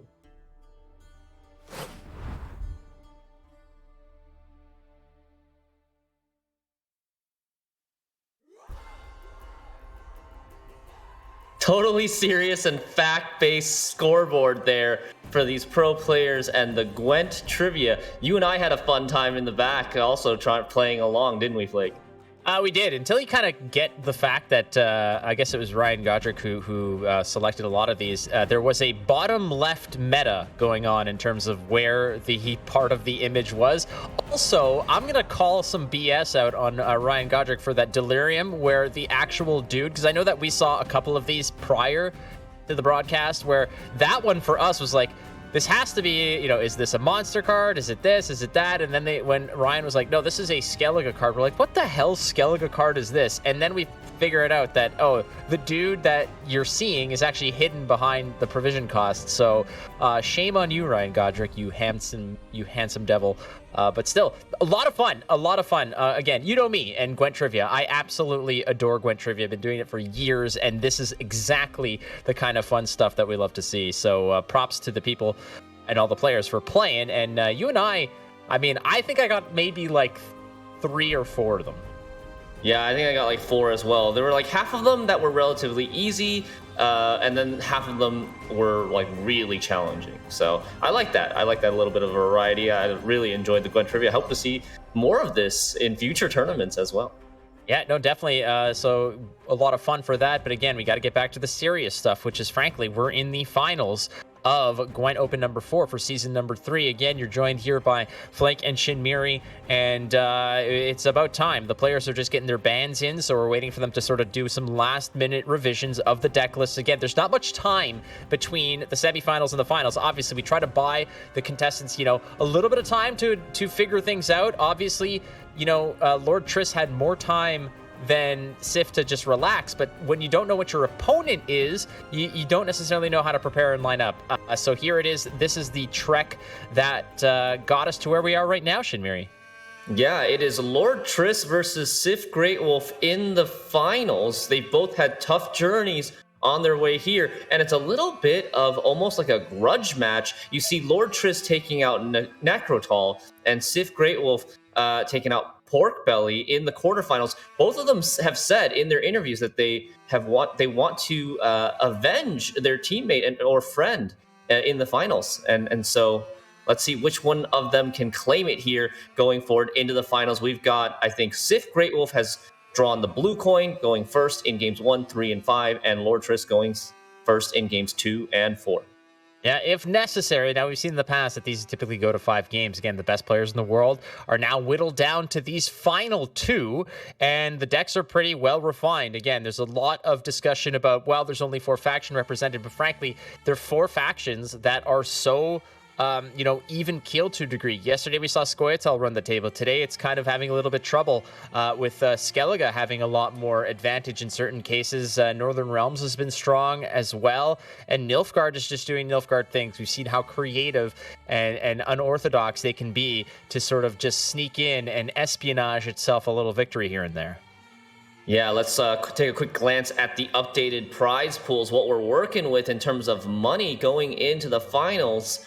We've got Sif Greatwolf and Lord Triss both, you know, already thousands of dollars in their pockets and playing for a big chunk of change for the finals as well. I think production is just fine-tuning There's the assets. so much money that it's just taking that much, you know, to just go to get it loaded onto the screen. But ultimately, the grand total, the prize purse was $17,500 US. There is a prize pool, a small at stake kind of amount for the finals itself, and each player also, just for getting to where they are scoring themselves some sweet loot. So again, paying off for these players for their vigilance, their efforts, and you know, just for being being the ones who have come out on top in the quarterfinals, semifinals, and up to where we are right now. Again, the players are just finalizing their bans. We're getting those through, and as soon as we find out what those are, we will convey them to you. But there are deck lists, and there's no surprises left for these. So perhaps we can just go ahead and dig into those again real quick, starting with Sif Greatwolf. Yeah, he's got the double cross assimilate list with the experimental remedies, the Lydia, the Sunset Wanderers, and then looking to copy a lot of his opponent's strategies. And we've seen this list really pop off and do well. He's got no bribery in there, but in its place is both Arturis Vigo and Lydia, as well as the Xavier Lemons for some graveyard shenanigans. Yeah, Lydia's been very good, but Xavier Lemons does have a lot of implications in terms of how it can affect a game plan on your opponent's side. So many of these decks often play out of the graveyard, especially something like, Scoia'tael that wants to go ahead and get some of those nature cards there with Forest Protector. I don't know how many times it's happened to me where something's banished a card out of my graveyard and I just unknowingly toss out a Forest Protector to no avail. So that's something that can punish players that are not paying attention, but I don't think that's going to be the case here in the finals. And another faction that likes to play out of the graveyard, in the mirror, you want to banish things out of your own graveyard, and perhaps even against Skellige. Skellige with Fukusha wants to resurrect some of those Half-Roosts, perhaps. Yeah, definitely. We can move on to the Inspired Zeal list. This is a Siege version. Siege with Rafard's Vengeance and Hubert. We saw a little bit of iffiness there. But hopefully Sif can avoid that or use the Griffin Witcher Mentor to mulligan the Hubert back into the deck if she should be so unlucky to draw into him. Yeah, and there's the Griffin Witcher Mentor again. This is a good way to perhaps just fix that misbehaving Hubert. We've seen it yesterday, just how ambitious that Hubert was. Wanted a front row seat to the party. Unfortunately, a lot of the work that it gets done is behind the scenes. It needs to sit in the deck while those orders are being used. And if it's in your hand, well, that's just kind of value that is lost. You do not want that to happen. And again, a big focus on Siege being a card that, frankly, could both be a win condition and a fantastic bleed pressure as well. So if Sif Greatwolf can take the first round and Siege is in hand with all the pieces there, you can certainly expect for Siege to go through as the first drop in round 2. Yeah, and third, we've got Reckless Flurry, the control list that has really been strong today in the semifinals, just knocking out a lot of Nature's Gift lists from Red Coin, with the Sunset Wanderer giving you extra protection against a bleed in round 2 or extra power in round 3, especially against Nature's Gift, who don't have that tall punish, that reset for something like Sunset Wanderer. And Sif is playing the Bride of the Sea version, allowing him to replay some of his alchemy cards for extra value there as well. Running down this list real quick, take a look at it. You got Morkvarg, that's going to sort of, chop down something that's got a little too tall for its britches. You got Giga Scorpion Decoction, that is potentially a clean kill on something. Even a Mage with a shield, it'll kill it, no problem. You've got as well Trial of the Grasses, which can perhaps be used as an offensive removal tool, but keep going down the list. Double Gunning Slash, and hey, what's that at the bottom of the list? Is that a Whale Harpooner? What year is this? There is some extra tech, especially against Nature's Gift, where you're going to have some very populated rows, and perhaps you're going to have something like a Sorceress that is going to be on the wrong end of one of those pooners. Yeah, Whale Harpooner. Hopefully we get to see this card being used to great effectiveness. Last but not least, Sixth Greatwolf does have the Nature's Gift Symbiosis. This is the list that's kind of been struggling a little bit today to find a win. Just being a devotion list, your opponent knows that you have no tall punish and able to greed a lot more things like that. Rafard's Vengeance, like a Gerhardt, we've seen that a lot today already. Even just like a 6-point Coral proactively, this, Nature's Gift just can't do anything about it if it's a devotion version. And looking at just how concise that bronze package is, nothing too cute over here. You know what you like and you double down on it. The double Bountiful Harvest, obviously 2 Nature's Rebukes, 2 Circle of Life. There's nothing really thrown in here for spice. There's nothing really teched in. It's the Iceman just basically has identified where his bread is buttered and has just gone through with it and really dug into what makes this deck work. All the nature cards, all the supporting elves and bronze package, really coming down to the fact that, well, at the top end you got 3 12 provision units, and that's pretty up there, and then a forest protector not too far behind it. Yeah, speaking of concise list, this is a Bribery's wet dream. There's only 10 unique units in this list, and 7 of them are gold. So you're pretty much always hitting a pretty good gold, at least, if not like a Simless or a Forest Protector. But no Oak.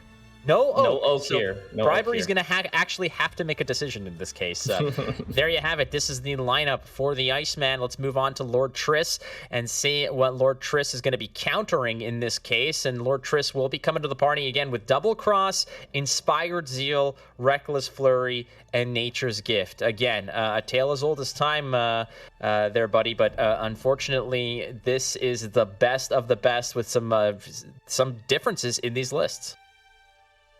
Yeah, Lord Triss is playing the Mushy Truffle Illusionist version with a Bribery for his Double Cross list. That's a pretty significant difference, giving him some carryover potential, maybe getting a little bit creative with the Illusionist. For his Inspired Zeal, he's not playing Siege like Sith. He's playing the Mage version with Spellweavers and Meditating Mages, giving him some carryover options, right? With the Meditating Mages and Mushy Truffle. Lord Triss' lineup here actually has a lot of carryover. Even the Skellige list has carryover as well. There's the Meditating Mage, the card that you guys love or hate to see on the ladder. This is not an all-in version, but still being able to get good value from these bronzes. That was basically my strategy in certain classes, was look like I was paying attention, but I was definitely kind of just dozing off in certain cases. You know... Yeah. viewers in my chat have suggested that the premium of Meditating Mage should have an Easter egg where every like 30 seconds he spins around, like does a 360 while he's levitating there. Yeah, well, I guess the next evolution of that would be like the breakdancing mage, which would be pretty damn cool as well. Like, why not? Turn him on his head, spin him around. Sounds pretty sweet. Reckless Flurry again, Fuchsia, Sunset Wanderers. I mean, a lot of this has been seen before, and a lot of the heart and soul of this is winning around with a Coral Burn-a-Brand discard package. Yeah, not too much to focus on here. It is another Bride of the Sea version with that single Bear Witcher Adept as backup. All right, Nature's Gift. Last but certainly not least, a powerhouse of a deck yesterday. Today kind of struggling to find its sea legs, as it has been kind of punished pretty severely against when facing the pirate faction. The Skelligans have been doing pretty well against it today, but we'll see how this fares. Again, nothing really to write home about here, but it does pack that Sheldon Skaggs and the Great Oak. Lord Triss kind of dialing back the clock just a little bit here. 2.8 gigawatts back in time to go and get that Great Oak back from the dead, and same thing with Sheldon Skaggs. But man, does that Great Oak evoke some real memories from a few years ago. It is certainly nostalgic. This card, when it was printed, was just an absolute behemoth. Yeah, it was included in so many Scoia'tael lists when its original stat line was 8 for 13, and then it got nerfed to 7 power, and people stopped playing it for a while. And maybe several months ago, the nerf was reverted back to 8 power, and now we're actually seeing a little bit of play in some of these high level competitive Scoia'tael lists. It's just so versatile. Again, you can pick and choose. You're not losing value on it. A little Swiss Army knife action of how much damage you want to do versus how much boost it's going to suck up, right? And in open deck lists, you don't necessarily need to worry about something like a Geralt Professional or something that's going to go too tall to kill it. So being able to pick and choose how much damage it does and building up those rows is not going to be hard when you're playing Symbiosis. Yeah, you're never going to have to overkill something with the Great Oak, which is a big benefit. All right, so if we're thinking that the theme of this matchup is how to get our Scoia'tael deck through, which of these, other than just winning the mirror straight up, you could always just win the mirror, but like, do you think there are any other decks that you might have a good chance or a good strategy with your Scoia'tael deck? I mean, my first thought process here is likely something along the lines of just my knee-jerk reaction is just get rid of Skellige. I mean, that's been my mantra for years in all forms and facets, not just in tournament play and banning. It's just get rid of Skellige. It's we all hate it, but nonetheless, I think in this regard, perhaps that's what is the most worrisome for if your chief concern is getting Scoia'tael through. And as we see here, well, Lord Triss has that on the mind, as he has indeed banned Sif Greatwolf's Reckless Flurry, whereas Lord Triss will not be able to have access to Nilfgaard. All right. Yes. I mean, I would say that both of these matchups are unfavored for the Devotion Symbiosis. So I could see reasons why, they're banning both of these factions. And let's see what kind of strategies, especially like matchup strategies, if they can find a favorable matchup, or maybe even just like an in-game strategy tactic to win some of these matchups that have been previously deemed unfavorable. You gotta. It starts with game one, right? And I mean, ultimately, if there's various strategies moving into these tournaments. One of them being you target what you think your opponent is going to bring and ban what kind of dodges your targeting strategy. The other is you just bring strong lists and just ban outright what is out there to get you, what's out there to actually beat you. So in these cases, these are players who have basically ran the gauntlet already. So they have the benefit of knowing that in this tournament itself, they've watched the other players play. They know how the other players are playing and kind of what they're bringing. But that's to their benefit, as well as the fact that everyone has the same lists. So they have already 2 rounds of experience to know where they're getting. And here it is, the match stake. Everyone's getting 1750 just for showing up, and there's another 1750 on the line split through. So both players here with a clean sweep can really, really clean up. Yeah, I think it's 1750 match stake for the finals, and so that 1750 is split up depending on the score of the finals, and then the winner gets the bonus 1750 to take away at home. Yeah, you're right. That's my bad. Still, they already have some pretty deep pockets going, as it were. So, hey, if it was up to me, man, and I was like Jeff Bezos level of rich, everyone would get a pocket full of cash to spend. But hey, I am just a lowly caster, casting a wonderful tournament of a wonderful game, and it's around the corner. I think the players are just like I said, just getting plugged in, getting everything ready to roll, as Lord Triss and Sif Greatwolf are just making their final decisions of where they want to go. I believe it is Sif Greatwolf who is on blue, and Sif Greatwolf not having Reckless Flurry being on blue. Are you thinking this is a Nature's Gift opener? We've seen a lot of Nature's Gift going in on the blue coin. Yeah, I think that Nature's Gift is going to be the opener for Sif because, in the last matchup, that was the difficult deck to get through. So you want to give it as many chances as possible to find a win. You don't want to save it for last and then, not be able to find a favorable matchup. If, for example, your opponent's Scoia'tael squeezes a win through somewhere, then that might be your only out for your own Scoia'tael list. The other option here could potentially be Inspired Zeal. But it's not necessarily your typical, it's not a mage list necessarily, right? There's a lot of dueling action in here. I think that on blue, you really want to lean on that Nature's Gift. I sincerely don't believe that in any case it's going to be double cross opening up. Lots of reactivity in that list.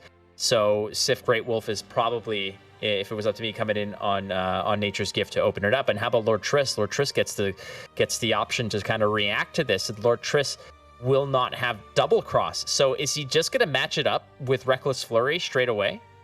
Well, we're about to find out, because here we go into game number 1. It is Reckless Flurry, but it's not...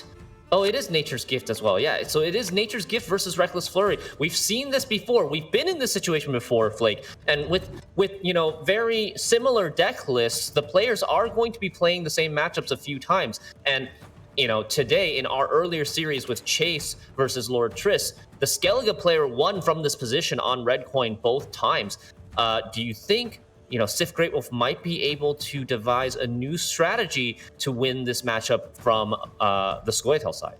Well, we've seen in the past how oftentimes it's just a lot of it is because the Skellige player just didn't have access to contend with that opening round, not necessarily having Coral and Burnabrand, which to their detriment means that they can't really fight in round 1, so they kind of sidestep it, right? And Scoia'tael has been very adamant about having that long round 3. However, that gives the Skellige player opportunity to draw into those major combos and have those kinds of tempo plays in round 3 to contest with the major point generation of Scoia'tael. So in this case, we'll see how it happens here. Lord Triss just dropping the Maxi, which oftentimes is just very indicative of the fact of, like, you know what? If you see a Maxi come out in a round that can be contested like this, usually it's an indication of, I'm not too interested, so we're just going to play some nonsense, maybe thin out the deck a bit and see what happens. As there's the Heimei Skjald that's probably going to go ahead and chuck away some garbage, likely the Skirmisher, we'll see. But yeah, okay, so they're not chucking the Skirmisher means that you need some fodder for the Coral in round 2 or potentially 3, but it depends on how Sif Greatwolf responds here. Yeah, he's trying to save the value on the Skirmisher for the future discards in another round. He's probably just giving up this first round, like we've seen a lot of these Skellige players with Sunset Wanderer do in the past. The question here the Maxi was so fast, I actually didn't get a chance to see what was the order of Lord Triss's deck. Do you know if he shuffled or not? He drew into the Bride of the Sea. That was real quick for me, too. I mean, the first thing we saw was Lord Triss kind of dig into the deck. It was the Elven Seer into just a menu of cards, and it kind of caught me off guard a little bit over there. But nonetheless, the play here, typically in this matchup, has been that Scoia'tael has gone first. They've established some big threats. Skellige has not necessarily wanted to contest it. They're kind of 3 and out on the round. And then the Scoia'tael player has kind of played down to 4, letting the Dunka boost the hand for a few more additional times. And I'm curious to see if that's going to be the same situation here. I don't think Sif will do that, because every time Scoia'tael has gone into a long round 3 against Skellige, we've seen them lose, and it hasn't really been close. So I think the way that Scoia'tael player needs to play here is actually to do a soft bleed or soft push in round 2, and you're going to get 2 free cards to play as Sif Greatwolf if he passes now. And he's going to be able to, like, play a Sorceress of Doblathana or something like that and just test the waters, see, hey, do you have the removal? Are you willing to, like, potentially even commit leader charges to remove my threats in the early round 2, where I kind of have, like, free cards to play? If you commit leader charges to do so, okay, maybe you're a bit weaker in the long round 3 and I can contest you there. If you don't, maybe I just start getting my, my Sorceress, my Bountiful Harvest, my Chain Symbiosis going, and I can actually get some value in pushing you in round 2. Well, there's your answer. I mean, lesson learned, right, from previous rounds, where when left to her own devices, Dunka boosting the hand has just kind of, going to that long round and not bleeding anything out has spelled disaster for Scoia'tael in this matchup on blue. In this case, it looks like Sif Greatwolf has decided to perhaps take the optional bleed, because if he was going for that longer round, there was every opportunity there to milk some more value out of Dunka. So that quick pass means that there's going to be some bleeding happen here. It's just what is expendable, what is not, as we see a lot of big pieces here, and the double Bountiful Harvest with Simlas is certainly an option here, and it looks like that's exactly what the opening play is. No, it's going to be FOB. Sorry, that's my bad. We're going to just go ahead and kind of test the waters again. This is not necessarily indicative of what's going to happen here, because until you're passing that 7-card mark, you're not really committing to a bleed necessarily. You're just kind of playing some cards there, thinning out one of the Dryad's Caresses, or thinning out a Dryad's Caress. That's okay, no problem. The Simlas into double Bountiful Harvest is still an option, though. Yeah, exactly right, Flake. And the 7-card mark is important because both players draw 3 cards every new round. So even if you go down to 7, you're still drawing up to the maximum hand size of 10. Your opponent can't have more cards than you in round 3, and that's why 7 is such a big deal in round 2. Now, Sif Greatwolf playing the Fauve into Dryad's Caress, putting a couple of bodies on his board, making the Reckless Flurry charges a little bit uncertain, and potentially could play like a 4-strength threat or even a Simless into double Bountiful Harvest here to make Lord Triss answer some threats without necessarily knowing where these Reckless Flurry charges might land. I think you open with the Seer leaving the Filavandrel open as the rightmost card. So when you do go with the Simlas, it's a little bit better to double boost the Filavandrel, right? If your plan is to Simlas into double Bountiful, playing the Seer is the safer play. Again, this round is not important necessarily to Sif Greatwolf. It's important in the regard of you want to bleed out resources and assets, right? Yeah. But if your plan is for setup, then you open Seer, and then you keep bleeding until that Simlas into double Bountiful Harvest. Doesn't matter what the units are in the actual selection and what the created order is. Just always take the rightmost unit, double buff that Filavandrel to 8, and now you've got another Isengrim's Council at your disposal. Yeah, great observation. And also, playing the Seer first is like removal bait. It gets the Gutting Slash out of the way so that the Sorceress can maybe stick better. Will Lord Triss here expend anything else? No, he's actually going to let Sif Greatwolf click this Sorceress at 4 power if he desires. How about 9 power? Because you got a Tempering there. And let's open up the floodgates for perhaps another Bountiful Harvest. The harvest is so bountiful, Shinmiri. It's just never ending. Then that is what he's going to go for. Doesn't find the Bountiful Harvest, though, with the 9 power Sorceress, and has to decide if he wants to take like an Orb of Insight for some carryover value. That is what he's going to go for. The Waylay is not looking that great. The bleeding from the Making a Bomb also not looking amazing. So just going to take that potentially 8-point Orb of Insight, and maybe even something can lead into some sort of cool combos once that Orb of Insight gets to 1 counter in the graveyard. Oh, certainly. I mean, let's be fair. Like 2 weeks ago, that was the selection of choice at that provision cost, right? Obviously, Bountiful Harvest is the new hotness, but that's not a bad consolation prize if you're doing this correctly, and there's a nice target for it as well. So if the next play is something like Simlas into double spells, maybe you pick up another Sorceress. Again, if all the dominoes line up correctly, and you could double buff that Filavandrel to 8 and get another Sorceress, let's say, or some other decent options, that's not bad. Perhaps even you get some more of those elves, spread those around a little bit when those Orbs of Insight come out. Yeah, and here is the turn where Sunset Wanderers is going to be coming out of Lord Triss's hand. This is going to be a huge tempo boost for him, and one of the main reasons that the Sunset Wanderer version is actually really good against Scoia'tael. It helps with these round 2 bleeds, helps him get Last Say to reset or Heat Wave a Gourd if he can keep it for round 3, and all that drawing that Morkvarg. You love to see it as Lord Triss. Morkvarg, a great value card, already 7 boosts on the Fove, maybe even more if Sif keeps playing into this round. No relenting here. We're going to go the whole way. Sif Greatwolf has used that spell, and of course that spell is going to remove 1 counter from those orbs in your graveyard, right? So I think this is a situation where you're playing the Simlas into the double spells, which the double Bountiful Harvest, which then gets you those Orb of Insights back. But is the deficit too much here? Is this where Sif plays it now, or do you preserve that extra spell into the next round? I think you keep going. You go double Bountiful Harvest right now. The Orb of Insight in the graveyard is at 2 counter. These harvests will trigger the Orb of Insight, and you can take Whisperer, which will immediately copy herself with the Orb of Insight afterwards. And look at the great find over here. Whisperer, and then you boost the Sorceress. The Whisperer spreads a little bit again, doubles up. That was a great turn, and those orbs have come back in droves here.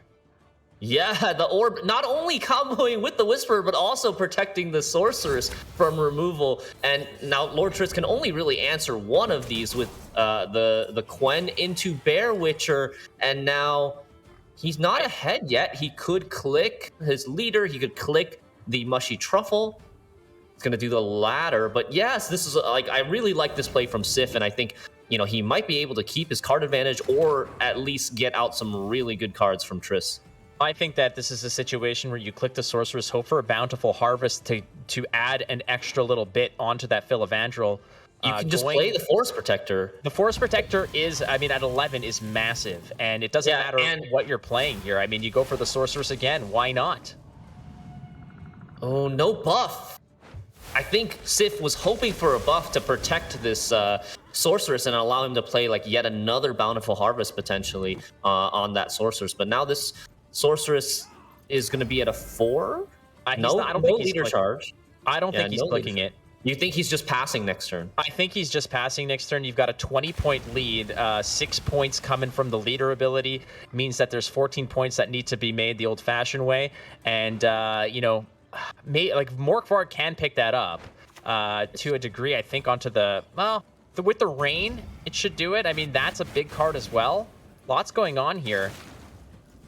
But it looks to me like Sif Greatwolf... This was a very good push.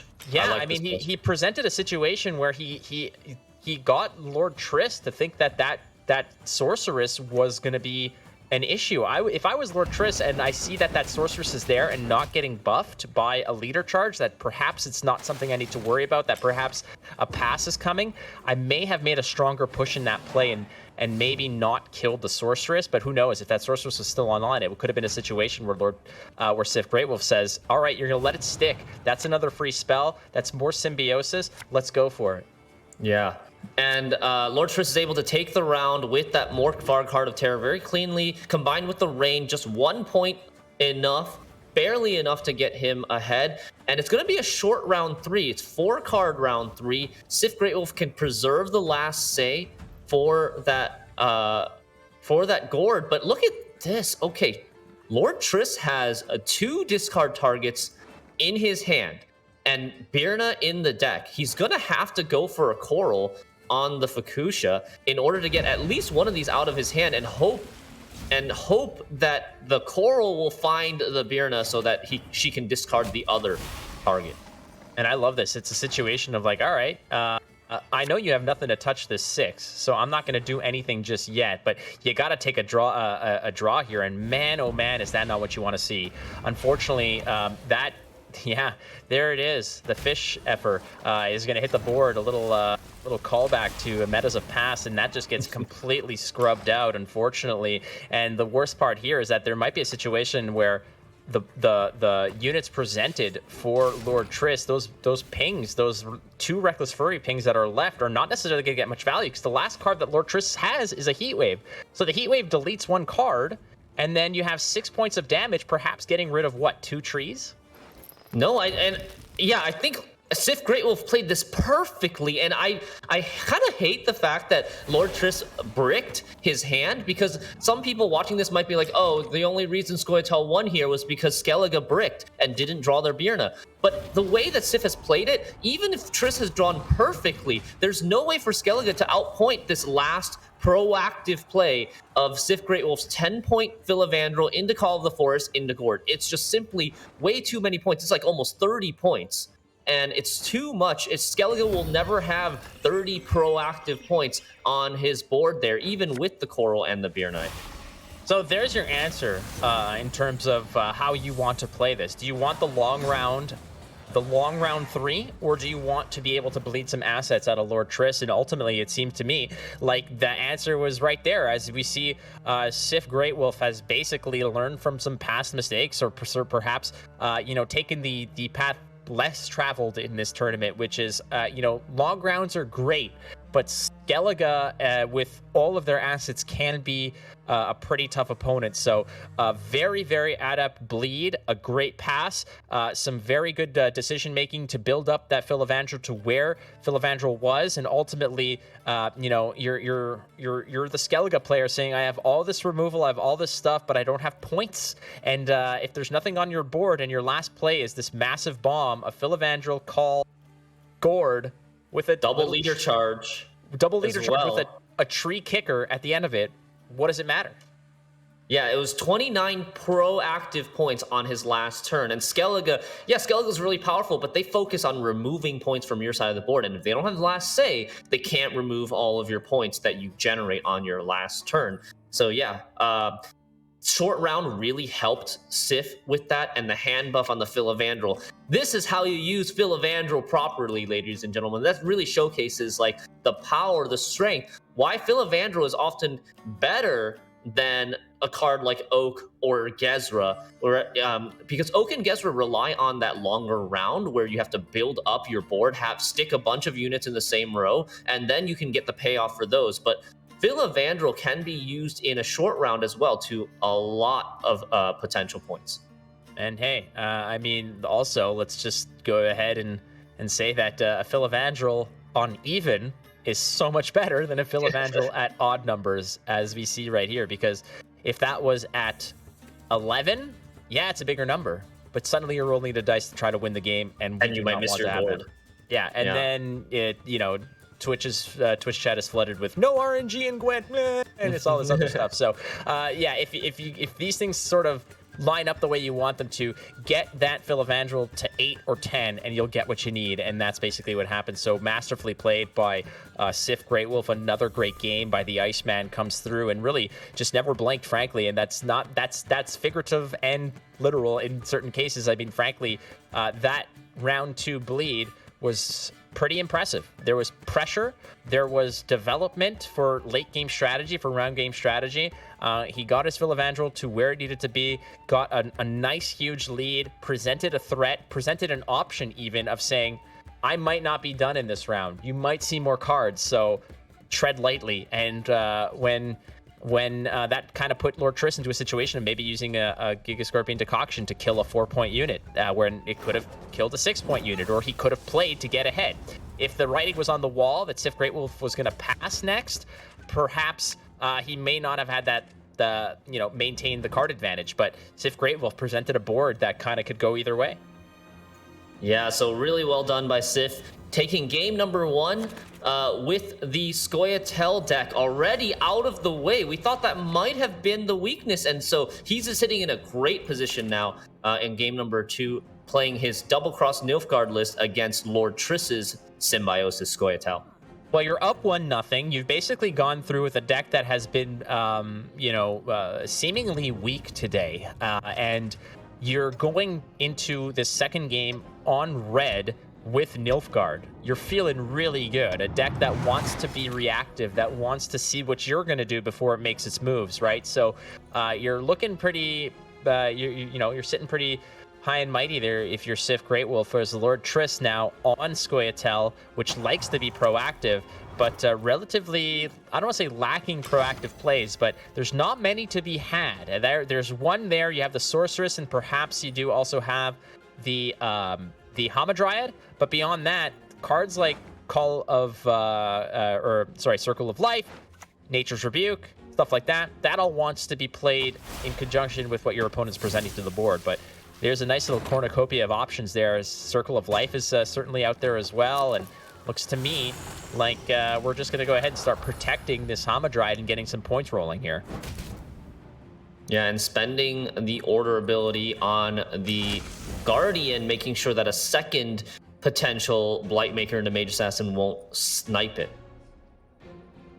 Now, there's an option here for Sif Greatwolf. Again, if a player is typically swayed or encouraged or incentivized, rather, to play to the left of the the Sunset Waters, then there's the Duchess coming through, and that's not a bad one to steal.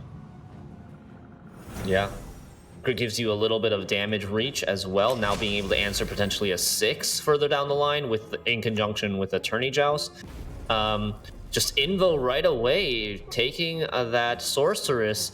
It's a great tempo play in this round, getting 9 and also denying that click on the Sorceress, but it's not the best card you could possibly put in the top of your deck. Sorceress is a great card, don't get me wrong, but you lose the opportunity to put something like a Force Protector, an Oak, or even like a really hand-buffed Sheldon.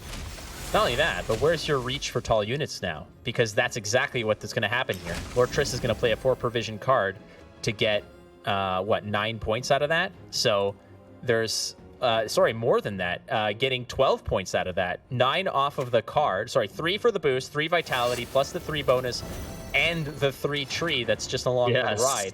That's a 12 for 4 if you're counting all the points on that. Yeah, you guys can talk crap about Meditating Mage all you want, but have you ever seen a 12-point Dryad's Caress? Well, probably. You've probably seen 13-point, 14-point Dryad's Caresses in this case. When Sif Greatwolf you know, pulled the trigger on that Yen's Invocation, this gives the green light for Lord Triss to just go ahead and stack. Yeah, keep in mind there is no other tall punish like Vincent potentially would have been great for this Hamadryad, but it's open deck list, no Vincent in Sif Great Wolf's deck list.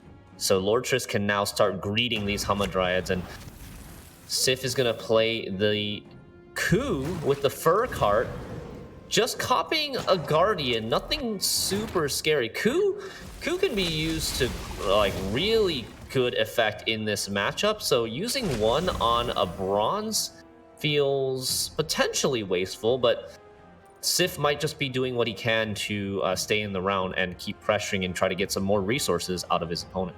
It doesn't look like Lord Triss is kind of loosening his grip on this round, and if you have a coup de grace, if you're suspecting that Lord Triss is going to dry pass round 2, why lose the value on it, right? You don't have the Joaquin anyways. You play it here for decent value, and if Lord Triss goes deep into this round and then dry passes the next, you're not going to be able to play it in round 2 anyway, so you have it in round 3. So no waste on the echo effect. You know, it's a possibility here, but the pass has been taken. Lord Triss has won the round rather cost effectively. I mean, there wasn't a whole lot that was spent there in terms of big cards. Exactly. All bronzes, yeah. And just banking on the fact that I have just the one ambient symbiosis effect plus everything I've put on the board, I got so much reach out of those small little bronze cards, and Sif Greatwolf had to actually, you know, struggle to keep up and eventually just gave up the round despite giving up some pieces. But picking up Joaquin is pretty decent.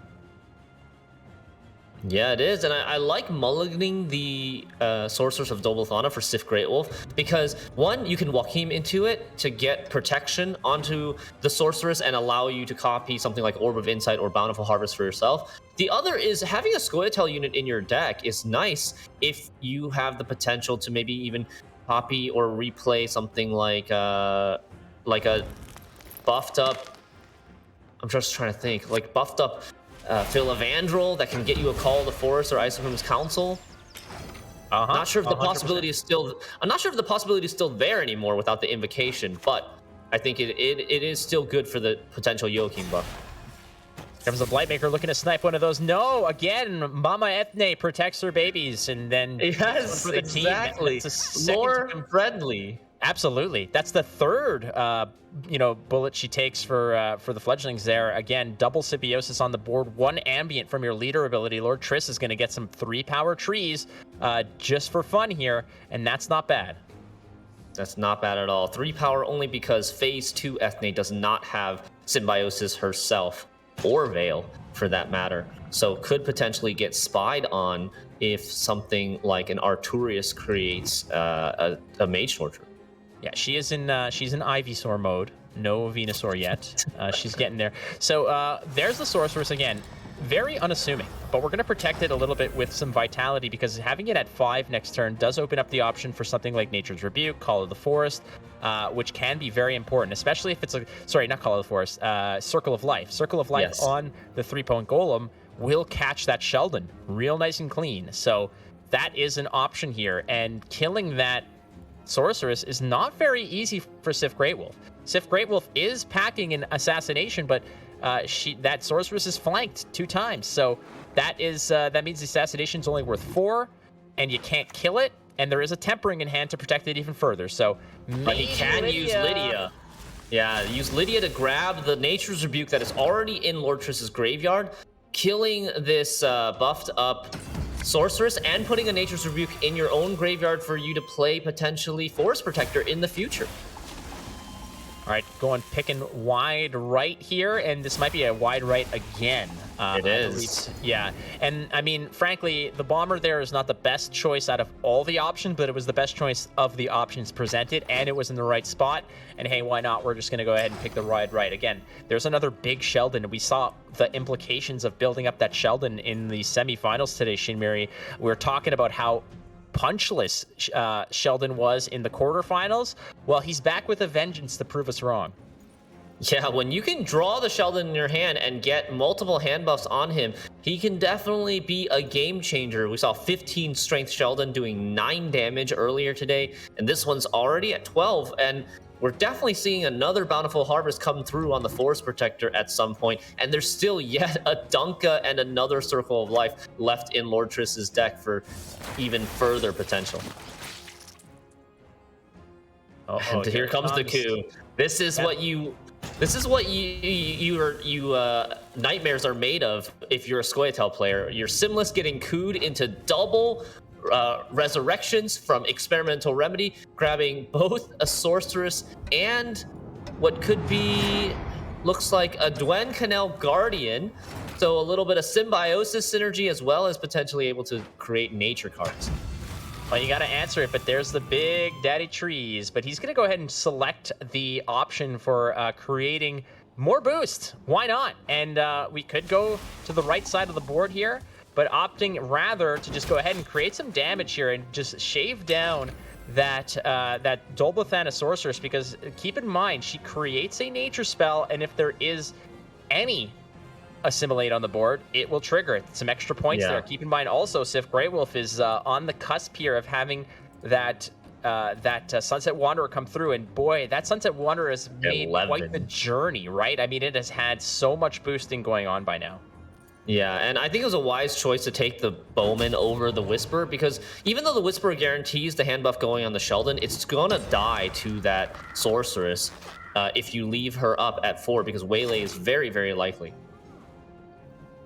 All right, getting ahead now, drawing a card as well, and that's kind of what you want to have here with that Sunset Wanderer. It's a little bit of bleed protection as well. Basically, Lord Triss was in the driver's seat for a while here, but a 17-point play puts him at a 3-point deficit. Picking the Bowman to keep that Sorceress in check is just extra gravy, but here it is. What we're talking about, right? That is the Swiss Army knife, and with no more tall removal, with the Yen's Invocation expended in a round one that Sif Grateful lost. That Oak is here. He's big, he's bad, he's nasty, he's answering the Sorceress, and there's nothing that's going to touch him.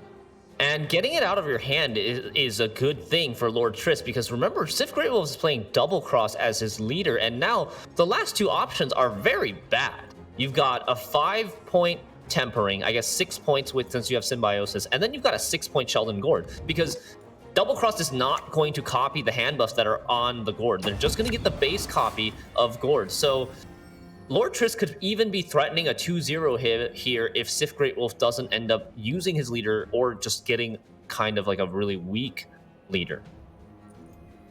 Ahead by a decent margin here, 18 points. We might even see a leader now from Sif Greatwolf. No, he's going to hold it. He is going to hold it, because leader here would have gotten him ahead. He only needs like 6 points from his leader to get ahead right now. And something like, if Lord Triss does take a pass here, an assassination isn't going to be enough for Sif to catch up. He's going to have to commit one of these golds anyway. So I would have liked to see Sif maybe take that leader last turn. Lord Triss has the option to go ahead and hit that Tempering. Tempering is worth 5 plus the 2 Symbiosis points, 1 from the Fledgling, 1 from your ability. Taking it, that is a 7-point play, and that ain't bad. You're ahead by 12. It's going to take a hefty answer here, given the fact that, well, the leader ability is, yeah, like you said, create the base copy of the Sheldon at 6. No damage effect, but it will trigger the Assimilate. So it's going to use the last leader card as well. So Sif Greatwolf can do something very interesting here. He can play something like Arturius, put a spy in Lord Triss's front. Wait, no, that row is already filled. No, my mistake. That front row is already filled up, so Lord Triss couldn't have played the Sheldon. Maybe there was a chance earlier that he could have before the row got filled, but Lord Triss is going to have to pass at this point, because Sheldon needs to be in the melee row to actually deal damage. But wait! The Forest Protector into Rebuke comes through and opens up a space. So now Triss actually has to make a decision. Do I play the Sheldon, or do I go into round 3? Well, Sheldon is 18 massive. Points. Yeah, it's 18 points, but more plus than the that. Vitality. Keep plus in the mind, Vitality, 19. It's 18. The Sheldon is 18 points, but it's also scrubbing out the leader ability. So that is massive as well. It's effectively just kind of neutering what your opponent can do. But when you're in that much of a hole, perhaps it's a card that you want to hang on to. I mean, it's going to be a situation where Lord Triss is going to have to create a board play cards to a degree where what Sif Greatwolf pulls from the leader ability is just pure hot garbage. But I have a feeling that Sif Greatwolf might just lead up here with the leader ability before any of those major cards can be used. I mean, Dunka's bad for Sif Greatwolf. I mean, it's 7 points.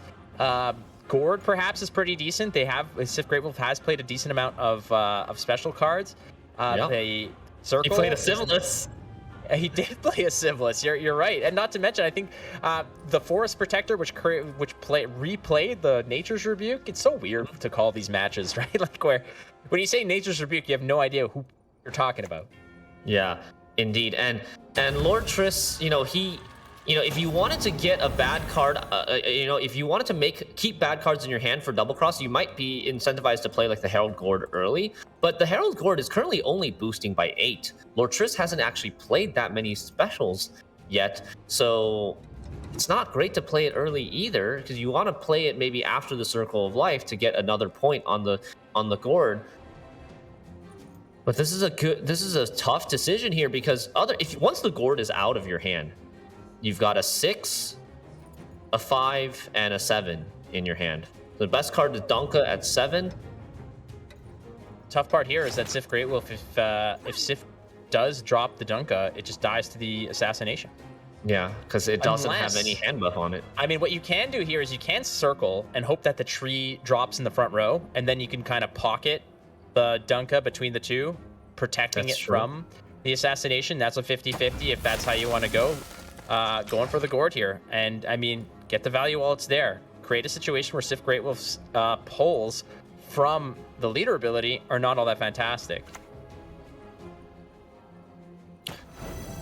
Now, Sorceress of Dolbathon is going to come down. Sif finally uses a leader, sees what there is, and has full information now in terms of what's left in Lord Triss's hand, except for maybe how big the Sheldon Skaggs actually is. But if he's been paying attention, he can definitely be keeping track of how much hand buff Lord Triss actually gotten.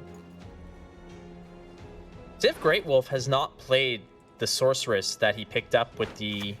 no, he did. That was what he just played. The last right, he just played it. What am I saying? That's the Emissary. No, it's okay. It's hard to keep track. I mean, Sif Greatwolf has probably played so many multiple Sorceresses by now, it's hard to keep track of exactly which one it is, right? I was gonna say, because like not using the trigger on the Dunka could lead to the thought process that maybe Sif Greatwolf is holding on to it to buff it, because Dunka only buffs Scoia'tael cards. Oh my god, the Sorceress finds the Bountiful Harvest into another Sorceress.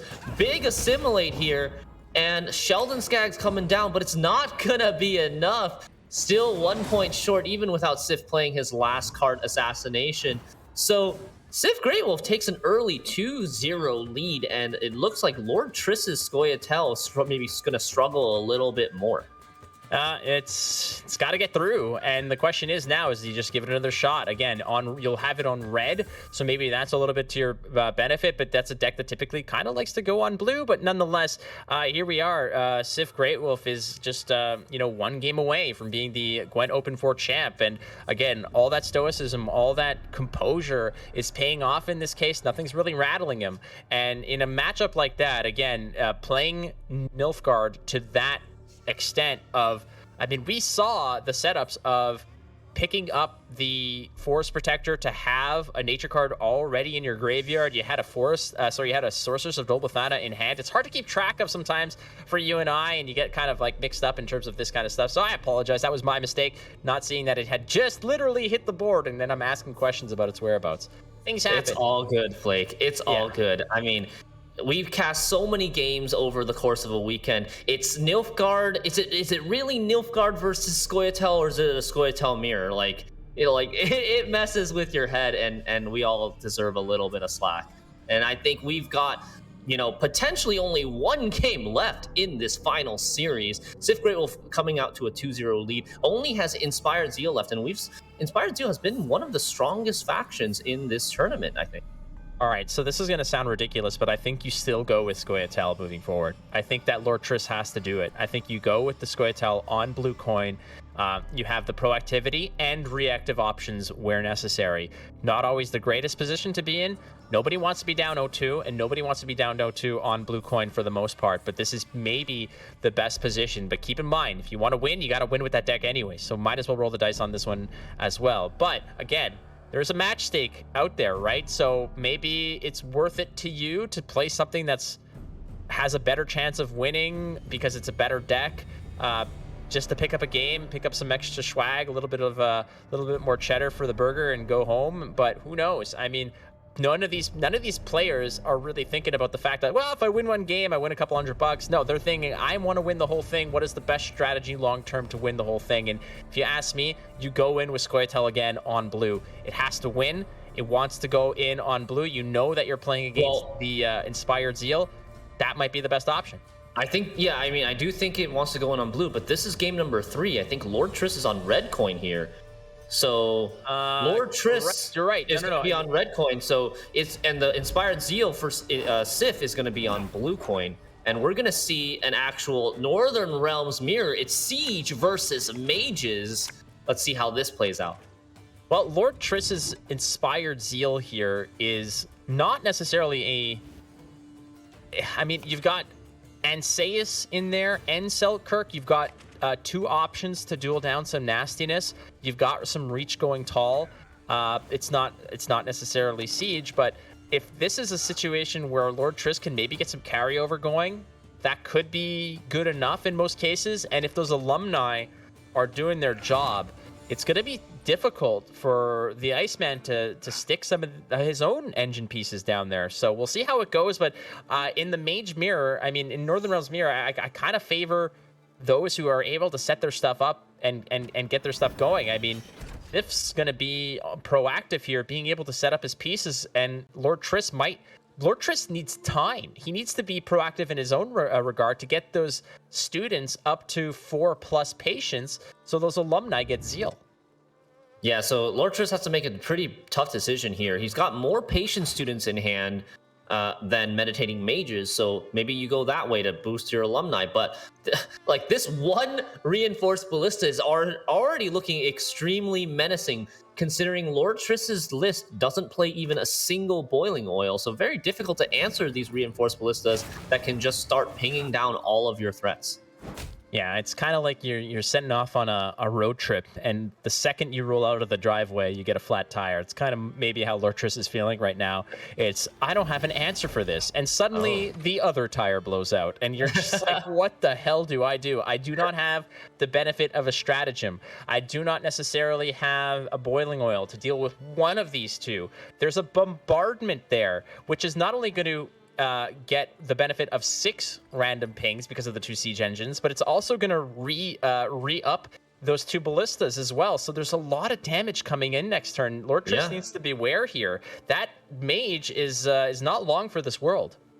Yeah, there's potential 10 damage coming in from Sif on the next turn, with 4 pings on the ballistas and 6 damage from the bombardment. Lord Triss is looking, his fate in this round 1 is looking bleak right now, and maybe just can decide to play some weak, lower provision bronzes and just get out of this round.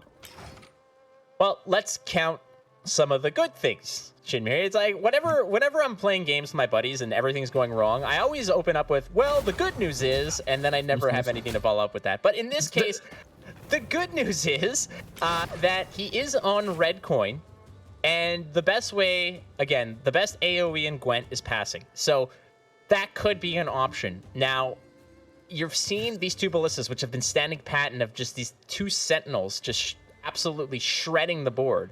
So how does Lord Triss respond here? I mean, the good news, I would say, is that both reinforced ballistas are gone now. No way for Sif to really resurrect them or replay them. So at least they're gone in the round that you don't have to win, that you're planning on losing anyways. And hopefully Siege is not as big of a threat without the help of these reinforced ballistas. I like that Lord Triss is still sort of sticking in there, right? Like keeping it relevant to a degree, kind of keeping a situation where it's like, you know what, if you do pass, you haven't used your stratagem yet, so if you do pass because you think you're really ahead, I could get ahead of you. It's completely within the realm of possibility. So I'm going to keep presenting threats. I'm going to keep building towards my end game. Whereas for you, I mean, until you pull the trigger on that stratagem, I'm still relevant. So what are you going to do? You have to make a decision here. I have a feeling that Sif Great Wolf at 5 might go for it, might actually use that stratagem, drop something. You do have the Sentry and Envoy there still, one of your favorite cards, right? So there are options for him to play at a slow benefit here, but just a casting contest, I mean, sometimes that's just good enough. You're not even getting the benefit of resetting a bronze order with that casting contest, but he has enough reach. If Sif decides to pass right now, it's probably just an easy amphibious assault from the Natalis to grab something like maybe a second meditating mage, just get that out of the way, and that will be enough to get ahead. So yeah, Lord Triss is able to kind of buy another turn, and Sif says happily, okay, I'll just play my Envoy and try to set up a better top deck. Great Wolf playing Siege, but using the Envoy, seeing that Siege is not around the corner, so he's going to have to do some aggressive mulliganing to find it. Here it comes. So you're talking about Sif Great Wolf hasn't pulled the trigger on that stratagem yet, and suddenly Lord Triss says, all right, I see my window. Let's start getting a little bit more aggressive here.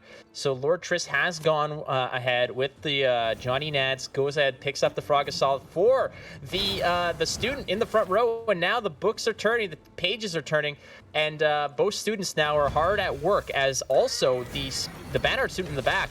I mean, how much is she packing, over there? She's at 3. She's at Patience 3, and the Melee row students, the Banner students, the best one is at 2. So, it's a quick pass from Lord Triss now once the Anseus has been used up. So, Eratu's student ends up at 4, which is the magic number, but Banner student only at 2. So these alumni on Lord Triss's side do not have Zeal right now. They only have 4 boosts. They're kind of on the weak side, but Lord Triss still has opportunities to develop this Banner student patience by either resurrecting with Shawnee or maybe like creating one with Chapter of Wizards. Those are some of the ways that he can still do it. And Lord Triss has to be a little bit happy here in terms of how that round went. I know it was a disaster from the get-go. I mean, the first thing you see is an unanswerable Reinforced Ballista. But Hubert came out. You saw Anseus. I mean, those are points that and removal that you're not going to see around the corner. But here comes Sif Grey Wolf and saying, all right, buddy, let's rock and roll. Sif Grey Wolf still has the option, actually, to even draw into a siege for round 3 if he gets lucky. So here comes the first draw. That is another student. And again, hard at work, studying real hard in the front row. And Selkirk seems to be the way to go here. And that's a good one to hit there. I mean, it puts you ahead, and that is a winch target as well.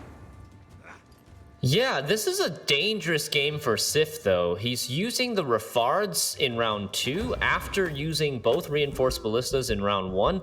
There are not that many bronze, there are not that many siege engines left in his deck. He's got the 1 of Ballista at 4 provisions and a War Chariot left for his siege. So he has to draw all 3 of those cards in order to get the full activation on siege now. Still packing some heat, though. Selkirk still ready to go. Johnny Nads still ready to go. Lord Triss, no slouching himself. Chapter of Wizards, Gerhardt. There's the Refard's Vengeance as well. And one more wheel on that Amphibious Assault. That student that he just resurrected with Shawnee is at Patience 6. Damage an enemy unit by 6. That is pretty scary. And with Lord Triss not drawing the Anseus, no way to answer this Banard student at the moment is going to have to rely on the Chapter of Wizards Rune Word into a shield to stick a potential alumni. But, I mean, easy answer if Sif wants to, can ping off the shield with the smaller student at Patience 2 and then kill it with the bigger student at Patience 6. And then or even like you still have a Natalis. You still have a Natalis. You also still have a casting contest. So if you do want to use both pings, you can recover one of the major ones, protect that unit, the big boy, the A+ student with casting contest, give it a little bit more meat and keep going. As here comes Johnny Nads. That's most likely going to come through, pick up the Amphibious Assault. That's what he's built for. And it's kind of like that Rick and Morty thing. What was I built for? You get Amphibious Assault. Oh my god. And that's there it is. And I guess the word is out. There's no more no more siege engines, right? Or there's one left, so no triple trigger or double trigger on that siege. Yeah. Like Sif has basically given up on siege at this point and just said, I'll take the ballista now, the most efficient way of getting through this shield, and maybe I just 2-0 you. Who cares? Who needs siege? Sif Great Wolf does kind of gives off that who cares kind of vibe. Like, yeah, what you want? Like, who cares, man? All right, last leader charge for Lord Triss being used on that alumni so that he can protect the second one that was spawned from Chapter of Wizards. This Rafard's still sticking around for a little bit, but yeah, look at this casting contest into 6 damage Banard student plus the 2 from the ballista cleaning up that alumni. The score is pretty close, honestly. It's 26-20 at the moment. Sif still choosing if he wants to do anything else. Does he get an opportunity for winch here on the Shawnee, or has that clock kind of flown out the window? No, it hasn't yet. If he plays all of his cards, on his last turn, he can winch a 3 cooldown Shawnee to resurrect an envoy. I mean, it's 4 extra points. It's not like a Shawnee onto a Marine or anything like that, or a Shawnee onto an alumni, but it's still a little bit of a bonus. That threat is there. There he goes, Master Skywalker on Octo, but adios, muchacho, you're gone. I don't think Lord Triss had even passed yet, and his Meditating Mage had already been obliterated, and there's the Selkirk follow-up as well. No more Rafards, no chance to winch Rafards, even if Lord Triss had it.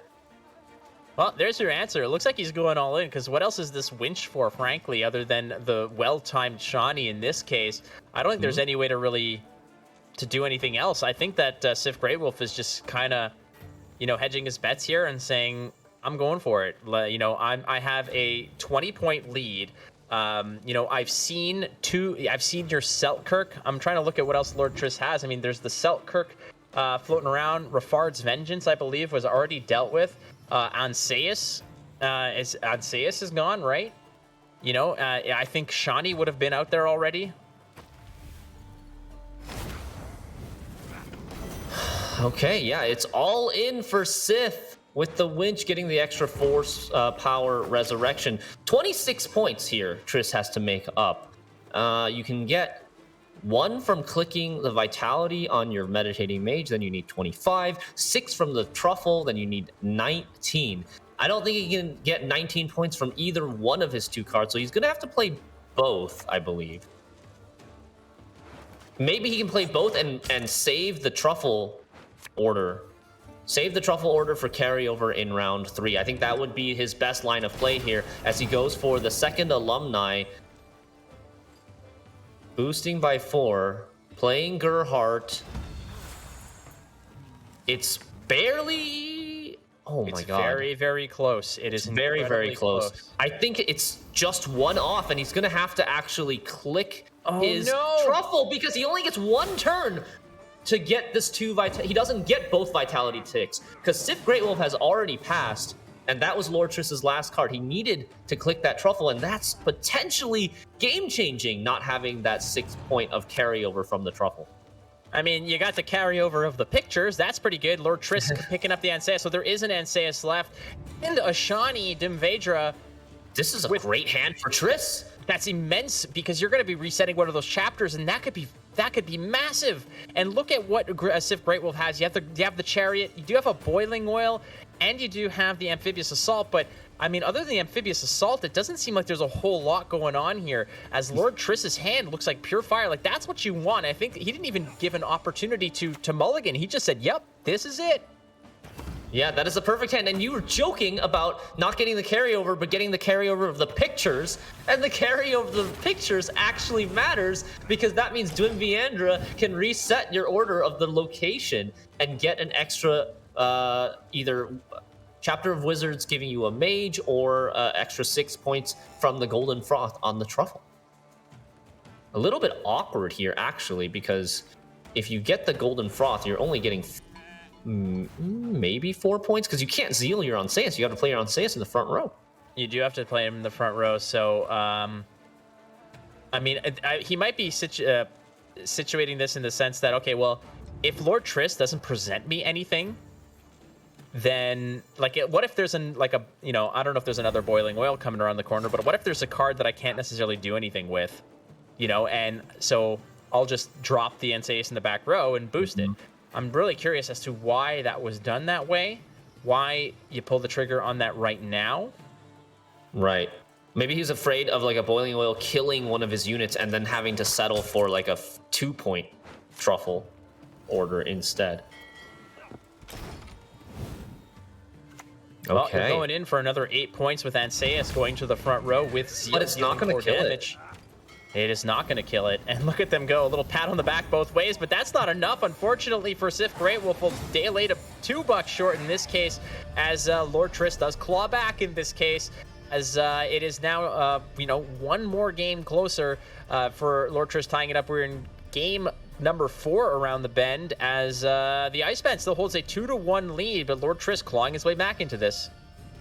Yeah, and I wonder how much of that matchup comes down to Sif just never drawing his siege, and also kind of giving up on his siege halfway through round 2, playing his like second to last siege engine and not really having the siege engines left over to activate it, even if he did draw into it. There may have been I was gonna say there may have been a situation where, I mean, when you're going for, like you said, you abandoned the opportunity there to go ahead and get the siege, because if your top draw is Amphibious Assault, you're only drawing 2 cards. So you're drawing 2 cards out of your deck essentially, and what are the odds that you might pick up that siege that you need? So I think what you're doing there in that case is you're just banking on you're improving the situation that you know. It's like the devil you know versus the devil you don't. You're going with what the situation presents you. You're improving on those odds as they're presented to you, and you're saying, if I need to kill this thing that's behind a shield,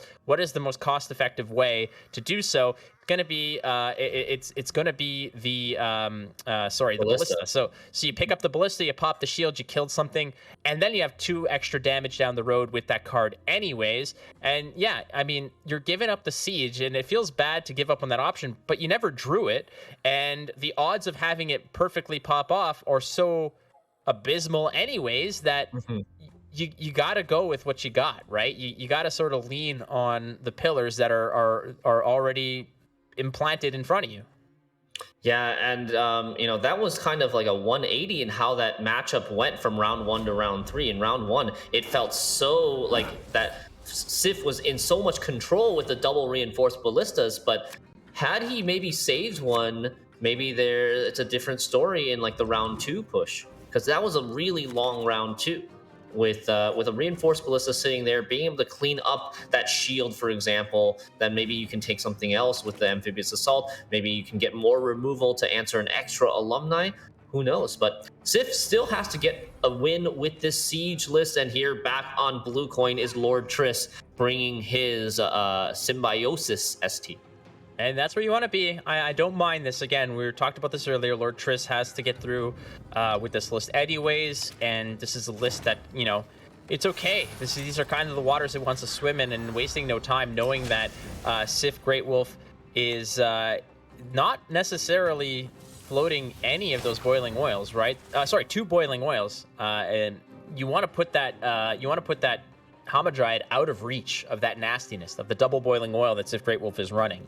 So we're just going to go ahead, protect this, protect that, and even if a boiling oil hits the sorceress, you got a tempering to fix it up anyway. So things are looking okay right now, as both players are kind of just, charging themselves up, just waiting for that haymaker that they want to blast at each other. That Orb of Insight is definitely nice to see as Lord Triss, but not going to take it. Actually going to take the Rebuke. Giving up the carryover for the removal instead, so that he can set up the death blow on the Circle of Life while killing, the Arathusa student, giving himself some carryover as well. So let's talk big picture strategy here, Flake. This matchup, it's going to come down to the Siege. We already see Siege in Sif's hand, and it is just such a powerful tool, especially when Northern Realms gets to go first in a round, slam the Siege, no Heat Wave in Lord Triss's deck, so Siege is going to stick, and you're going to be able to threaten so much damage from the Reinforced Ballistas and the Bombardments to clean up things like Young Dryads from Ethne, Sorceresses, etc., that Siege is like the biggest win condition of either player has here, and Lord Triss is going to have to find a way to navigate around that, maybe try to bleed it out in round 2. Precisely. And how do you bleed in round 2? You got to win round 1, right? And we've seen that this Symbiosis list is very... Oh, come on! I was just calling him Hubert. It was Hubert. I was no, sorry. Yesterday, what did I call him? I called him Rupert. The other day, yeah, when we were practicing, I kept calling him Rupert. Damn it, Rupert! Go back in the deck. Yeah, always causing problems with that stupid card. But yeah, we've seen how adept this list has been at winning round 1. It has never necessarily been difficult for this list to contest round 1 on Blue Coin because of how proactive it is and how it can spread its points around like this. Also worth noting is that Sif Greatwolf does not play, just double checking, yeah, does not play Bloody Baron. So there is a situation where those Hamadryads are going to find like this Goldilocks zone, a sweet spot, right? Where they will be in dueling range, but beyond like 15 points or so, they're going to be way out of reach for any removal that Sif Greatwolf can figure out. So that's why you see right now, he's loading up, he's charging up on that Anseus in the back row because he needs to make a play on these out of reach Hamadryads that can get real nasty. So you see Lord Triss saying, all right, now I got 2 of them. You know, it's like you're presenting two options here that Sif Greatwolf has to answer. He has the solution, but now there are 2 problems. Yeah, I mean, if you were sitting in Lord Triss's position and seeing that 9-point Anseus come down and just kind of like locked and loaded, getting ready to obliterate one of your Hamadryads, it's got to be really scary, especially from Blue Coin. You might be wondering to yourself, man, if I keep playing here, I might lose on even cards. But Lord Triss also is a top-notch player and knows that if he loses round 1, then the Siege is going to obliterate him in another round later. And he has to win this round to bleed out the Siege. So he does keep playing it, which is great for him, because if you look at Sif's hand, it's actually quite unplayable. You've got a Siege that you don't really want to waste Siege in this round. And you've got a Rafar's Vengeance with no bronze units to play it on. And then you've got a Shawnee, which is a big late round win condition as well, with I think nothing too great to resurrect so far. Yeah, well, you've got an Aretuza Adept, and that's it. What I like here is the fact that Lord Triss is paying attention, which we know he is. He saw that Johnny Nads went in and picked up a bombardment. Didn't go get that amphibious assault, which usually is the tasty nugget that it wants to go ahead and dig out. And in this case, I think that Sif Greatwolf just said, all right, I'm going to thin out some bad cards. I'm going to keep myself in striking distance. So I'm going to give Lord Triss a little tempting offer to say, if you want to pass, you could pass. I want to see what kind of big cards you're going to give me here. And Sif Greatwolf does get out of there. So I think Lord Triss is going to be pushing here. But we got to find a hand that is susceptible to that. You got Simless is a good start. Simless is a good start, right? Simless in the Double Bountiful Harvest, for example.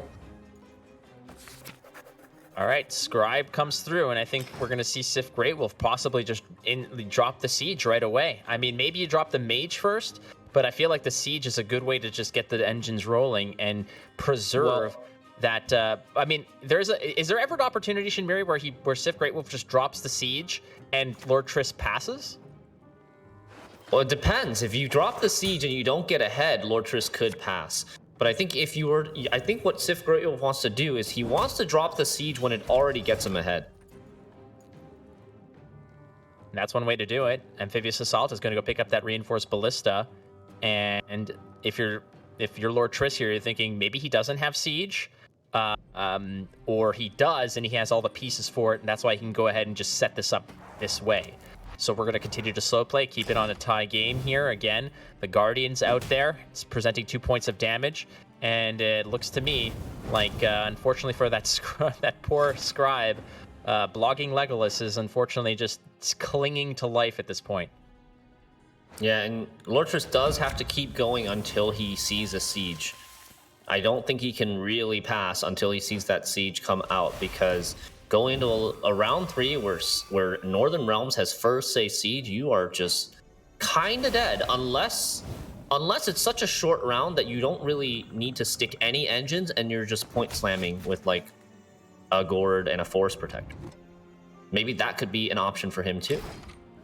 All right, well, it looks like the Scribe's probably going to bite it here. I think that's an opportune target, not to mention you do also have a situation where, I mean, Sif Great Wolf can drop the siege here, but that doesn't get you ahead. But now you're basically facing down 2 threats. There's the Scribe, which can get boosted pretty nicely, but it's easily answered right now by that Reinforced Ballista. But there's also that Sorceress in the back row, and if she's just left her own devices, you can buffer up with that Dryad's Caress and get some extra jam. Maybe find another Bountiful Harvest.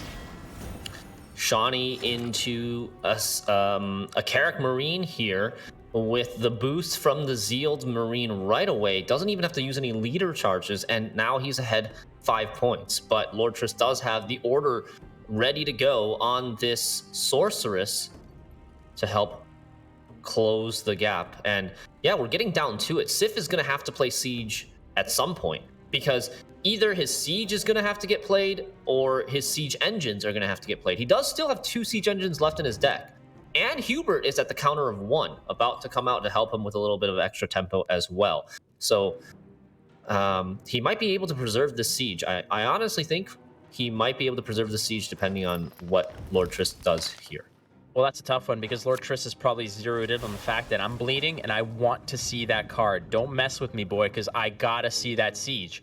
And I mean, it's an important piece. It is absolutely an important piece. If Sif, because keep in mind, Sif still has Amphibious Assault coming back to him, so that's already 1 siege engine, right? That's the that's a siege engine that you can pick up. So really, you need to have if you could preserve the siege and 1 siege engine in hand, you're set. You're made in the shade, buddy, and that's a tough thing to come back from if you're Lord Triss. Hits Bountiful Harvest, hits the Sork. That's what you like to see. Dryad's Caress, no vitality, but finds another Bountiful Harvest from this second Sorceress, and Bowman's gonna have to do it. Bowman is a nice 6 points here, a lot of Symbiosis procs. Still some points left to go. Does he want to use the leader charge? Yes, he's gonna use the leader charge, and I think Lord Triss is looking to go all in here. Maybe now is finally when the Siege has to come out, and if the Siege comes out, I don't think there's enough points for even, maybe with like multiple leader charges he can get ahead, but I think Lord Triss has put himself in a great position now with this push. Yeah, Lord Triss has basically set the table to say, all right, well, if we are going to the end of the road here, I've got another Sorceress that you need to answer. Otherwise, you got to drop your Aretuza, sorry, your student needs to fire off on it as well. But I mean, she's ready to go. Here comes the other Reinforced Ballista. Sif is not scared. Sif is not scared, says, I am confident that you are not going to be able to 2-0 me. I don't have to play this Siege. I'm just going to barely stay ahead. But Lord Triss has a very high hand buffed Force Protector into that boost and reactivates the Sorceress. No units left. Yeah, there's nothing to. I mean, that Bountiful Harvest is the ideal target. But I guess while you're going for value here, you're going to get some trees, but you're also going to get an archer, and I mean that's as good as you'll get at this point. It's just as much points as you could possibly dish out. Look at how populated that board is. I think we see exactly why this push is so good, because Sif, in his greed of keeping the Siege, gets it bled out anyways, and potentially even a 2-0 here. Yeah, the crossroads in this game seemed to be a couple turns ago where Sif Grey Wolf needed to set up that siege to get the triggers off, because what is a winch gonna do? Not a whole lot in this case, and it looks like Lord Triss is gonna get ahead, I believe. Yeah, even with the leader charges, that would have been enough. It's not enough. It would have been 1 point away. We're going to a 5th game, Shinmiri. Like we mentioned earlier, these games, I mean, it's when everything seems bleak, dark, and just absolutely donezo for Lord Triss. Here he is clawing his way back to a tie game, and we're going to a 5th and deciding match. Wow, so, I mean, yeah, you gotta put the Northern Realm Siege player in a tough position in round 2 where they have to make the call. Do I play the Siege and get it bled out and don't even, keep my card advantage? Or do I hold on to it, try to greet it, and potentially get 2-0'd? And this is, the tried and tested strategy against scenario decks, not just Siege decks, but like Ball decks in the past when Nilfgaard Masquerade Ball was very popular. This is the round control coming into play here, and the all-powerful pass, like you mentioned. The solution to all your problems is the threat or the action of passing. And that's why round control is so good and round 1 so important. I always thought that the solution to all my problems was coffee and chocolate. That's kind of what I wanted. But I think that now that we're in the danger zone, if you will, we're gonna have some sweet ass music playing in the background for this one to hype up some of that tension. Ooh my, oh my. But the other thing about this Shinmiri is we've mentioned this several times in previous tournaments. The art of the bleed is just that extra layer that these pros have mastered. Reading your opponent's hands, their intentions, their game plan that you have in the back of your mind. Round 2 has become so pivotal. We are much separated from the old days of just those dry passes to secure last say. That ain't important anymore, because how many of these matches now go to 2-0s? How many of these games become become decided in those when to push, when to bleed, when to take those passes when they're presented to you. The round 2 is such an important round. It is, and it all comes down to game number 5 in the finals. It's only fitting, Blake, and 2 really well-matched players. Both of them have gotten their Scoia'tael through. So, in the final game, it's Lord Triss's Reckless Flurry on red coin versus Sif Greatwolf's Inspired Zeal Siege on blue coin. So both decks kind of getting the coin that they want, right? That they naturally prefer, but I almost feel like it maybe favors the Skellige player a little bit here. What do you think? Well, I'm just kind of looking at the list right here. All right, let's count it down, baby. Heatwave, Morkvar, Giga Scorpion Decoction, Trial of the Grasses, Gunning Slash ×2, and Pride of the Sea into second 6 damage removal potentially, and you've got the Rain. Yeah, a lot of removal, a way to answer Siege. But Heatwave doesn't really trade that well with Siege, to be honest. So it's an interesting matchup for sure. I think anything could happen. I think it could go either player's way. It's going to come down to who plays better, in my opinion. I mean, we've seen in previous matchups how Karathi Heatwave is typically the insta response to your opponent's scenario. However, just this weekend, we have seen in round 2 where the scenario, the Siege gets, jammed onto the board, and your opponent just kind of hovers over that Karathi Heatwave and says, not right now. We'll come back to you later. Maybe you're a round 3 flavor for me, as this is it, ladies and gentlemen. Enjoy that tense Gwent music as Lord Triss and Sif Greatwolf battle in the 5th and deciding match here in Gwent Open number 4 for Season 3. I am Flake, joined as always by my co-pilot, Shinmiri, and we are so thrilled that you guys are with us to watch this drama unfold. Yes, the last game of the last Gwent Open of Season 3. Let's get hyped. It is Northern Realm Siege versus Reckless Flurry Control. And from my experience, Flake, in this matchup, if you go to a long round 3, I think Northern Realms is slightly favored, but it also depends on card draws, because we know Northern Realms is it's a little bit inconsistent in terms of drawing their golds. But if they can manage to draw most, if not all of their golds, I believe Northern Realms is favored in a long round 3. I think this particular round right now is going to be dictated a lot by what that Heime Skald picks up. I think that is going to be integral to how this works out. You may go Maxi, like we see right now. That Heime Skald is going to pick up is that Spores? I believe that's Spores, Mardrome, which is not ideal. So we're going to shuffle the deck is what I'm thinking, because if that Heime Skald picks up something like Coral or Burna, this might be a longer round. But on red coin, you want to go hard in the paint here.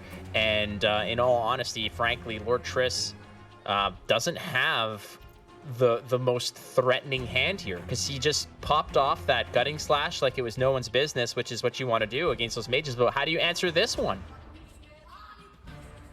I wish that Lord Triss honestly could hover a little bit longer on the maxi screen, because I barely missed the chance to take a screenshot. I'm just not fast enough. I'm an old roper here, Blake. Gotta give me some more time. But I think the faster maxi clicks probably tends to mean that he did shuffle, because otherwise he would really think about like what he would draw into in round 2 and potentially also what he would draw into in round 3. Oh yeah, big time shuffle on that one. And that's not the Mardrum that we saw otherwise. Deciding to go ahead and toss away the Skirmisher, that's what you want to do. No Coral, though. That is the first indicator, but Lord Triss still playing to the strengths of that Sunset Wanderer, which is playing to the left of it, giving it as much runway as possible to continue to grow. So here we go, the first things first. Again, playing to the left of it. Mushy Truffle time, baby. Get that half-roo, as the other one is still in the hand as well. The bonded ability is online. Doesn't look like Sif Great Wolf will have a cheap answer to this. Perhaps this is a situation, do you kill that half-roo, or are you looking perhaps to save those big pieces, as Sif Great Wolf now is sort of cultivating a pretty big lead with a lot of bleed on the other side? Right, I think you gotta save your bigger pieces for in case you're going to a long round 3, because card quality definitely matters in this match, and there's gonna be this tall Sunset Wanderers. As we mentioned earlier, Sif's deck doesn't play something like Bloody Baron to reset the Wanderers, so you might want to be answering that Wanderers with one of your duelers that boosts it up to high value to get max duel value.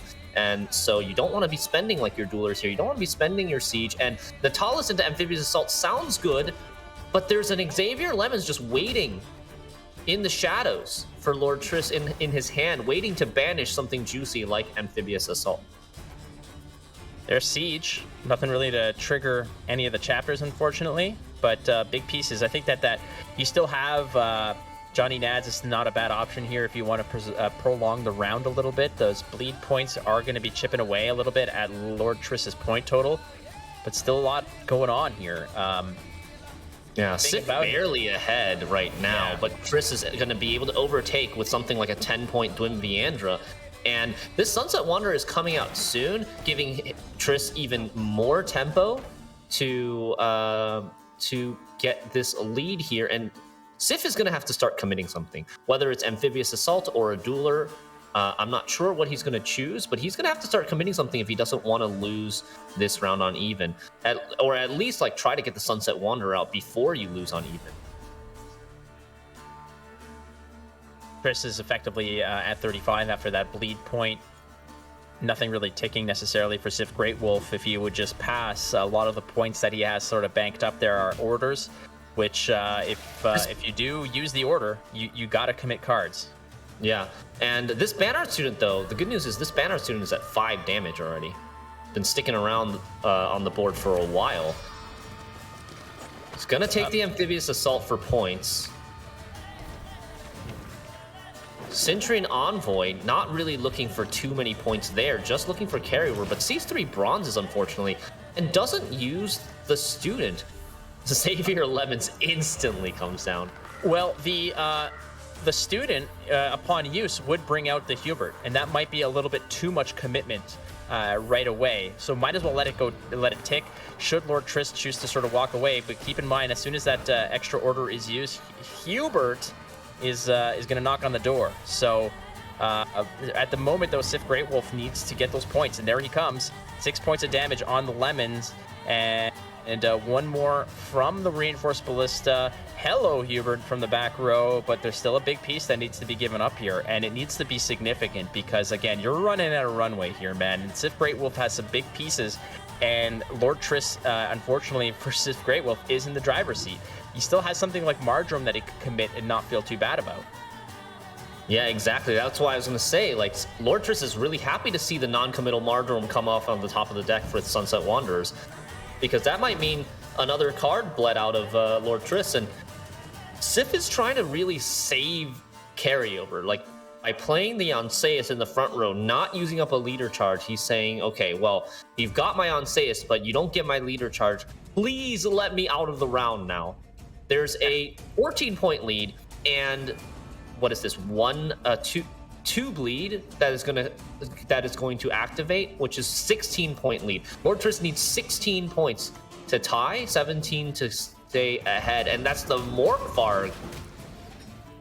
Morkvarg's doing a little bit of work here, and Lord Triss is hanging on to those leader charges as well. So if he does want to take the round, it's not going to be on even anymore, as Sif Grey Wolf is thinking, okay, is it Selkirk time? Because if Selkirk doesn't get the job done, I am screwed. And Lord Triss is going to come through. Mardrum should get the job done here, even after the bleeding ticks. And now take a look at this. Both players are moving into round 2 with some significant pieces. But more importantly, both players have all of their leader charges still online. Yeah, I wanted to point out that it would have costed Lord Triss 2 leader charges to stay ahead there. And then potentially Sif has to play Selkirk, leader charge, and then maybe even something like a Bride of the Sea into a Golden Froth might have been a good play from Lord Triss as well. So it was possible that Lord Triss could have either forced the siege out or won on even, and now Lord Triss does have the round control, doesn't have the card advantage just yet, but can push very hard here and potentially get the siege out anyways. And he mulliganed away the he tossed away the heat wave. So I think Lord Triss is thinking here, maybe it's just we're gonna do it again. I don't need to heat wave your siege if I just get it out through a bleed. So I'm gonna look for better cards, and the result of that particular mulligan was Fuchsia. Yeah, and smart positioning with the Birna in the front row, gets the 3 units together adjacent to each other, and now Sif can even elect to mulligan away Siege. No, he doesn't. He mulligans away the weaker card. But the weird part there is that it's like if you mulligan away Siege, you still have your Ballista, but if you mulligan away the Ballista, your Siege is just a 4-point Ballista that does nothing. So that was actually... that was an odd choice, and look at Grey Wolf. Grey Wolf has an opportunity to get out of this round with some significant pieces still in hand. Keeping the siege definitely paid off here, as Lord Triss does pass and has no real... I mean, he does have, like, a Fuchsia and a Decoction. He could play on removing this Mentor, but elects to take the pass, go into the shorter round with some bombs with his leader charges, and Selkirk with a leader charge is going to get ahead here. We're going down to it, the final round of the final game of the final Gwent Open of this year. It is a 5-card round for both players. Sif needs to draw 2 siege engines. Triss is getting the Quen and the Heat Wave. It's looking very good for Triss right now, not so great for Sif. Sif needs to find, he needs to go runner here on each engines, and if that doesn't work, that's one. See, is it gonna get? And the river is not. It's a boiling oil. It's not over. Rafard's Vengeance draws a card, so he could draw into one of 2 siege engines, the Ballista and the Reinforced Ballista. 2 out of those 6 cards in Sif's deck are siege engines. It's still not over, and I mean, this siege might get heat waved anyways, Flake, so it might not even matter how many siege engines he actually has. I mean, that's completely possible, absolutely. You can also go Coral with a discard and 1 leader charge to just start pinging away these siege engines as they appear, but I think the heat wave is a snapshot there. Get rid of that. Why not? I mean, if we can always just sort of position ourselves on the melee row and not worry about the pings from that Ballista. It's just 4 points. You paid, you know, how many provisions to get a 4-point card on the board? No big deal. As more protection on that siege engine in the back row. Rafard's Vengeance has got a card out as well, and you were right. Hey, look at that. There is a siege engine. The siege engine after all, yeah. But the siege is heat wave, and you know, Sif electing to put the soldier on the range row, trying to give Reinforced Trebuchet the crew instead of Rafard's Vengeance, and that makes sense because there are no more soldiers or mages to actually play from hand now. But the Shawnee can get a soldier. Shawnee can get like a Marine maybe from the graveyard, yeah. And then that will spawn it to the right of this Reinforced Trebuchet, turning it on, giving it crew, and potentially being able to ping stuff in the melee room. Crowd of the Grasses can go ahead and kill that, though, if that's the case. I mean, you could always just go ahead and you could boost one of your Witchers as well, but if that proves to be a problem, it's always an option. I mean, this game is very close right now. Very, very close. We've got powerhouse finishers for Lord Triss. There's a boiling oil, which is not amazing for Sif. Let's see what is in the graveyard. What do you think Lord Triss might want to take from the graveyard? There's a Birna Brand as an option. Since the Coral is online right now, you could take a Bride of the Sea for like a Golden Froth, or even just another decoction if you need a additional removal. Is there a decoction in the graveyard? There's no decoction in the graveyard, but the Trial of the Grasses, maybe after you play the Trial of the Grasses, you can go Fukusha in the Bride into the second trial. And then you could just take like a little Hofru for more turns of rain, but there's only 2 turns left for Sif. I think Lord Triss only has 1 Witcher left as he's electing to do it now. Again, you do not want to draw cards and potentially brick your Geralt. So if the Fukusha is looking for the Burner Brand, this has to be the opening play, which is great. We'll get rid of that 1 card there, and hey, let's just go for it. Maybe I get lucky leader here. Charges. Got him! It gets him! That's good. That's some extra points right there. The Reinforced Trebuchet is turned off. No crew possible. And now we see a Shawnee. Oh, Shawnee actually going for the Student with the Zeal to kill Coral. Very nice. Getting good use out of that last leader charge. This is actually better than a Marine. But as we see over here, I mean, the 6-point lead with the 5 points in hand, it's not looking terribly good right now as Lord Triss is packing some major heat here. Trial of the Grasses, Fukusha are the last cards here. Sif Great Wolf is just hanging on. Lord Triss got a lot of help with those pings, getting rid of some of those engines in the back row. We're going to go ahead, get rid of that, and why not? Let's just purify the Quen for good reason. Lord Triss now just needs to make sure that he does not, misclick as Fukusha comes through, and the points are going to flow like a golden froth Shinmiri. It seems to me like Lord Triss is going to go ahead and just pour rain all over this parade for a Great Wolf, as he is the winner of Gwent Open number 4 of Season 3. Lord Triss takes it. Yeah, and I saw a smile earlier on Lord Triss's face. Really happy to take this one down. Punches his ticket to Gwent World Master Season 3. It is Lord Triss over Sif Great Wolf in the finals. Ladies and gentlemen, congratulations to Lord Triss. Hey, let's just run this back a little bit. If it was, maybe half an hour ago, 45 minutes ago, you're looking at the score, seeing Great Wolf up 2-0. You're thinking Lord Triss has all but packed his bags to go home and maybe just sleep this one off. No thank you. Lord Triss comes back with a vengeance and reverse sweeps this one all the way to the Masters, the final boss in December. So that is just magical as he's just collecting his composure there. I mean, that is a tough thing to come back from. You're down 0-2. I mean, if there's anything that you can lean on, it's the fact that you have all 3 decks that you can play, but that is not an easy hole to dig your way out of. It is not. Reverse sweeps are always extremely impressive, especially on the big stage in the final series. So much on the line, so much money, as well as the ticket to Gwent Masters. It is amazing to see that play out in front of our eyes. I had a joy. I had an absolute blast casting the finals as well as the other series this weekend. We are going to set up an interview with Lord Triss to see what his thoughts are. But yeah, Inspired Zeal Siege was the deck to get reverse swept for Sif Great Wolf. So there were some really close games there, and I can't wait to hear what Lord Triss has to say. Right from the get-go yesterday, I mean, some very, very close games, these razor-thin margins of 1 point, and ultimately, here we are today. Lord Triss standing tall, the reverse sweep under his belt, and Pavel Berja standing by to ask the champ how he's feeling about this big win. Ladies and gentlemen, boys and girls, we have a winner of Gwent Open number 4.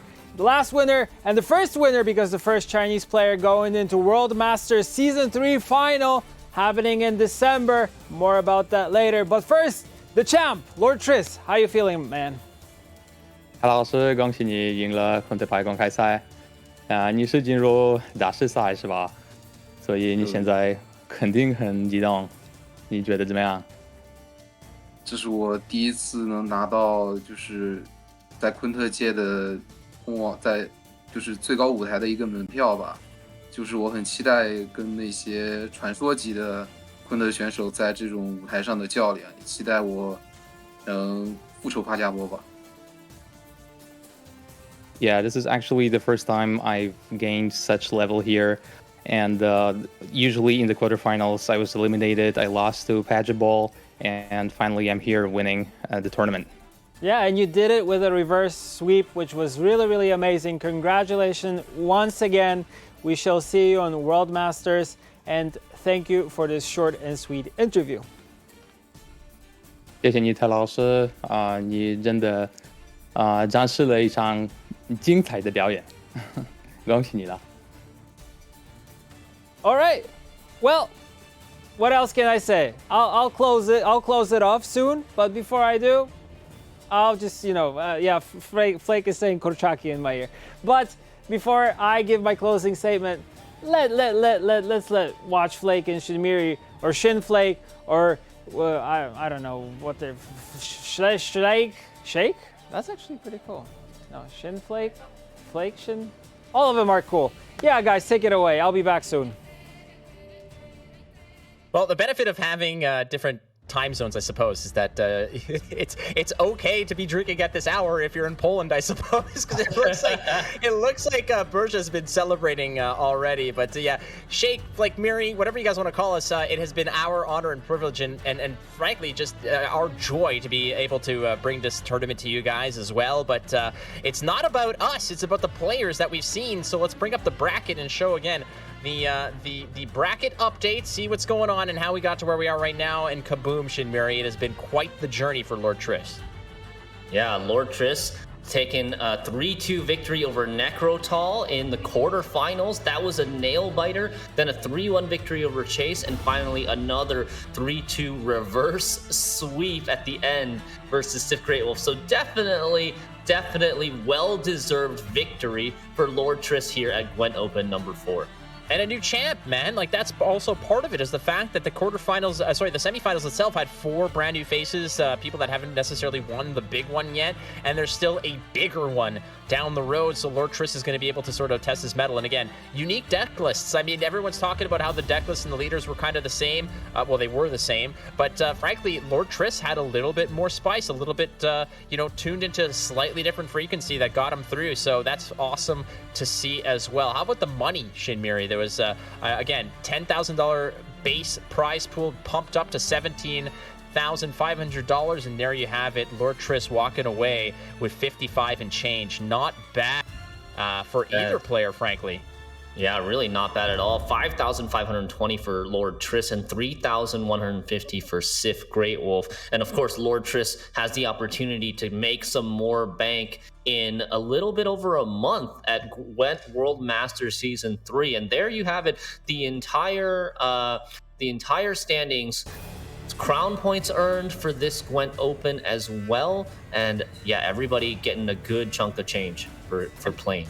And a lot of cool faces as well. I mean, new fans being had for Lex Smiling, let's say. I absolutely loved how candid Chase was in his interviews as well. And, just the joy from Lord Triss at the end of this one. But hey, there's more tournaments coming around the bend, friends. And if you guys want to support esports at Gwent, there is the Great Oak Bundle with the Great Oak board and that ominous squirrel staring deeply into your soul. Yes, and purchases of these vanities will go towards the prize pool of World Masters Season 3, currently scheduled for December of this year. And if you stay tuned just a little bit longer, you might get to see exactly when that's going to be. Yeah, just a little bit longer, as Pablo Berja is just kind of, composing himself, getting the words right, getting himself ready to show you something real cool and maybe set us up for the next major tournament. But let's rewind a little bit here, Shinmiri, to get to where we are today and right this moment, which is Lord Triss standing tall. That last series, it is always great to see games go to 5, series go to 5 games. But when it's a reverse sweep like that, the drama, the tenacity of Lord Triss was on display here. Indeed. So let's send it over to Berja to wrap things up of this amazing weekend of Gwent Open number 4.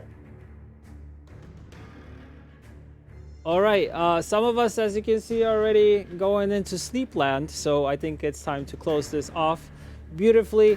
What an incredible 2 days. We started with 8 players, so we have 1 player coming out and being the last player to go into World Masters Season 3 Final. What an incredible 2 days.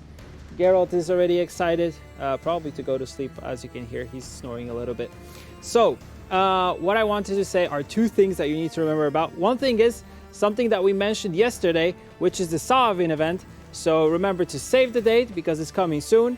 We can actually see the asset right now. There we go. So it's starting on the 28th and ending on the 4th of November. Do not miss it because it's going to be cool. You can get those 3 card backs plus other cool stuff. And also, for those of you wondering when GWENT World Master Season 3 Final is happening, it's happening on the 4th and 5th of December this year. So very, very soon, we shall see Lord Triss there, the winner of this Open. And yeah, that's it from me. Thank you all for watching. Have a good night, have a good day, have a good morning, depending where you are in the world. And thank you for watching. Take care. Bye.